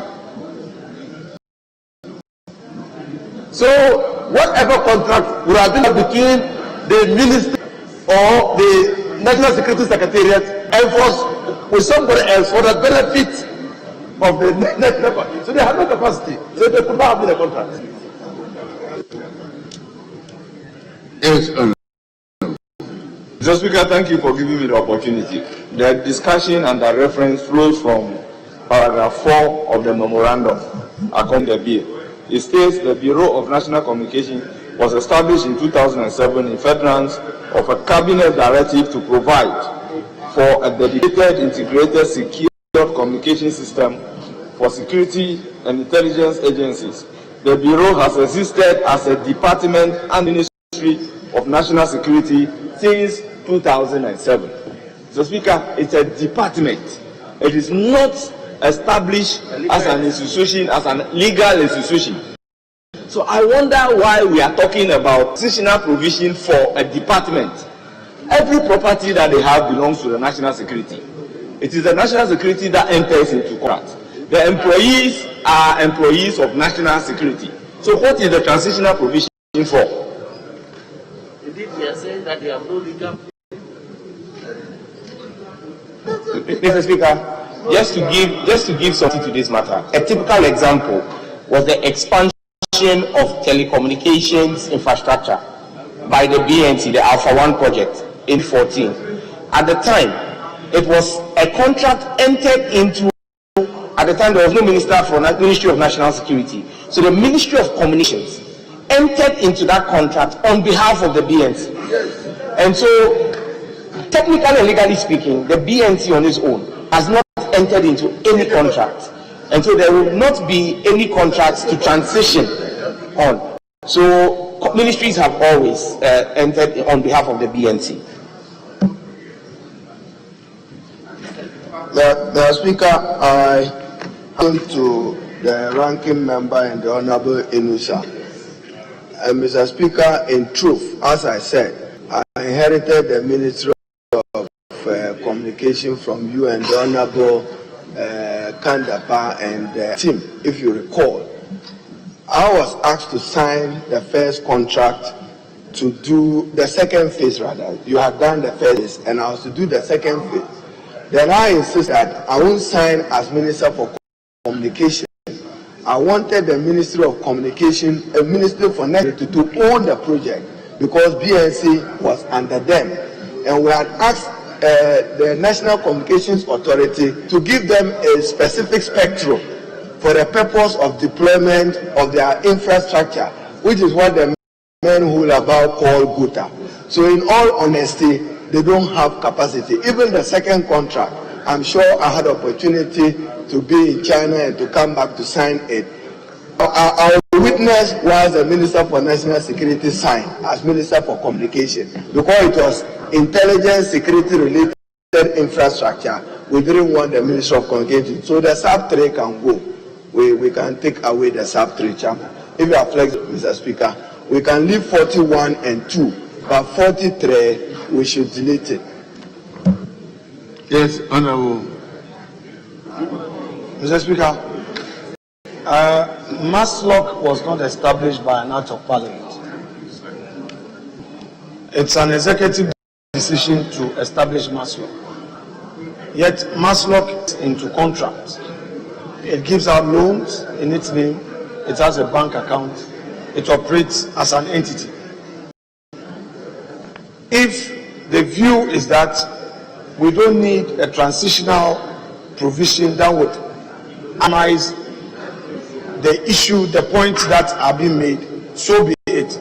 But to say that because BMC was not established by an act of parliament, it cannot, or it means that it cannot enter into any contract. I am saying that we have a similar institution that operates and enters into a contract. It has a bank account. So, Mr. Speaker, that argument that because it was not established by an act of parliament, BMC was not established by an act of parliament, that argument cannot suffice, strictly speaking. So, Mr. Speaker, if the chairman himself wants to delete, Mr. Speaker, fine, there is no problem. But I am concerned about supporting arguments that are being advanced to create a certain impression. And I'm just drawing the attention of the House on the situation of MASLOC, and that's all I want to thank you. Chairman. Speaker, I admit the concerns raised by my ranking member and have no objection. So we would go ahead and delete the 43 as advertised. All those in favor for the proposed amendment say aye. Those that say no, the ayes have it. And the question is that clause 40 as further amend the stand part of the bill. All those in favor say aye. Those against say no. The ayes have it. Wrong title. An act to establish a National Signals Bureau to provide integrated secure signal system for the National Security and Intelligence Agency. And the question is that laws to stand part of the bill. All in favor say aye. Those against say no. The ayes have it. That brings us to the end of the constitutional state. Yes, Honorable.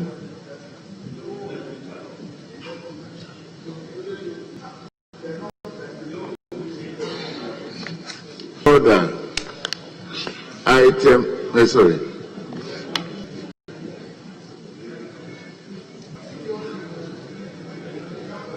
Item listed 14.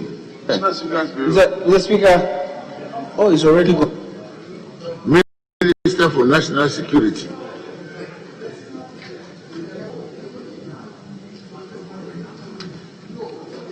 Item listed 14. Please, shall we make this?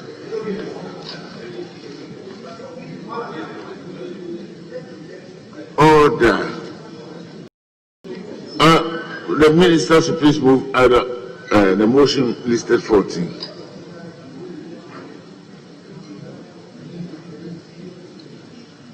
Mr. Speaker, I beg to move that motion listed as item number 14 on page 13 on the addendum paper. Thank you. Thank you. All this seconded by. Mr. Speaker, I rise to second the motion. Yes. Thank you very much.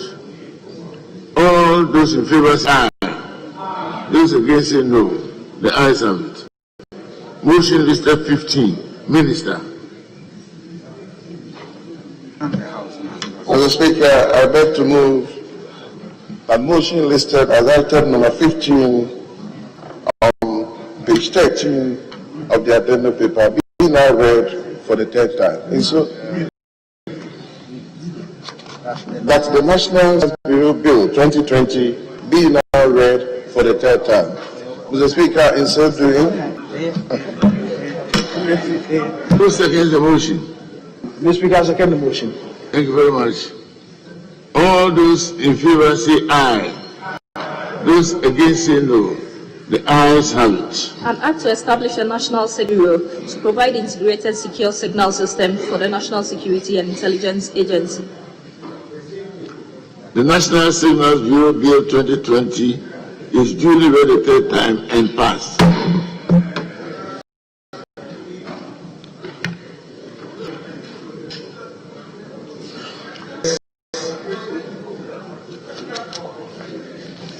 Where do we go?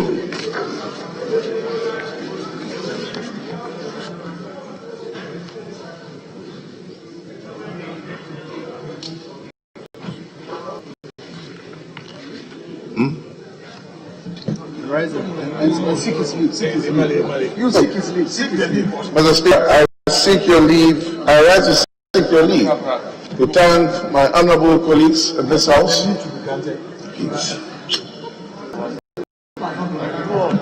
I rise to seek your leave to thank my honorable colleagues in this august house for supporting this bill and passing it. I thank you very much, Mr. Speaker.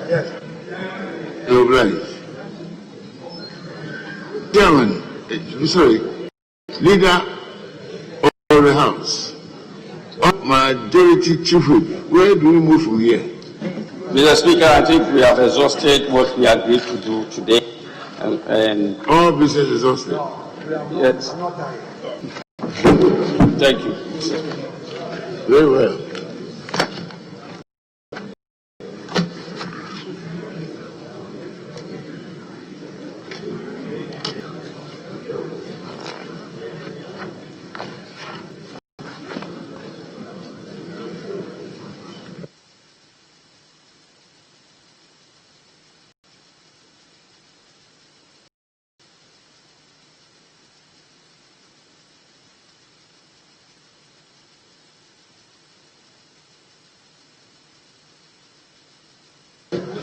Honourable members, we shall now come to closing. And in view of the time, we will be very brief and then have Hazard to fully capture. Is there any trouble there? To fully capture our. So let us speak for some 5 minutes, and with the rider that the Hazard should please capture. What do you want at this stage, Honourable? Mr. Speaker, Honourable Minority Leader has taught me something today, and I felt like sharing that in Parliament, cooperation is the best way to resolve matters. And today I've learned something in this Parliament. Unfortunately, the Deputy Minister and the Chairman were not ready to get me to cooperate with them. And that is where I wanted to draw his attention. I was able to cross over to get solicit cooperation, and even his own side, he could not. But Mr. Speaker, there's no room for improvement. So on this occasion, you were a peacemaker. Yes.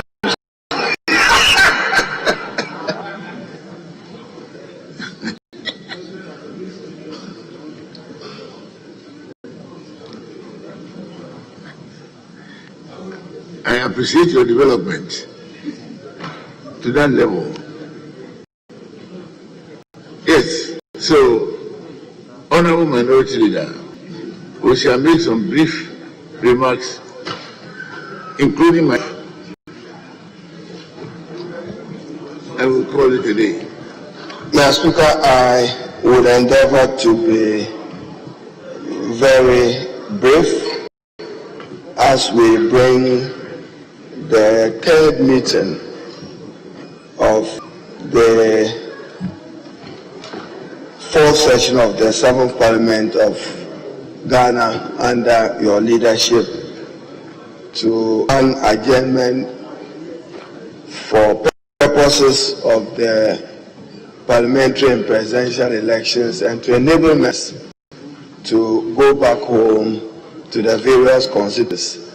Mr. Speaker, first and foremost, we want to thank Almighty Allah for His grace of good health, for you personally and for my Parliament, until the sudden departure when robbers robbed us of one of our colleagues' life. We were intact as elected members of Parliament, 275, until we lost Eko Hayford. May his soul rest in perfect peace. But that enabled you and leadership to elevate and improve the security that has been provided for members of Parliament. Honourable members, all those who are meeting, the Speaker, let me thank you. Yourselves. So please, Honourable, if any member is so sick that his back is towards the mace, it is contempt of Parliament. Please take note and advise yourself. Mr. Speaker, so I thank you personally for the leadership you have provided. The parliamentary service is a better and improved service, well motivated. His Excellency the President was here to support you and leadership to commission the fiscally enhancement infrastructure project, which have provided additional offices for members of Parliament and other ancillary facilities. You also have initiated, and I believe will be able to leave the record, part of your enduring legacy and the legacy of the 7th Parliament, that at least you have accommodated and promoted private members' bill, and we should thank our colleagues. Mr. Speaker, whilst at it, I think it's important that we remind ourselves that we remain Ghanaians, and we should go into December as Ghanaians and emerge out of it as Ghanaians, guaranteeing the security and stability of it. You engage through dialogue the chairperson of the Electoral Commission today and earlier officials from Ghana Police Service and other civil society organizations to engage us. Mr. Speaker, I have just answered will capture my comment, but just two observations. One, the rate at which we borrow, we will have to take a more critical look at this as Parliament, particularly considering the revelations in the Ajapa corruption risk assessment by the special prosecutor and the time we spent. Today alone, we have considered about 16 motions on loans, just one day. How are we able to do it?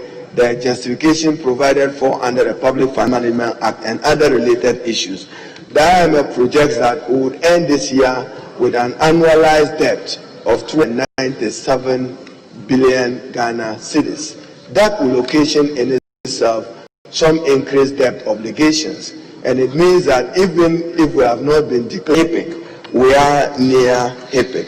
And Mr. Speaker, we have to deploy more superior strategies and tactics in our debt management. Mr. Speaker, I should also thank our colleagues, including those who are not able to make it as candidates for the 2020 parliamentary elections. Let me wish those not coming back. But Mr. Speaker, again, as my colleague, the majority leader, have often observed, there is a threat to our democracy in the name of monetization, and the political parties must accept necessary reforms. Many of the experienced hands were loosened, whether it's Honorable Yile or Honorable Inusa Fuseni or Chairman Banda of the Constitutional Legal Committee or Dr. Asibe. You cannot doubt and question their competence and experience when it comes to the craft of lawmaking and their dedication and commitment to duty. How does that wake us up in reforming our primary process in order to protect experience in this House? There again, our response to the pandemic, you provided the leadership that was required of you together, the leadership of Parliament and members of Parliament, in facilitating and the present and enabling environment to work to combat it.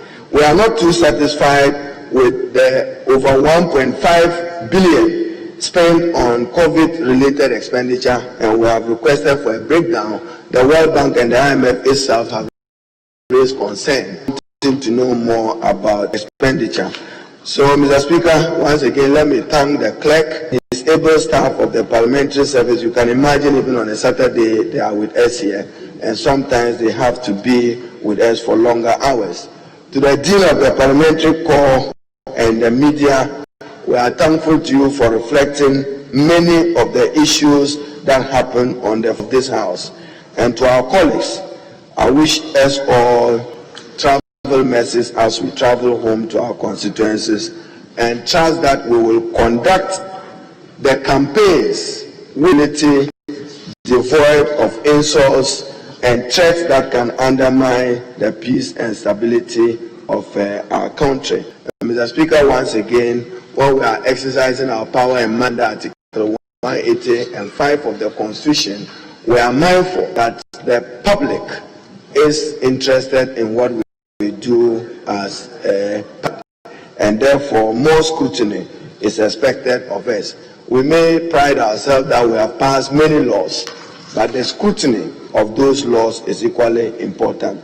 So the Hansard may capture it. I want to thank you once again and thank your deputy speakers. As for the workaholic of my colleague, the majority leader who is not here, I should recognize his tenacity to duty and his ability to get many of these things done. I understand that we have passed more bills than any other parliament under the Fourth Republic. So to our colleagues all, we say kudos. And to those our colleagues who were unjustifiably kicked out of their offices because some persons have more money, there is a future to our democracy and there is a future to your career. I thank you once again, Mr. Speaker, and I want to thank my colleagues in leadership, in particular the majority leader. He is endeavored in some instances to build consensus on many matters, and that is it should be in the public interest and in the national interest that we hold together the unity, peace, and stability of the country. Thank you. Thank you very much, Honorable Majority Leader, particularly for being within the time. Majority.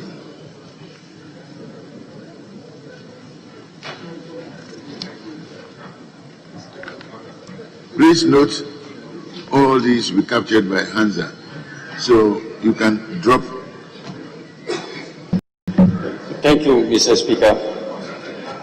Mr. Speaker, I make remarks on behalf of the majority leader. I urge the Hansa Department to capture the entirety of the remarks, whilst I read some highlights. Mr. Speaker, we have successfully come to the end of the third meeting of the fourth session of the 7th Parliament, and I am grateful for this opportunity to give account of the businesses transacted by the House meeting. The Speaker, 25 bills were presented to the House and referred to the appropriate committees for consideration and report. The meeting, the list of the bills are provided. Mr. Speaker, the House debated, considered, and passed 17 of the bills. A number of committee report agreements, credit facility agreements, financing agreements, loan facility agreements, annual reports, requests for tax waivers, among others, were also adopted by the House during the period. Mr. Speaker, 4 instruments which were introduced House during the second meeting entered into force during the meeting. Mr. Speaker, 19 instruments that were introduced in the course of this meeting also came into force. However, 6 of the instruments that were also introduced did not attain the statutory 21 certain days to enable them come into force. It is my hope that, barring any mishap, the House will be able to sit after the elections to enable these instruments enter force in the course of time.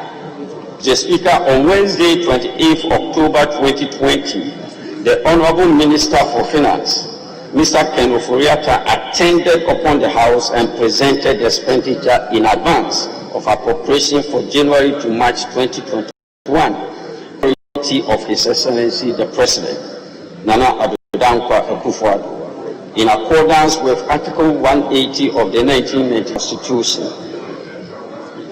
This was for the purpose of meeting management, the Public Financial Management Act 2016 Act 921.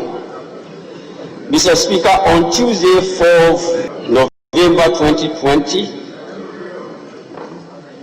we witnessed the commissioning of office facilities under the Fiscal Infrastructure Enhancement Project of Parliament by His Excellency of the President of the Republic. Mr. Speaker, the issue of security and particularly protection of members of Parliament continue to be a source of concern to us all. As we may sadly recall, the House voted Friday, 8th October 2020 to the murder of the Member of Parliament for Infansimine constituency, Honorable Eko Kwansa Hayford. Once again, our condolences go to the family. The unfortunate which occurred whilst he was returning from a campaign tour has again underscored the need for MPs to be provided with adequate security. I am encouraged to learn that 5 persons have been arrested in connection with the murder of the Member of Parliament.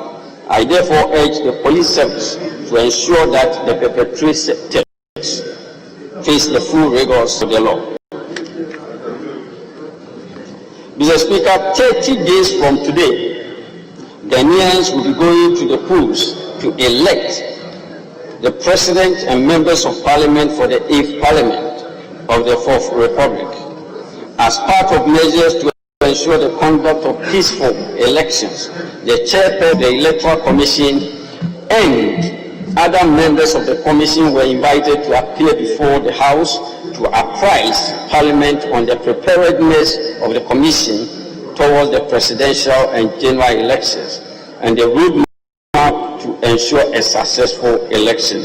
Other key holders, including the Inspector General of Police and others, were also in the House to brief us.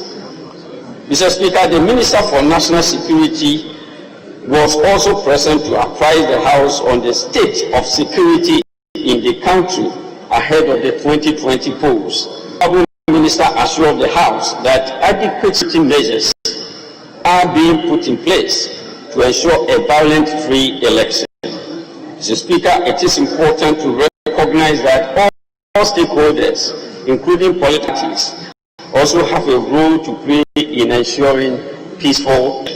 I therefore urge our political parties to desist from politicizing issues of security as this heightens tensions associated with elections. Mr. Speaker, as electioneering campaign intensifies ahead of the country's presidential and parliamentary polls on the 7th of December, and as we get our messages across to the people amidst gatherings, we need to remind ourselves of the persistent dangers of the COVID-19 pandemic and to ensure strict adherence to the safety protocols.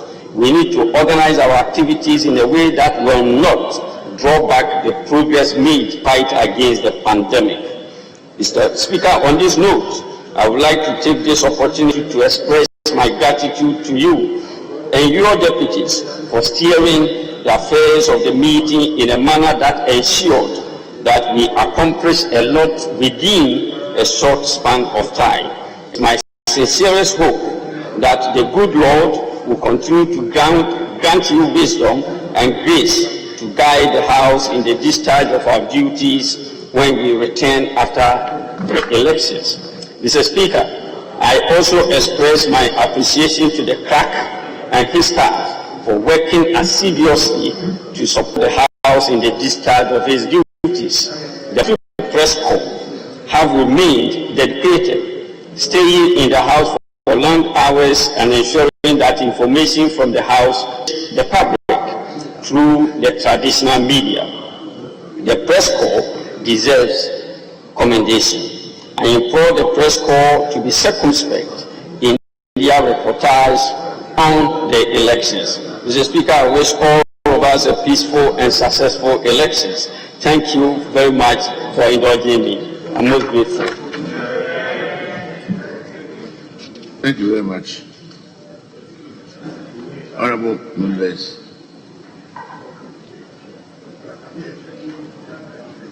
I will lay the statement soon after reading excerpts of it, and I pray hands that should capture the entirety of it. All protocol observed, we give thanks to Almighty God for His sustenance out the meeting.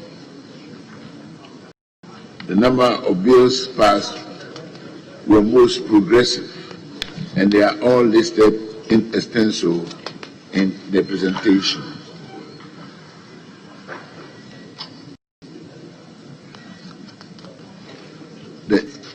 The Honorable, in the course of the meeting, a parliamentary delegation paid a commemorative visit on Monday, 12 October, to the family of the late for Viceman Honorable Hayford, who had been gruesomely murdered by some armed men. It compelled the Honorable Minister for Interior to come to the House and announce certain state arrangements for security of honorable members. The Honorable Minister for Finance was also in the House to present the 2021 expenditure in advance of appropriation to Parliament. The Honorable Minister for Security, the Inspector General of Police, and other security personnel, as well as the chairperson of the NCC and also the chair of the EC and other officials, came to brief the House.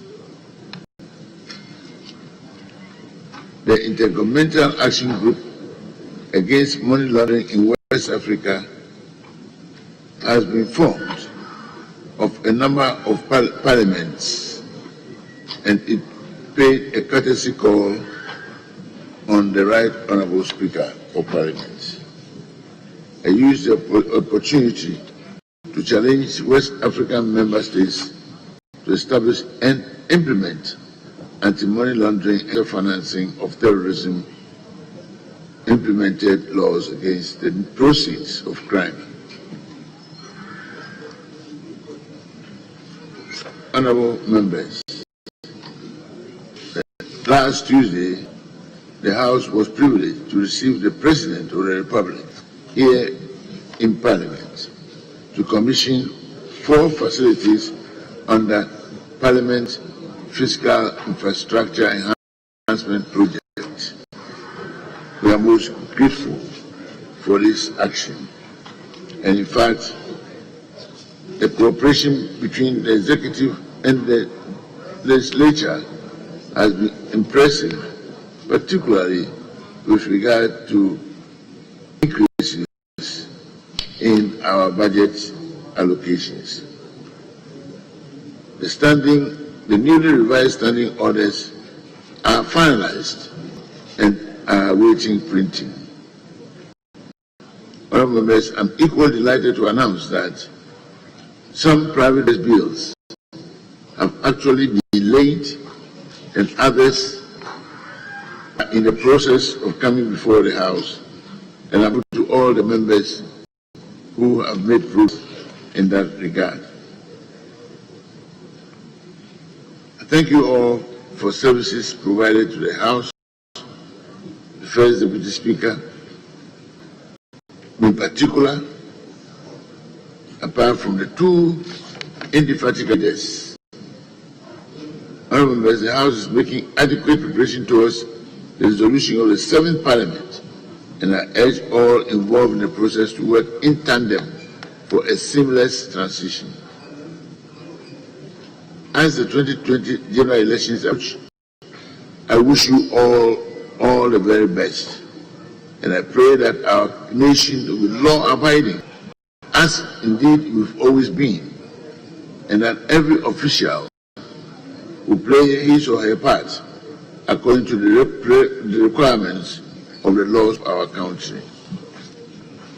Honourable members, I am confident that together we can have a credible, orderly, fair and peaceful elections. May the Almighty God give us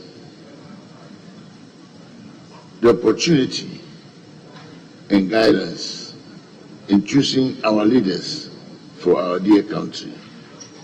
I wish you all the very best of luck and extend my appreciation particularly to the clerk, those at table, and all the administration, in fact, for helping Parliament in its work. May the Almighty God guide us as this honorable House stands adjourned sine